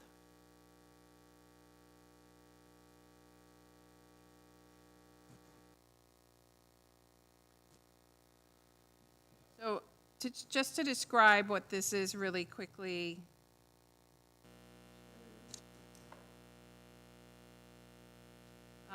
This is relative to House Bill 4134, which Mayor Drapkin worked on with Representative Elmer through the last legislative session. And this was bringing grant funds to different housing projects throughout the state to provide workforce housing. So we called this the Housing Oregon's Workforce Bill and How to Do It. And it was really to bring funds to housing projects that had an infrastructure, were not moving forward because of the cost of infrastructure and had infrastructure needs, and how could we fund that infrastructure to get these projects moving. And then if we did fund the infrastructure with state funds, that we would work with the developers to have guaranteed workforce housing as elements of the project. So for this particular one, this is for McMinnville, it is a $2 million grant from Business Oregon to fund water infrastructure for what we call Zone 2 of our water utility. So this is a higher elevation zone. We need to have a pump station activated to provide water to the land where these housing units are established. We approved a subdivision in 2007, but 290 lots in that subdivision have not been able to be constructed upon because it did not have water infrastructure. So for the last, someone do that math in their head, I'm not sure I can do it this hour, but at least 10 years or more, we have not been able to build on these lots because of the water infrastructure. We were able to get the funds through the legislative process. Great work on Mayor Drapkin's part and Representative Elmer's part. And so the developer has committed to building 20 homes in that development that are available for households making 130% area median income or less within the next 5 years. These will need to be certified for their income levels, and they will remain affordable to these income levels for 10 years. So we will record a certificate on the property. If it sells, it needs to sell to someone, to a household that is making 130% area median income or less. You heard our housing production strategy. In the housing production strategy work session, you heard the large exponential differentiation between income levels in McMinnville and cost of housing that's coming out the door that's being constructed today. We are so far apart. 130% AMI is our teachers, it's our law enforcement, it's workforce that, you wouldn't expect to have to be in subsidized housing, but because of how far apart we are, this housing is not being built. Developers are building housing at the market rate that they can sell it at, which is much higher than what this household income can afford.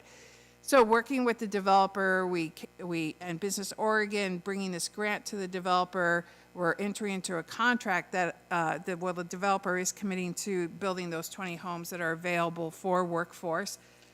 And also the other added value to this is by funding the pump station, we're opening up Zone 2 of our water utility for housing development. So we have this subdivision that's on the books that's been approved since 2007 that hasn't been built out in this elevation or lack of water infrastructure. But we also have an additional 470 lots in our UGB expansion area in the Southwest Area Plan that we're going to be working on that are also in Zone 2. So the funding that's coming from this grant, it will also open up those lots for housing as well, which is so critical for our community right now. To let people know where this is in what we call the West Hills area of McMinnville. It's the west side subdivision. We have built out several phases of it so far. So the phases that are in Zone 1, it's the land that is north of 2nd Street and west of Hill Road, if you want to think of it that way. And in the next couple of years, this is probably the only large subdivision that we're going to see built out because we have run out of buildable land supply, except for our 108-acre Oak Ridge Meadow subdivision as well. This shows the proposed subdivision layout. You're going to be looking at this as a land use issue here in this meeting as well, further on. And the phase 3 and 4 are the two phases in the next 5 years that will be built out that are in zone 2, and that's where you're going to find the 20 workforce housing homes as well. So excited to bring this to the table. This is funding that we're bringing to McMinnville to help housing move forward and also bring in a dedicated workforce housing. Thank you so much. Is there any council discussion at this time? Not hearing any, I would ask for a motion to approve resolution number 2024-63. I have a motion from Councilor Peralta and a second from Councilor Menke. Is there any additional council discussion at this time? Council President? No. I would just like to say that it is 18 years that this property hasn't developed. 18 years closer to the 20-year mark, so that is significant for the city. And the culmination of the number of lots that will now be able to develop in the city, that is a total of 760 lots.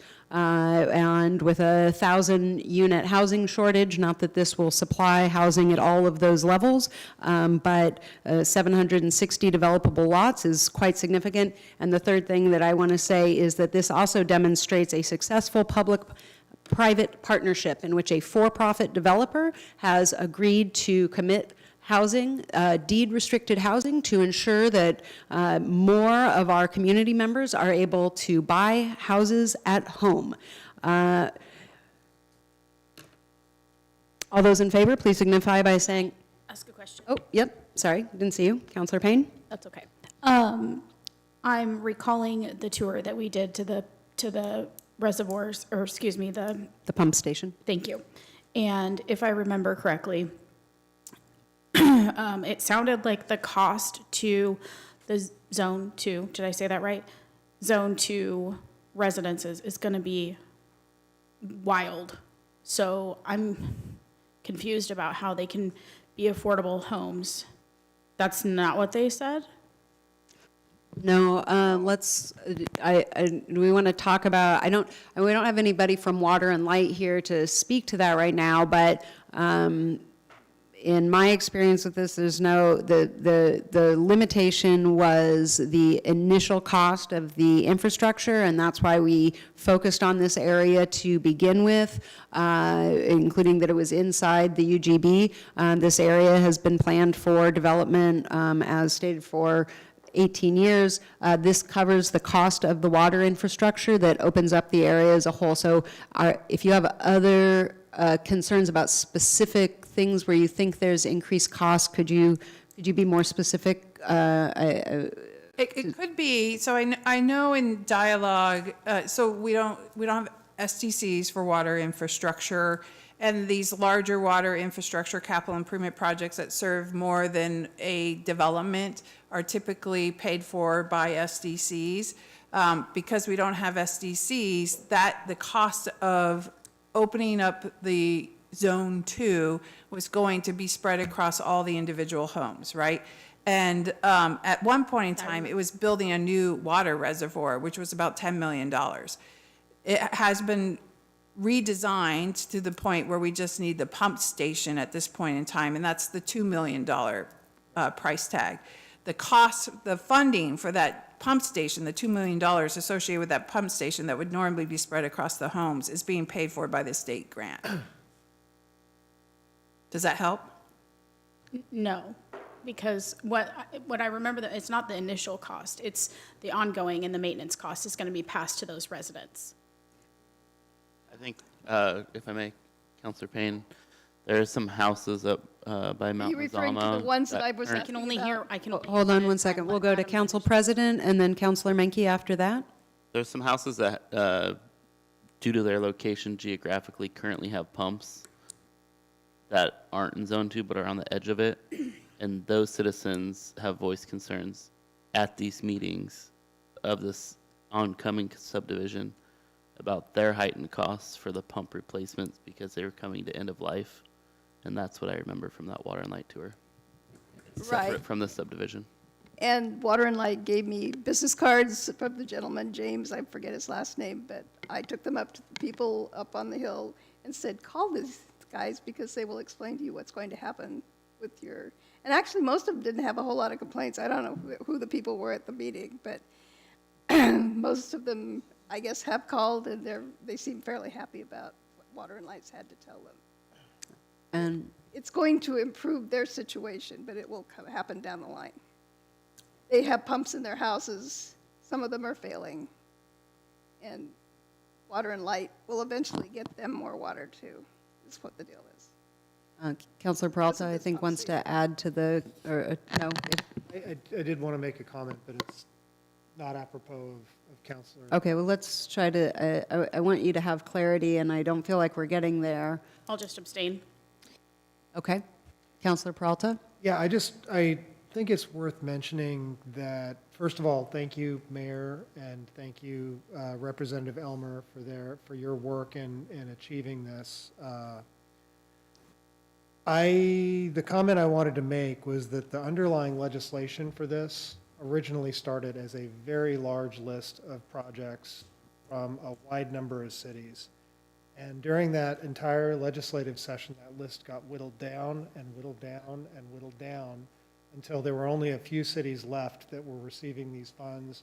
So I was just really grateful at the stick-to-itiveness of Representative Elmer and Mayor Drabkin in ensuring that McMinnville got these resources, because probably 75 or 80% of the original cities on the list didn't. And so thank you, and thanks to our lobbyists and whoever else did that work, because this really is a game changer for the community in terms of available housing.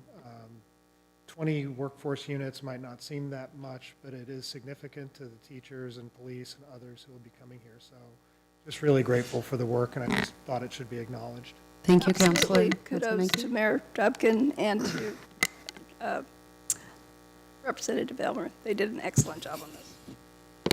Thank you, and I will echo what you're saying. Gratitude to Representative Elmer. In the short session, she had the option of bringing 2 bills forward, and was willing and did an incredible job of championing this bill and having this be one of the 2 bills that she brought to the legislature. And our city staff and our city lobbyists have worked on this tremendously as well, and I've just been very grateful for the representatives' partnership and getting the job done. As we know at the legislature, it takes persistence, and the city has greatly benefited from that representation. Mayor? Yes. If I might. Councillor Chenoweth, yes. Thank you. I just had a quick question. Is the developer on board with actually building the 20 units at this point? Yes. Okay, thank you. Thank you. All those in favor, please signify by saying aye. Aye. Aye. I noted that we had 1 abstention from earlier, Councillor Payne. I'm sorry I didn't do that as part of the formal motion, but we have that. And those opposed, please signify by saying nay. Okay, and the resolution has passed 5-0 with 1 abstention. And then, if it's okay with the council, because we are working very hard to get through this, we do have a number of ordinances that are timely in land use matters, and as Councillor Payne noted, many of those people are here for this meeting. What I'd like to do is move up into our ordinances and then come back for the remaining resolutions, just in case the hour happens to drag on. Not seeing anyone have any major concerns about that, we will now move to consider the second reading of ordinance number 5154, and I would like to call on Heather Richards, our Community Development Director, to present any additional information. At this time, I do not have any additional information, just a reminder that this is a recommendation from the Planning Commission based on an application to rezone from R3 to R4, lot that's fairly difficult to develop in a traditional subdivision because of the waterway that's running through it and the lack of water credits available in our county at this point in time. Thank you. As the council members may recall, this ordinance did not have unanimous support at the November 26th meeting, which requires the second readings to be conducted at a separate meeting. And unless any member requests otherwise, I will ask City Attorney David Leitenberg to read the ordinance by title only. Thank you, Mayor. This is the second reading of ordinance number 5154, an ordinance approving a zone change from R3, medium density, 6,000 square foot lot residential, to R4, medium high density, 5,000 square foot lot residential zone for property of approximately 2.93 acre located west of Northeast Newby Street and Northeast Hoffman Drive intersection, tax lot R4409DC 01100, docket ZC 3-24. Thank you. Any council discussion or deliberation on this ordinance? Councilor Chenoweth? Yeah, I just wanted to express, in the first reading of this, I expressed concerns about what appeared to be the primary change that occurs when we go from R3 to R4, being the height of the buildings. The more I slept on this, the more it really troubled me. And so I will be moving to a no vote because I just don't feel like I want to open Pandora's box to R1 homes to 65 foot, I believe, is the maximum that they could end up with next door neighbors of. So 60. 60? Yep. So I will be moving to that. Thank you. Any additional council discussion or deliberation on this ordinance?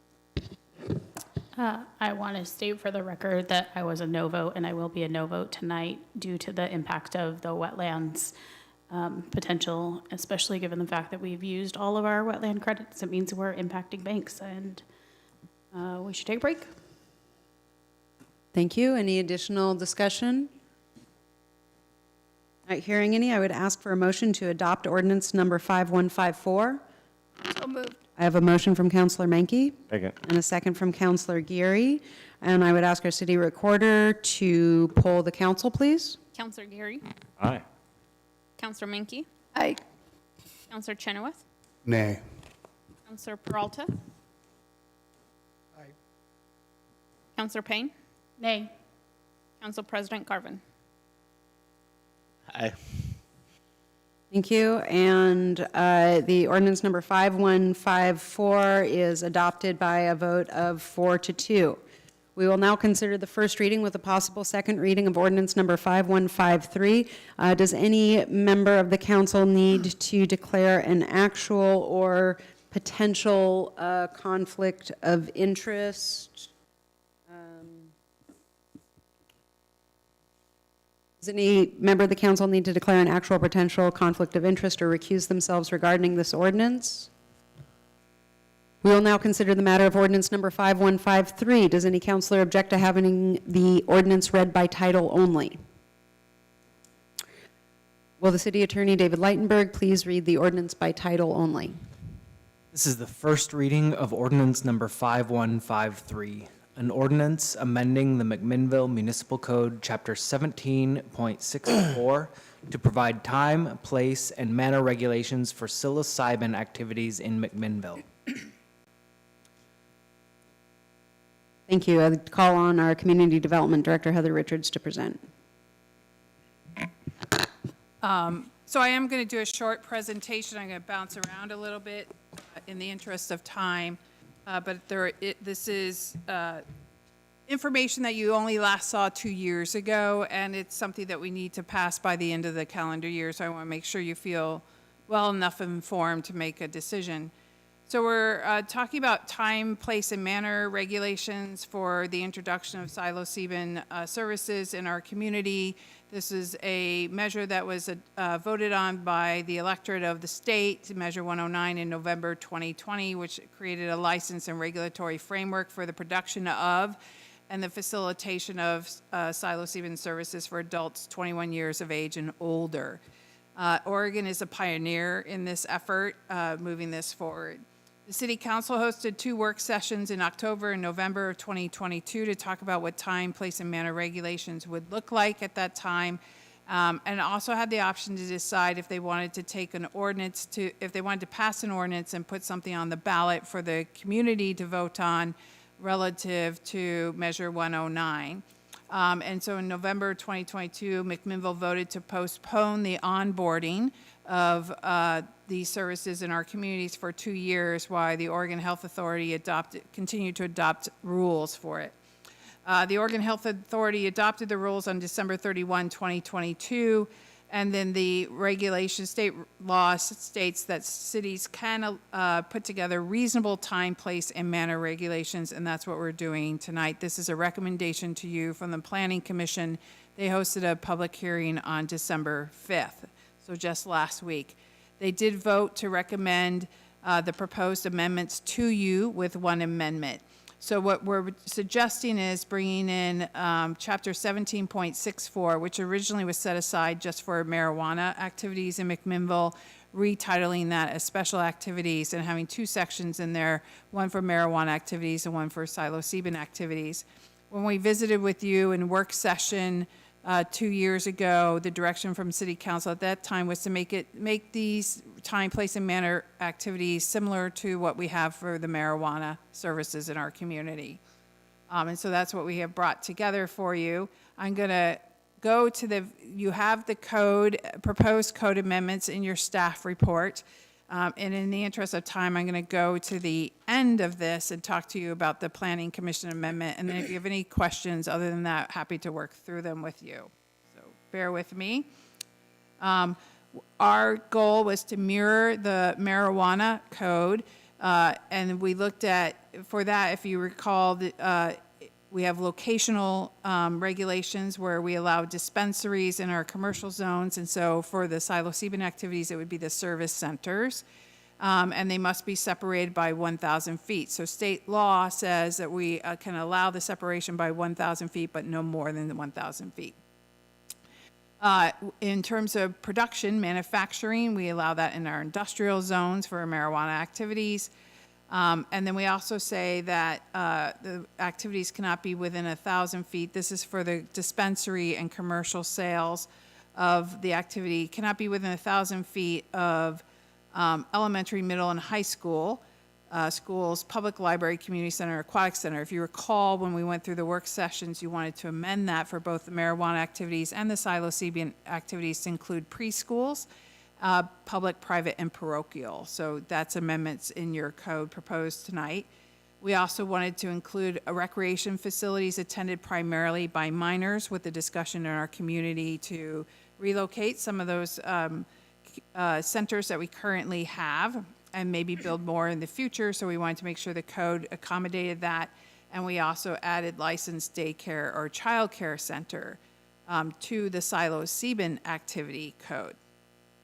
We also said it cannot be located on a property with a residence, including a caretaker's residence. So that's for the psilocybin activities, and that's in law in terms of that piece of it. In terms of development standards, we looked at what was in the state law. We also looked at what was in our code for marijuana activities, and then looked at what other communities were doing, and we decided to add the need for exterior lighting and waste disposal for the psilocybin activities. So you'll see that the 2 codes for marijuana and psilocybin are somewhat similar. There are some additional things in the psilocybin based on what's in the state law and what's required in there. The Planning Commission had some discussion about this, and they elected to make an amendment in their recommendation to you for the marijuana activity section of the code. So their recommendation that they voted on was to amend, and this is not in your packet because their public hearing happened on Thursday, and your packet had already been published. And so we're bringing this to you as a recommendation tonight to consider from them. So they recommended amending section 17.64.060A6, which is entitled Performance Standards, subsection 6, and add the same two provisions in terms of the separation for marijuana dispensaries and commercial recreational facilities, so selling of it, from public plaza and active use parks and licensed daycare or childcare center. And then also essentially grandfather in those lawfully licensed facilities that are operating today prior to this code being amended that may be within 1,000 feet of those two additional elements. They wanted to do this so that it did mirror what was in the psilocybin activities recommendations. And if you recall, after we had the work sessions at City Council in 2022, we did go through our code and amend it relative to licensed daycare and childcare centers and made it much more broadly open as to where we would allow those. So they are located, there's the ability to locate them more broadly throughout our community than when the marijuana code was first put together. The other thing I wanted to bring to your attention as an amendment is actually an editorial amendment. For some reason, when the code was developed, it auto-formatted in a weird way under section 17.64.150A5, which is performance standards for the psilocybin activities. And the lettering for the separation is awkwardly in there. I think it's A, B, D, E, F, and we're recommending A, B, C, D, E. With that, I'm happy to answer any questions or go into more specifics about what the service centers are or the production facilities are, if there's interest in that. Thank you. Does council have questions for staff? We'll start with Councilor Chenoweth. Yeah, could you clarify the discussion that we had? Oh, yeah, sorry. Thank you. Councilor Chenoweth had asked me a question earlier, and it was a discussion at the Planning Commission as well. So the city had the opportunity, when the state law was developed, the city had the opportunity to to adopt an ordinance that would then be put on the ballot for the community to vote on, to either defer bringing the activities into the community for 2 years, or to ban them all outright. So many cities adopted ordinances and then put ballot measures on their local ballots to do one or the other. And McMinnville City Council at the time elected to adopt an ordinance that banned, that deferred bringing the facilities into the community for 2 years. And so that's what went to ballot, and that's what was voted on and approved by the community. The Planning Commission had a discussion at their hearing on Thursday night as to if moving forward we wanted to ban the activities altogether, did we still have the opportunity to do so via state law? And I think Bill Kabaisman is still on our meeting with us tonight, but his advice was, yes, we still have that opportunity. So the City Council still has the opportunity to adopt an ordinance to put on the ballot measure for the community to vote on to ban the facilities altogether in the city. However, that's not an activity for right now because we are under state law provisions to allow them starting January 1, 2025, and there's interest in having time, place, and manner regulations for that allowance. But in the future, there's still that opportunity to adopt an ordinance and put it out to ballot otherwise. Excellent. Thank you. Thank you for bringing that forward. Councilor Payne, I know when this originally came up, you had you'd done a lot of research. You brought me a large packet of information at that time. Do you have any questions for staff at this time? I do not. I support the existence of having time, place, and manner appropriately for psilocybin. Thank you. The council, would the council now like to consider ordinance number 5153 per the recommendation of the Planning Commission, or direct staff to notice and plan for the public hearing to consider psilocybin activities, time, place, and manner, docket G522? Can I ask you a question? Yes. And I as well. Oh, yep, I'm sorry. Please, Council President and then Councilor Chenoweth. Heather, could you elaborate on the desire of the Planning Commission to change from adopted state code around marijuana definition, like we have in other code where we memorialized and ran parallel with state code, so when state code's updated, our code updates, to this one-off definition that you presented? Definition of what? Item A, where we're removing running with the OAR and. Oh, that's actually, that was a recommendation of city council during the work sessions 2 years ago. So the school is defined by OAR, does not take into account preschools or Head Start or anything of that nature. And so we had that discussion at city council during the work sessions 2 years ago, and city council asked for that to be elaborated upon to include that full spectrum of schools that include kids of different ages. So that was not a planning commission. The planning commission took that direction and just, supported it. Okay.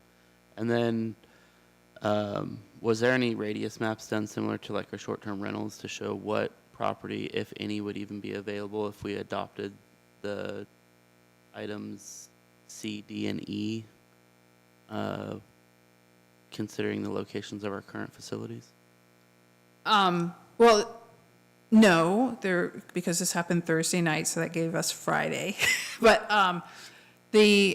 what the Planning Commission wanted to do was ensure that those facilities that are lawfully licensed today remain so and didn't become non-conforming.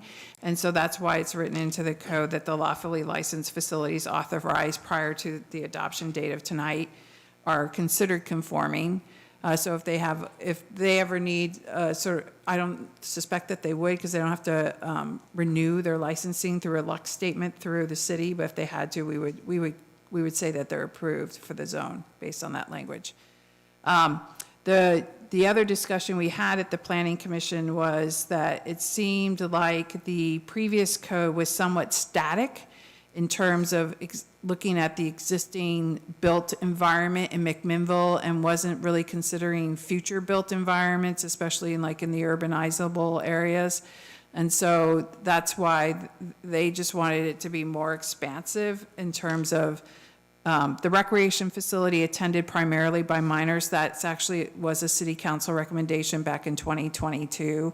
And then the public plazas and the licensed daycare and childcare center came out of the city council work session as well for the psilocybin activities, and the planning commission just wanted to add it to the marijuana separation as well. That's their recommendation, is those two items right there are the changes that they made in their recommendation. Okay. Are we aware of any incidents that current facilities have been barriers or had negative impacts on child care centers or youth in the last decade of their operation? No, but the discussion was that we talked a lot about if you're in because we've opened up our code a lot more for daycares and child care centers, there was discussion about if you're in a large multi-tenant complex, and so think about the child care center that's in I don't know the official name of the complex, but where A&E is and Momiji and that area, that if you have a licensed child care center there and right next door was a commercial dispensary, the impact that would have on the child care center. That was their discussion, those types of things. Okay. I mean, with that example, I would argue that alcohol sales in that area has been a bigger deterrent. There was a commissioner who brought up how is liquor regulated in terms of time, place, and manner as well. But the majority vote was to recommend these amendments to you. Okay. I couldn't get behind supporting D&E because I'm not aware of any negative impacts marijuana facilities have had on childcare. And I can think of multiple incidences that I've personally witnessed of alcohol sales in the downtown core affecting childcare, especially Head Start, related to the East End Circle K that we have, as well as the center market by the aquatic center. And we've failed to identify time, place, and manner for alcohol sales and expanding those in the city. So any expansion of marijuana, time, place, and manner, I can't get behind. Thank you. Councilor Chenoweth? Thank you. I just wanted to clarify, my intent of having Heather express that conversation was not focused on the banning of them. It was focused on the discussion that the city council, or that we're in a position where we have to pass this because we need to have it in place by the first of the year. So that was my intent for that, because there was, the comment in the packet was, because of what the city council had done, we were now obligated. And I was like, what does that mean? And so she expressed that for me. Thank you. Great, thank you. Additional questions for staff at this time? Okay, the council like to consider ordinance number 5153 per the recommendation of the Planning Commission, or to offer amendments, or to direct staff to notice and plan. I'm sorry, council can make amendments on the recommendation without a public hearing, correct? Yes. So you can adopt it as recommended by the Planning Commission. You can adopt it with amendments. If we need additional findings for the amendments, we'll tell you. Yes.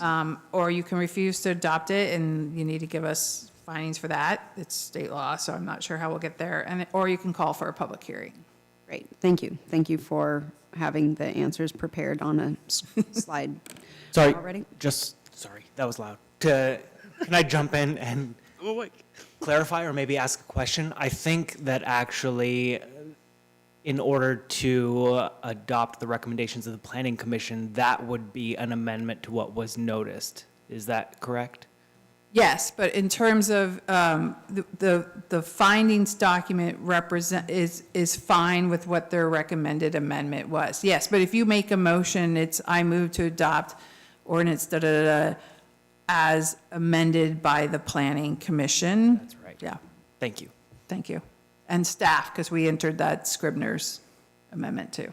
And if you want to make an additional amendment, you would for that amendment? Yeah, you have the opportunity to do that too. with whatever amendment you are Yeah, inspired. and then we as staff or legal counsel would tell you if we need to change the findings to get there. So then, just as a continuation on the process side of that, if there were amendments made that required additional findings, it could come back at the next meeting on December 18th for approval. However, if it did not pass unanimously at that time, that would mean we would need to notice another meeting before the 31st of this year.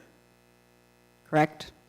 Because if it does not pass unanimously on the first reading, according to the charter, it has to be on a separate day before we can have another meeting in order to pass it. Right, but it. if I understand the question correctly, if someone makes a motion for, let's pretend the motion is to adopt ordinance 5153 with the proposed amendments by Planning Commission and staff and blah, blah, blah, blah, whatever the other amendment is, then, and that passes unanimously on the first reading, but you need findings for it, we would bring findings back for the second reading. I believe that's how that would work. If it doesn't pass unanimously, then we're into Then we will have to bring another meeting forward. Yeah. Before the year end. What if the amendment doesn't need additional findings? You're just removing things. Yeah, then that's fine. Yeah. You're not going to get a unanimous vote. Thank you, Counselor. I'll just cut to the chase on that. Yeah, okay. I'm trying to determine if we can still meet our legal obligations with the meetings that are currently posted, understanding that there are going to be amendments, or if there could be the potential for needing another meeting, which it doesn't sound like there. Yeah, and just to be clear, it's 30 days for an ordinance to become in effect. So we will have a window of time where the TPM will not be in place, where we will have to, where people can license. Okay, I'm just going to go, is anybody wanting to move this to a public hearing? No. Okay, great. So, Council President, I hear that you would like to make some amendments. I would ask you to make those before I call for a motion, so that the council will have the opportunity to consider both the motion as, to make a motion on the item as presented or an amended item. I'd like to make a motion to remove amendments to the marijuana time, place, and manner restrictions. If she wants to put that slide back up, I could tell you, but I can't off the top of my head. I will do that, so. I'm confused. I thought that you were objecting to changes that, I think he's objecting to the additional change from city council 2 years ago, right? Yeah. Yeah. oh, Here we go. Oh, it's showing on mine. It's not showing on yours. If I might, my understanding is that the council made a decision, the planning commission referred that decision back to us in agreement with us, and now we're amending what we decided 2 years ago. Item D and E are additional from planning commission. Yes, I'll show it this way if that's helpful. So we don't need a motion and a second to hear an amended motion, right? You can say what the amendments are you'd like to make, and then we can entertain a motion following that. Yeah, the Yeah. amendments is to not move forward with the additions of items D and E that the planning commission put upon council. just D&E. Correct. It's D&E. Okay. And the thought being is, this unfairly targets these items, psilocybin and marijuana, while, and it's hard for you to reconcile that we do that on those two items while not doing that on alcohol? Marijuana specifically, I mean, if you're tripping on mushrooms, yes, you could be in a different state of mind. You could be hallucinating, and I could see where somebody walking outside of a facility after treatment could be affected. The difference between an OHA psilocybin facility where you can consume, a marijuana facility you are not allowed to consume. Yeah. And you are not walking out of that facility under the influence from what you just purchased. Legal for you to consume in that facility, and they can lose their OLCC license for allowing you to consume. And then as an extension, you brought up the alcohol sales and inequitable application of the law there. In our goal-setting session this year, we did identify as a goal to evaluate time, place, and manner restrictions on facilities whose primary function is the sale of alcohol in our economic improvement district. And the research that staff did and what they brought back, and I don't remember how the information came to us right now, but what came back is that there's not only not only is precedent lacking, but that time, place, and manner on alcohol restrictions may be on those types of businesses may be illegal, if I'm remembering that correctly. I don't know, Mr. Towery or So I Community Development believe Director? the research showed that no other community has done that for alcohol sales, but not that, but that the belief is it can still move forward. We still have it on our work plan to evaluate and bring forward. The difference here is the state legislation legalizing marijuana and legalizing psilocybin activities specifically states in the legislation that cities have the right to do time, place, and manner regulations, reasonable time, place, and manner regulations. And to be clear, the way you phrase that question, Councilor Geary, I think Adam is only targeting those specific requirements within the marijuana portion of the code and not the psilocybin portion of the code. Correct. Due to the ability for consumption at the psilocybin OHA facility versus the non-consumption of marijuana at the marijuana facility. So those two requirements would still be present under the psilocybin portion. Oh, understood. Because it's 1764-060, a 6 is only starts with medical marijuana. Correct. Okay, I understand. And recreational. Medical marijuana dispensaries and/or commercial recreational facilities. That's how the two are described. We don't have medical marijuana facilities anymore. They're all OLCC that are licensed to also sell to medical OHA cardholders.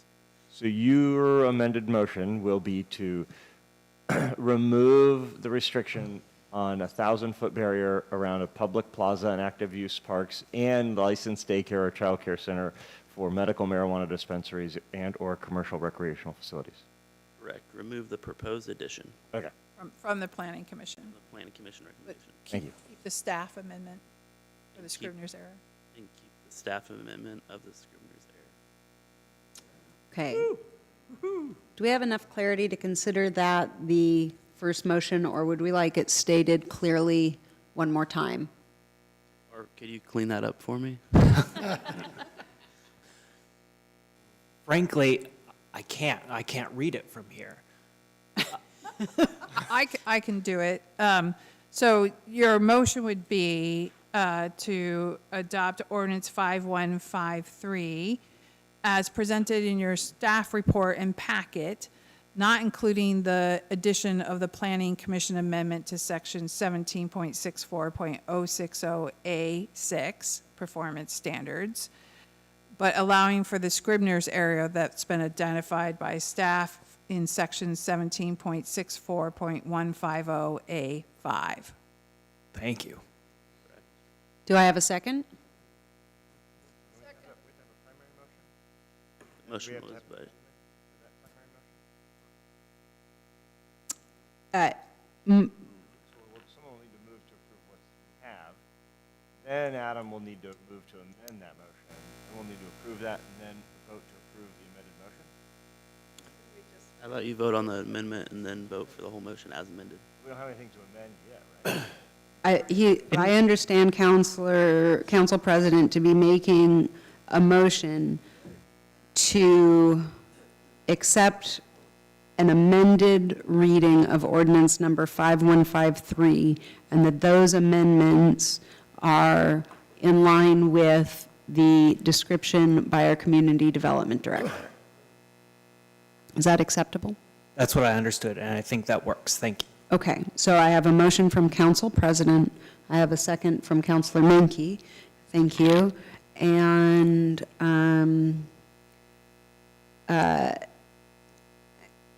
now we are open for council discussion. Okay. I feel a little over my skis. It feels weird to remove those two things from there, but I trust Councilor Garvin's expertise on this. So, I don't want to keep going back to this, but our packet shows a different 6, under item 6, it only shows A, B, and C. It doesn't show. Right. So for marijuana specifically? What's that? For marijuana specifically. Right. So we're approving the ordinance but rejecting. We have to bring, per our zoning ordinance, we've never turned anything around this quickly 4 days from a public hearing at the Planning Commission. But we're in a process where you only meet once in December, and we need to get this done by the end of the calendar year. So you had the meeting packet goes out on Tuesday before we even had the public hearing with the Planning Commission. Our ordinance tells us as staff that we need to bring to you what the Planning Commission voted on as a recommendation to the City Council. So coming to you tonight, we're sharing with you that what's in your packet, they voted on to recommend with an amendment to add those 3 items to it. That's the staff report and presentation to you. So couldn't we just approve the packet we got that doesn't have the plaza and active parks? That's the impact. That's the outcome. Okay. Any additional council discussion? Recognizing no further discussion, those in favor signify by saying aye. Aye. And those opposed say nay. Nay. And the motion passes with dissent. Ordinance number 5153 passes by a vote of 5-1 on its first reading and will be brought back for a second reading on December 18th, special called City Council meeting. And It is 10:40 PM. We are going to take a 5-minute break, and then we will come back and consider ordinance number 5155. Thank you. Recording stopped.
Regular business meeting of the McMinnville City Council. We will now consider the first reading with a possible second reading of ordinance number 5155.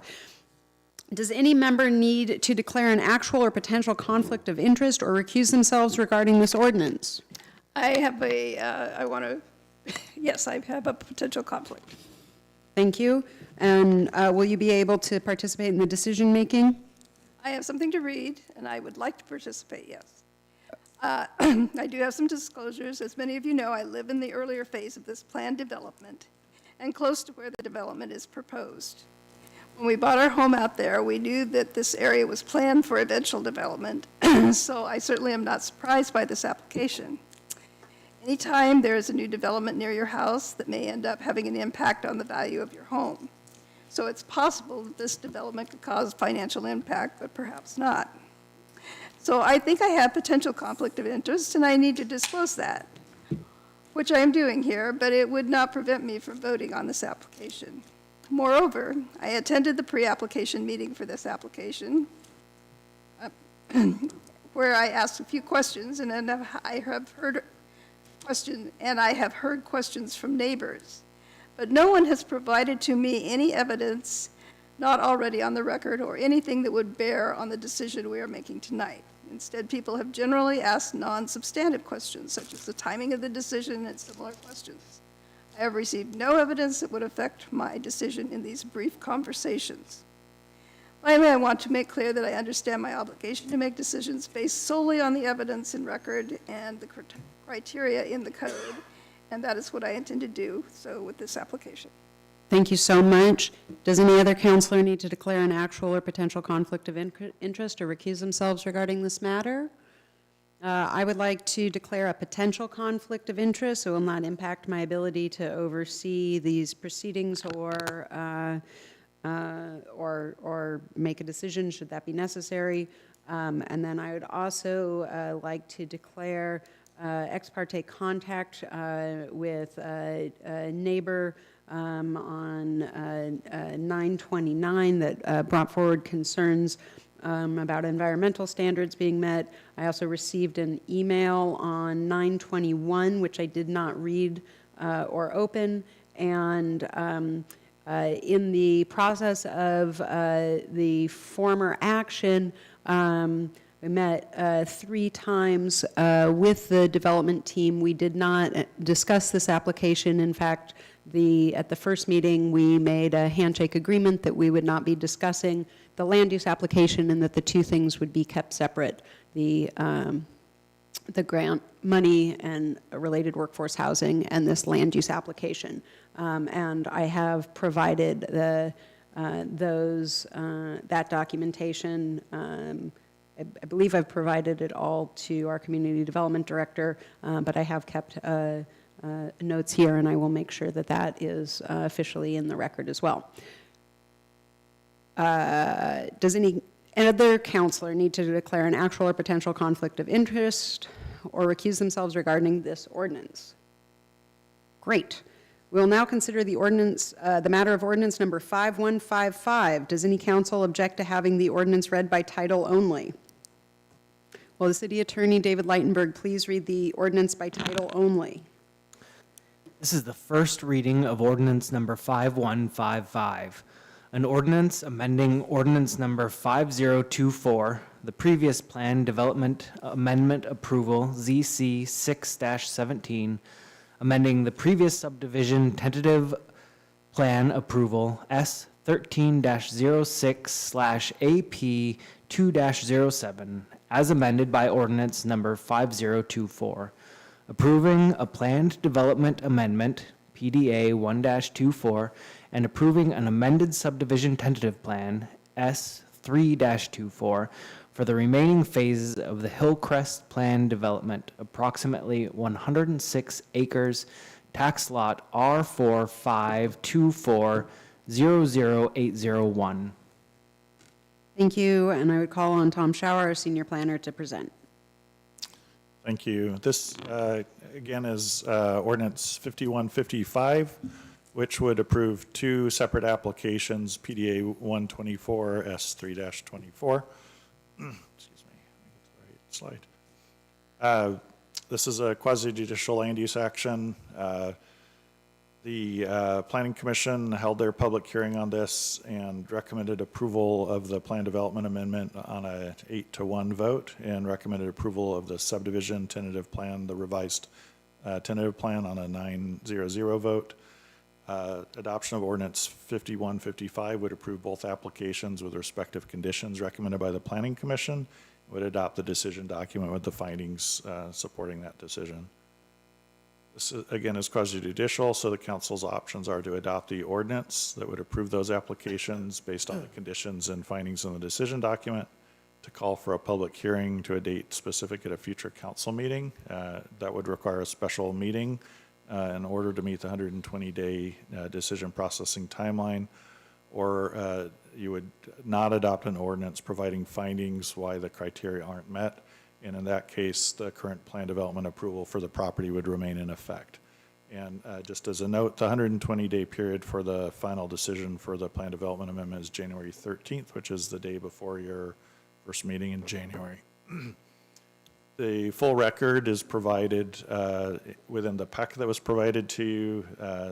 In addition to the materials in the packet, there was a sheet inserted with links to all the documents in the record that are available on the website. And again, the plan development amendment would revise the master plan, one of the aspects of a plan development amendment. It includes requests for additional flexibility to certain standards to the underlying provisions of the R2 zoning district, and includes updated conditions. The subdivision tentative plan would revise the subdivision tentative plan that currently applies to the property to be consistent with the updated plan development master plan, and also include updated conditions. Just briefly, side by side is a comparison of the layout of what's currently approved on the property versus the proposed amendment. In terms of the physical layout of the site, the predominant changes are some revisions to the street layout, mostly on the northwest side of the property. Revision from 392 lots with no open space tracts to 392 lots with open space tracts versus the current approval that's 394 lots with no tracts. There would be a smaller average lot size, but it would still meet the 7,000 square foot average minimum of the R2 zone. And the proposal would include reduced setbacks due to the somewhat clustered lots to consolidate the buildable lots while providing the open spaces. Finally, the original current approval includes identification of 43 townhouse lots in one of the phases. The applicant is proposing to change that, so there would not be 43 townhouse lots. Instead, they have committed to providing 43 what would be multi-generational homes, which are homes that would have a attached unit, a primary dwelling and a secondary dwelling. The term multi-generational in part is used to not define whether those would be a primary dwelling with an attached accessory dwelling unit under the development standards, or essentially a duplex unit.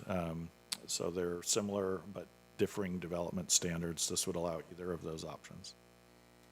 For the full list of the combined request of what's in the application with modifications to some of the, not just the physical layout, but some of the conditions, there's a staff summary provided on page 26 of the ordinance, on page 363 of the packet. So there are some revisions. There were some items that weren't listed in the executive summary in the initial application. There were some revisions as supplemental information was submitted by the applicant. Those are all summarized there. The plan development amendment is subject to the criteria and specified in the zoning ordinance. There's specific criteria for plan development amendments.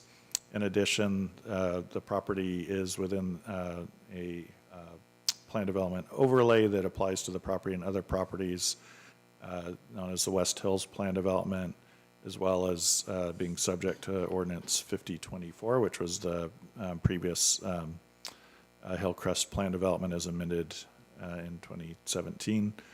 And then there are, with this application, the Great Neighborhood Principles of the Comprehensive Plan were adopted after the prior amendment. Those were codified more specifically with some specific design and development standards, including those that apply not just to the homes on the lots, but to subdivisions addressing things like open space. So those are applicable to the requested amendment as well. For the subdivision, the tentative plan amendment, the subdivision needs to meet those standards of Chapter 1753 of the zoning ordinance that apply to subdivisions, as well as those of the applicable zoning districts and general provisions, except as amended by the the plan development ordinance that's already in effect, or as subsequently would be modified through the request for the plan development amendment. So it would need to meet all standards that aren't modified as a result of the plan development. And then for both applications, the comprehensive plan, goals and policies in volume 2 of the comprehensive plan are criteria for land use decisions. That includes the Great Neighborhood Principles. This is essentially 106 acres, the remaining undeveloped phases of the original Hillcrest development. The property is zoned R2 PD with that existing overlay. The map on the overhead shows the extent of the ordinance 4132, which is discussed in the staff report. That is the West Hills plan development that also applies to the property. And again, this went through a series of approvals and amendments over the years. It was originally the original Hillcrest plan development was approved in 2006. That was appealed to City Council, both the zone change plan development approval and subdivision.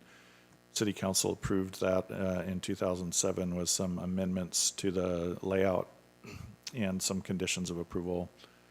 And then this came in for an amendment in 2017, which is what's currently in effect. That included some revisions to the site layout, related topography, and addressed street standards relating to maximum grades for fire access, as well as some additional provisions that were adopted regarding the need to sprinkler homes that are accessed by streets that are over a certain grade. And that also addressed some of the new public works, essentially what we call the PROAG standards, that are accessibility standards for public streets and sidewalks. The current proposal is what's before you. So the items on the overhead between 3 and 4. 3 is what's in effect now. 4 is what's proposed with the amendments. The slide on the overhead shows essentially what's remaining and shows the prior phases that were previously approved. That was about slightly over 60 acres. One of the early phases included development of the apartments, as well as the park and the stormwater facility. And the subsequent phases included homes on detached lots. Again, as far as the comparison, what you'll see on the overhead is some color coding that shows essentially the yellow is the developable lots. The green areas indicate the areas where there would be open space tracts. Those would be privately owned and maintained within the development. I'll show another slide in a minute about that. And this slide also identifies to essentially storm drain facilities that would be detention facilities that would also be privately owned and maintained. So part of the reason for some of the amendments, if you look at the street layout, essentially the easterly half of this development does not have substantial changes to the street layout. The westerly side has some changes, predominantly in the northwest corner compared to the current layout. The property owners have, doing additional site investigation, identified in part some areas of undocumented fill, shown on the map on the overhead, colored in the green shading. Some areas where hard rock excavation would be required, which are shown in magenta. And then this map identifies areas that would be undisturbed in the blue or cyan color. Those predominantly correspond to areas where there are identified jurisdictional wetlands and the intention is to avoid disturbance of those wetlands. This map does show the location of the extents of what's at this point believed to be the extent of the jurisdictional wetlands. There are some areas upstream that continue with intermittent seasonal drainages that do not appear to be jurisdictional wetlands or waterways, and those items are being reviewed through DSL. Some of those determinations have been completed. Some would need to be done on the westerly side of the property before any further activity occurred in those areas. The other image that's before you was a subsequent diagram or mapping that the applicant provided to clarify relative to, I mentioned some of the plan development standards, the comprehensive plan policies with the Great Neighborhood Principles that apply to subdivisions have certain requirements for the amount and type of open space, including active and passive open space. So this map identifies what would be in blue the storm drainage facilities, in green the essentially passive open space, and the magenta being predominantly the active open space areas. So the Planning Commission, with the conditions in the packet, the decision document that's attached as an exhibit to the ordinance, the Planning Commission recommended approval based on the findings and conditions that are in Exhibit A to Ordinance 5155, and recommended approval of the subdivision tentative plan amendment, also based on the findings and conditions in the decision document, which is Exhibit A to Ordinance 5155. And if you have any answer any questions you have for me. Thank you. Questions for staff? Council President. Page 465 of our packet, number 13, item F, I think. Yeah, item F, subject to approval of the planning director, the applicant may elect to pay a fee in lieu of on-site replacement of trees for a portion of the trees required under this condition. What is that fee? I mean, is it $100 a tree and they can just have a free-for-all, or is this, does there any weight, or? Yeah, there is you'd have to look for the exact number. There's another condition in there that specifies what that fee would be. So it's about $550, I think, was the final total. Under the code, they'll need to provide a tree inventory that shows trees to be removed. They have the opportunity to mitigate those trees on site by planting them within the project area if they run out of space on the lots or the open space tracts to fully plant and mitigate all of the trees that are removed. They have that opportunity to pay into the fund to the city can use to plant trees, and the 550, I can't remember if that's the exact number, but it's in there. That was an estimate that was provided for essentially street tree planting per city specification.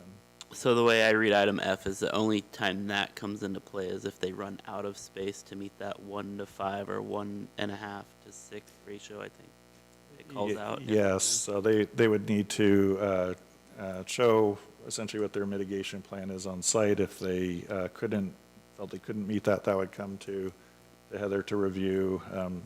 It wouldn't be at the discretion of the applicant, it would be at the planning director's discretion to review that, come to that conclusion that it wasn't feasible, and then to allow that fee in lieu payment for those that couldn't be mitigated on site. Okay, and I haven't visited the site. Is there a number of trees that are above that 9-inch DBH or whatever the acronym was that you guys used? Yeah, there are essentially you can see the easterly portion of the property is pretty devoid of trees, and then the sort of central part of it, you have more of the tree farm conifers, and then on the west side there are a substantial number of oak trees. Gotcha. Okay, thank you.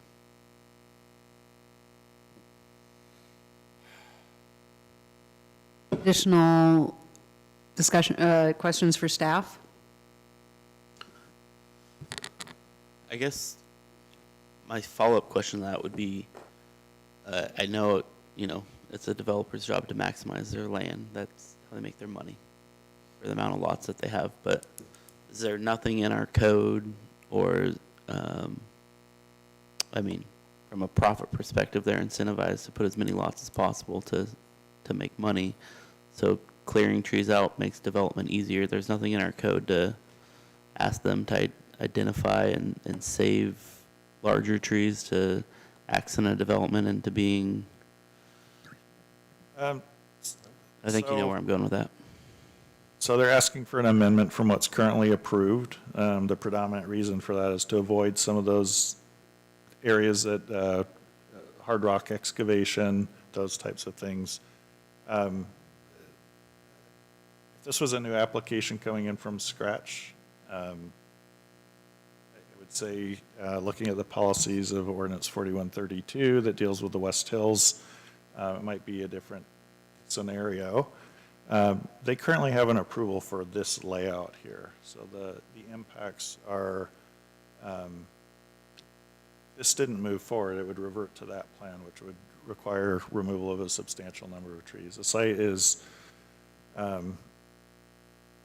steep, and to meet the grading requirements, other than to avoid areas entirely, which is not how this was previously approved twice, then to amend it to require those to be preserved would be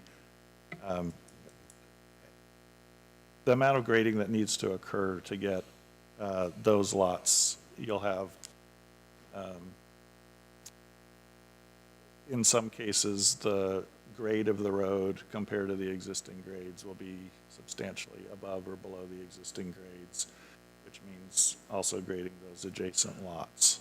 And if this was a flat site where you had a lot of tree cover and you were putting roads in, you could preserve those trees, but to establish those grades on the topography that's there, what's proposed is a substantial amount of grading. So again,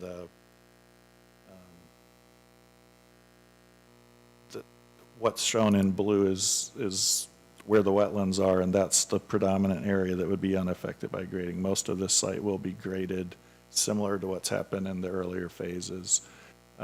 So in terms of tree heights relative to existing grades, there's not going to be a lot of existing grade. The applicant will try to preserve what they can, but these are also smaller lots, so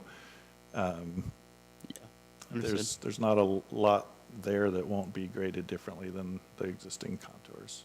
There was originally comprehensive plan policies that talked about clustering on the West Hills with that if it developed and as it developed, that there be clustering of homes and preservation of the tree groves. The original subdivision that was approved back in 2006 and then appealed to City Council and approved by City Council created findings that those policies could not be met for whatever reasons, right? And so then that has carried forward to the subsequent amendments to it. Do we have tree protection codes at this point in time? No. I mean, that's what Councilor Peralta is always asking about and trying to get done in his service on the council, is to get those codes put in place. And actually, the mayor was emailing me earlier about those codes as well. We don't have that done yet. We have identified a value system for trees that we want to protect from being cut down for development. We've identified groves that we want to protect from being cut down by development. But now we're taking away development value from buildable land. So we have to go through, by state law, we have to go through this analysis that shows that the removal, protecting those trees are more important than the economics of building that land. And we haven't done that analysis yet. And so we need to do that analysis and then bring that process and plan through for approval. So we don't have it. We don't have tools in the toolbox yet for that. Okay, no further questions. Thank you.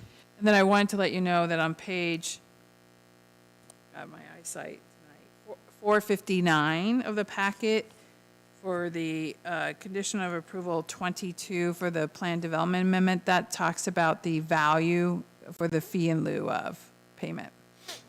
And just to add on that, it's likely that that mitigation will occur phase by phase, so that value is if they were to pay that fee in lieu upfront before doing all of the phases, that would be the cost. Otherwise, that fee would be reassessed at the time of each phase. It wouldn't be less than what's identified now, but if costs escalated and there's inflation, then that could go up. And the other part of that, there's nothing in there that stipulates what caliber, aka what size the tree needs to be planted to meet that. No, so we do, well, we have a code that says that the replanting of trees is 2 inches for the street trees. I believe, didn't we put something relative to performance for the trees on the private lots? I don't believe there's a size requirement for the trees that would be replaced on site. Okay, thank you. No further questions from me. As a continuation of the discussion here on trees, in our correspondence, Community Development Director, you identified that the natural resources plan that includes tree protection was put on hold due to state mandates surrounding recent housing mandates. So my question is, when will community development be picking up the natural resources plan and starting that process? Where is that in your work plan of bringing those tree protections forward? I feel like I should show my slide that shows our work plan, but let me look it up really quickly. It's identified in our work plan as something that we want to get done, that we brought to you as City Council as part of our work plan calculations.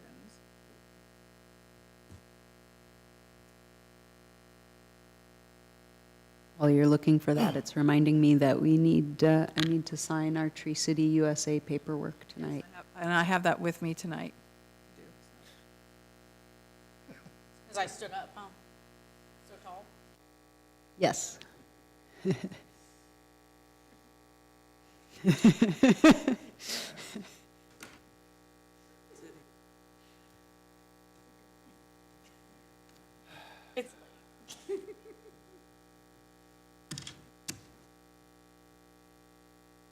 Yes, thank you, everybody, for your patience. We have made a habit of not having late meetings, and there was a very busy agenda, and even with adding back a second council meeting, due to some of these timeframes, as we've heard about this evening, we needed to get through a certain amount of this work to be able to meet some legal requirements. So thank you for everybody for staying with us here. I do find it ironic that my second council meeting ever, we voted on a subdivision at like midnight, and my second to last council meeting, and 8 years later, we're voting on a subdivision at midnight. And they were both very, very large ones, subdivisions, because I recall the same one.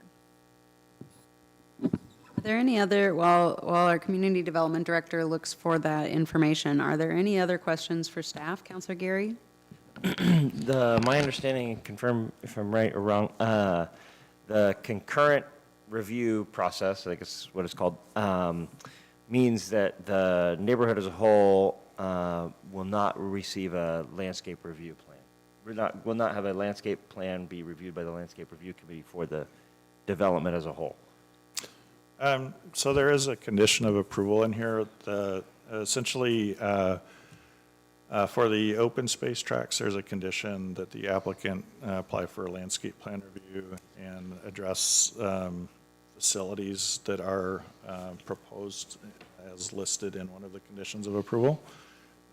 So there's a certain amount of playground equipment, there's a dog park, some of these things in the active use spaces.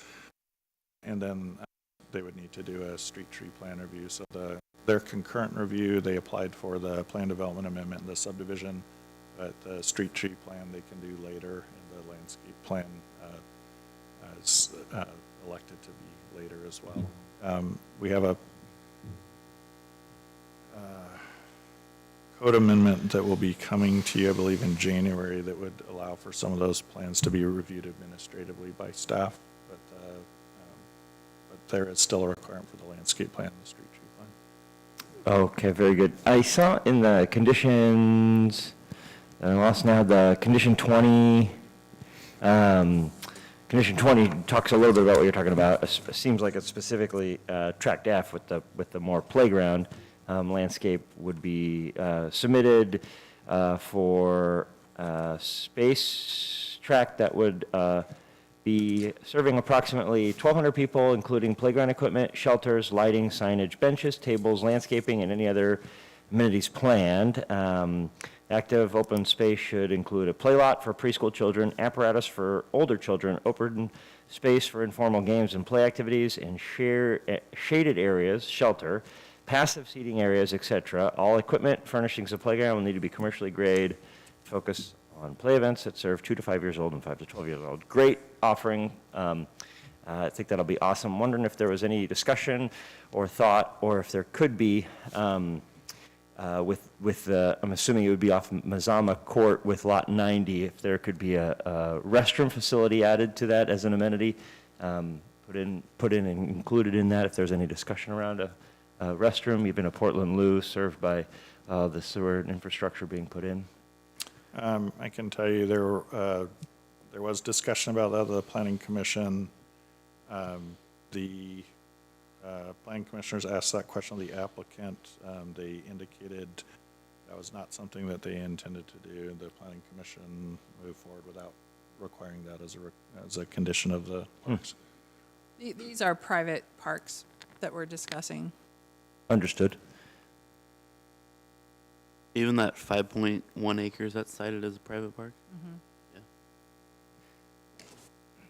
Still think people will need to use the restroom at the private park, though. They don't at the West Hills Park. I understand. Just- That's not in front of us tonight, though. Yeah. No, I'm just saying that there's a park close by that already doesn't have restrooms. So it does seem troubling to have no restrooms on the west side. It does roll downhill. The natural resources planning is scheduled to start in the second quarter of 2025 and conclude by the end of the calendar year. Is there anything that would suggest that that work could get pushed again, or would it be reasonable to have a tree protection ordinance in front of the future council by the end of 2025? That work is, part of that work is the tree protection ordinance. So based on the current calendaring, we should be able to bring it in.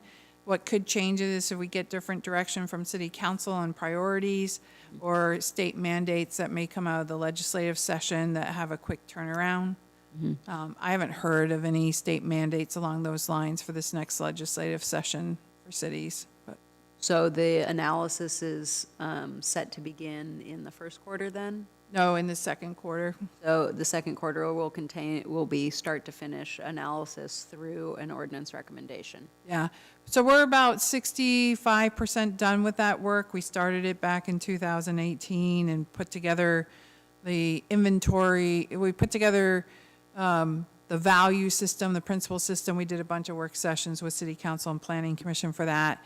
We then did the inventory work and the scoring for that through a third-party vendor, which is what we're required to do. So what's next to do is the easy analysis. So that's ESEE. It's not actually easy, which is an analysis to show that it's more valuable to the public good to preserve these amenities than to have the land developed. Thank you. Additional questions for staff? Would the council like to consider ordinance number 5155 per the recommendation of the Planning Commission, or direct staff to notice and plan for a public hearing to consider PDA 1-24 and S3-24? Would anyone like to make a motion to consider ordinance number 5155? So moved. I have a motion from Councilor Menke, Second. a second from Council President Garvin.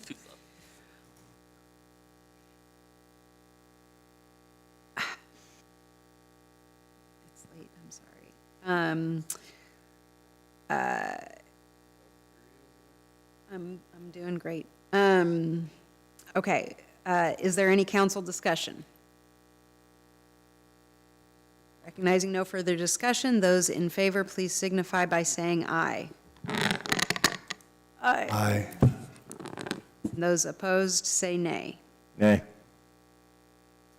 And the motion passes with dissent. Ordinance number 5155 passes by a vote of 4-2 on its first reading and will be brought back for a second reading on the December 18th, 2024 meeting. It is necessarily, unfortunately, late hour. We have 3 remaining resolutions, none of which, you want to get them done? Do it. You guys want to get them done or bring them back? Get them done? All right, let's do it. I was going to bring them back, but we'll do them. Okay. We're now going to consider resolution number 2024-65, a resolution adopting a unified board and committee appointment policy. I'd like to ask our city attorney, David Leitenberg, to present.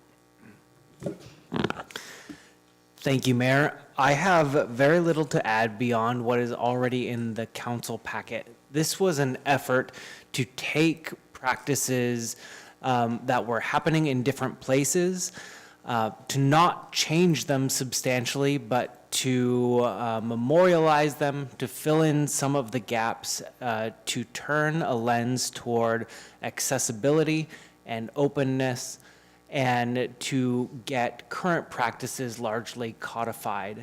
If there are any questions about those, I would be happy to answer them. Right, I will now open it for council discussion. I now ask for a motion to approve resolution number 2024-65. So moved. I have a motion from Councilor Geary Second. and a second from Councilor Menke. All those in favor, please signify by saying aye. Aye. Aye. And those opposed, say nay. Nay. And the resolution passes with 5 in favor and 1 opposed.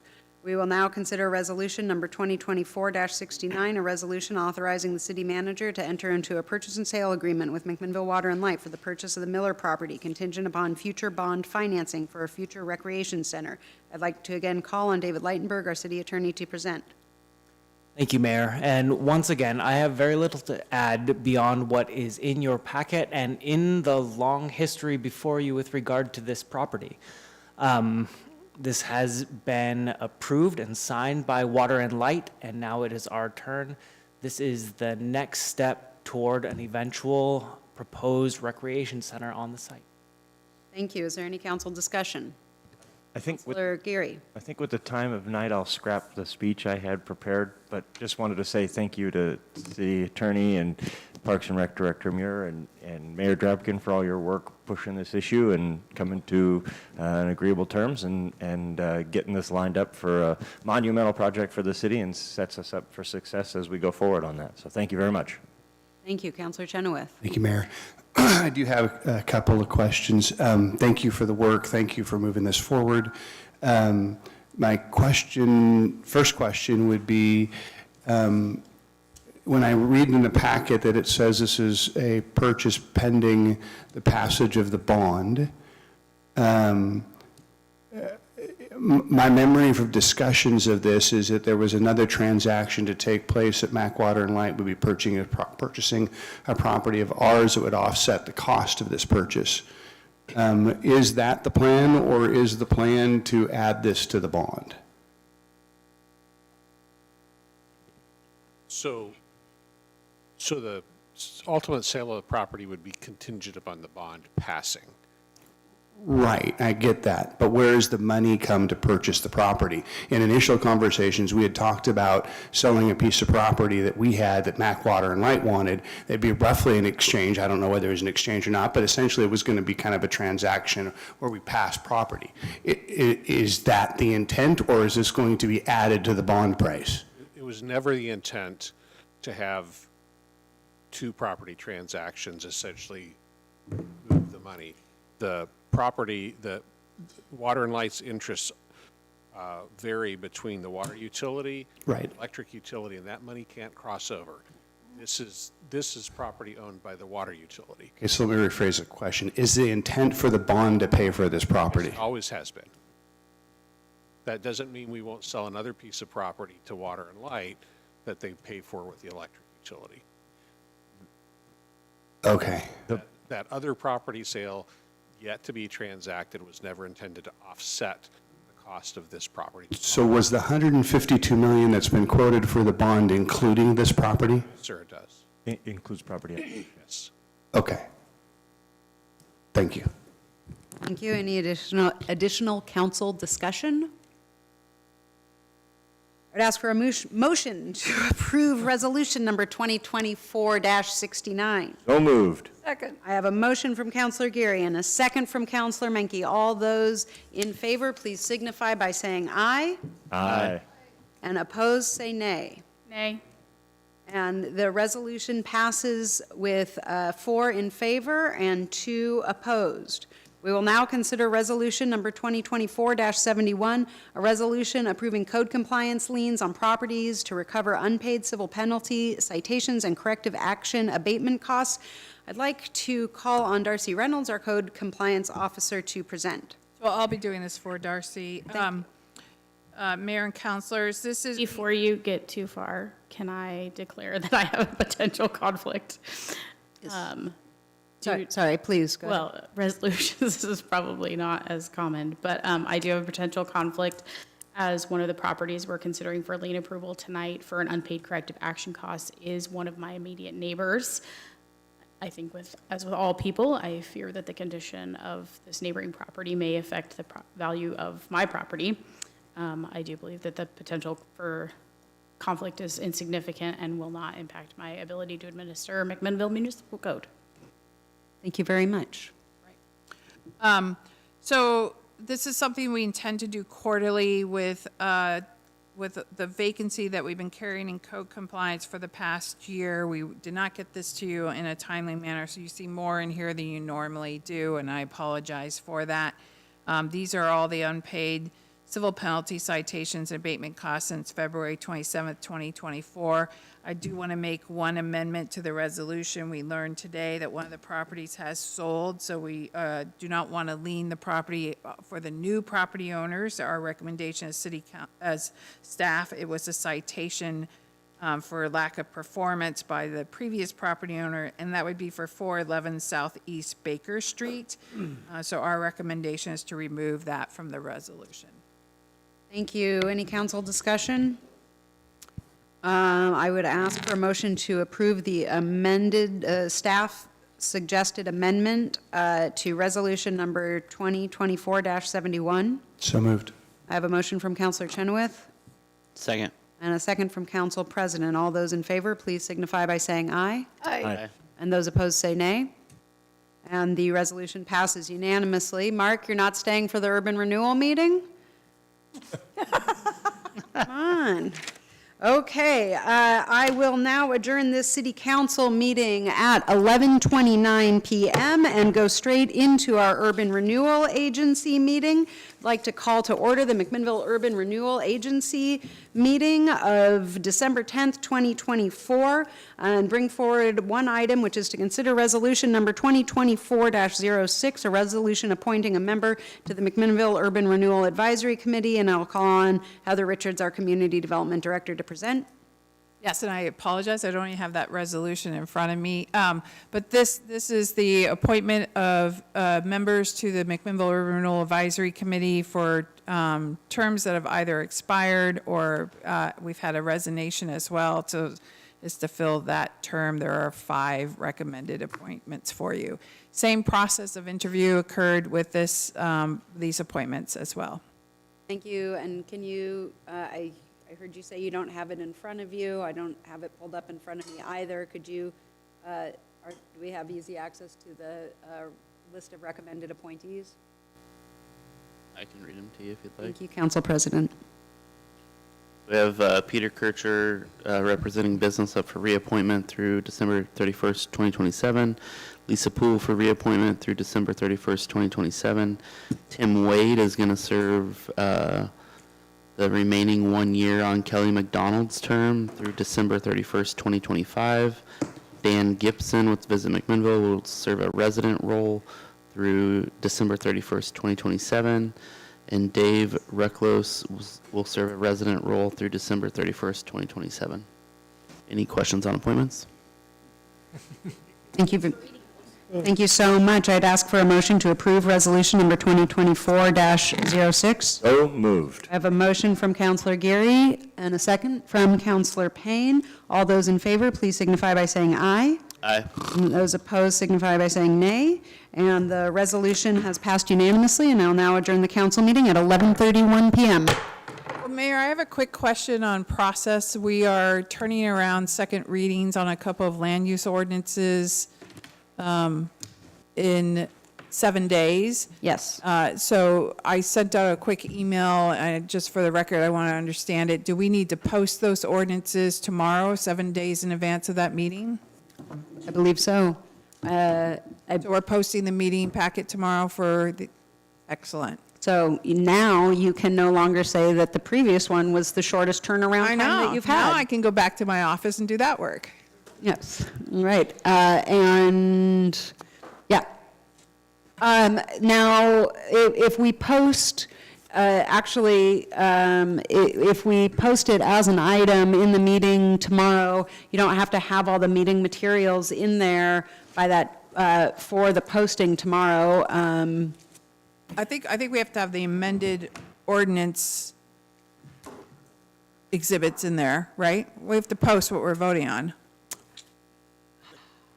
a week in advance. 7 days in advance is what we have to, what we show in our code. We do not need you for this discussion. Thank you. You have the material, so you passed on the first reading. You just weren't unanimous. Right.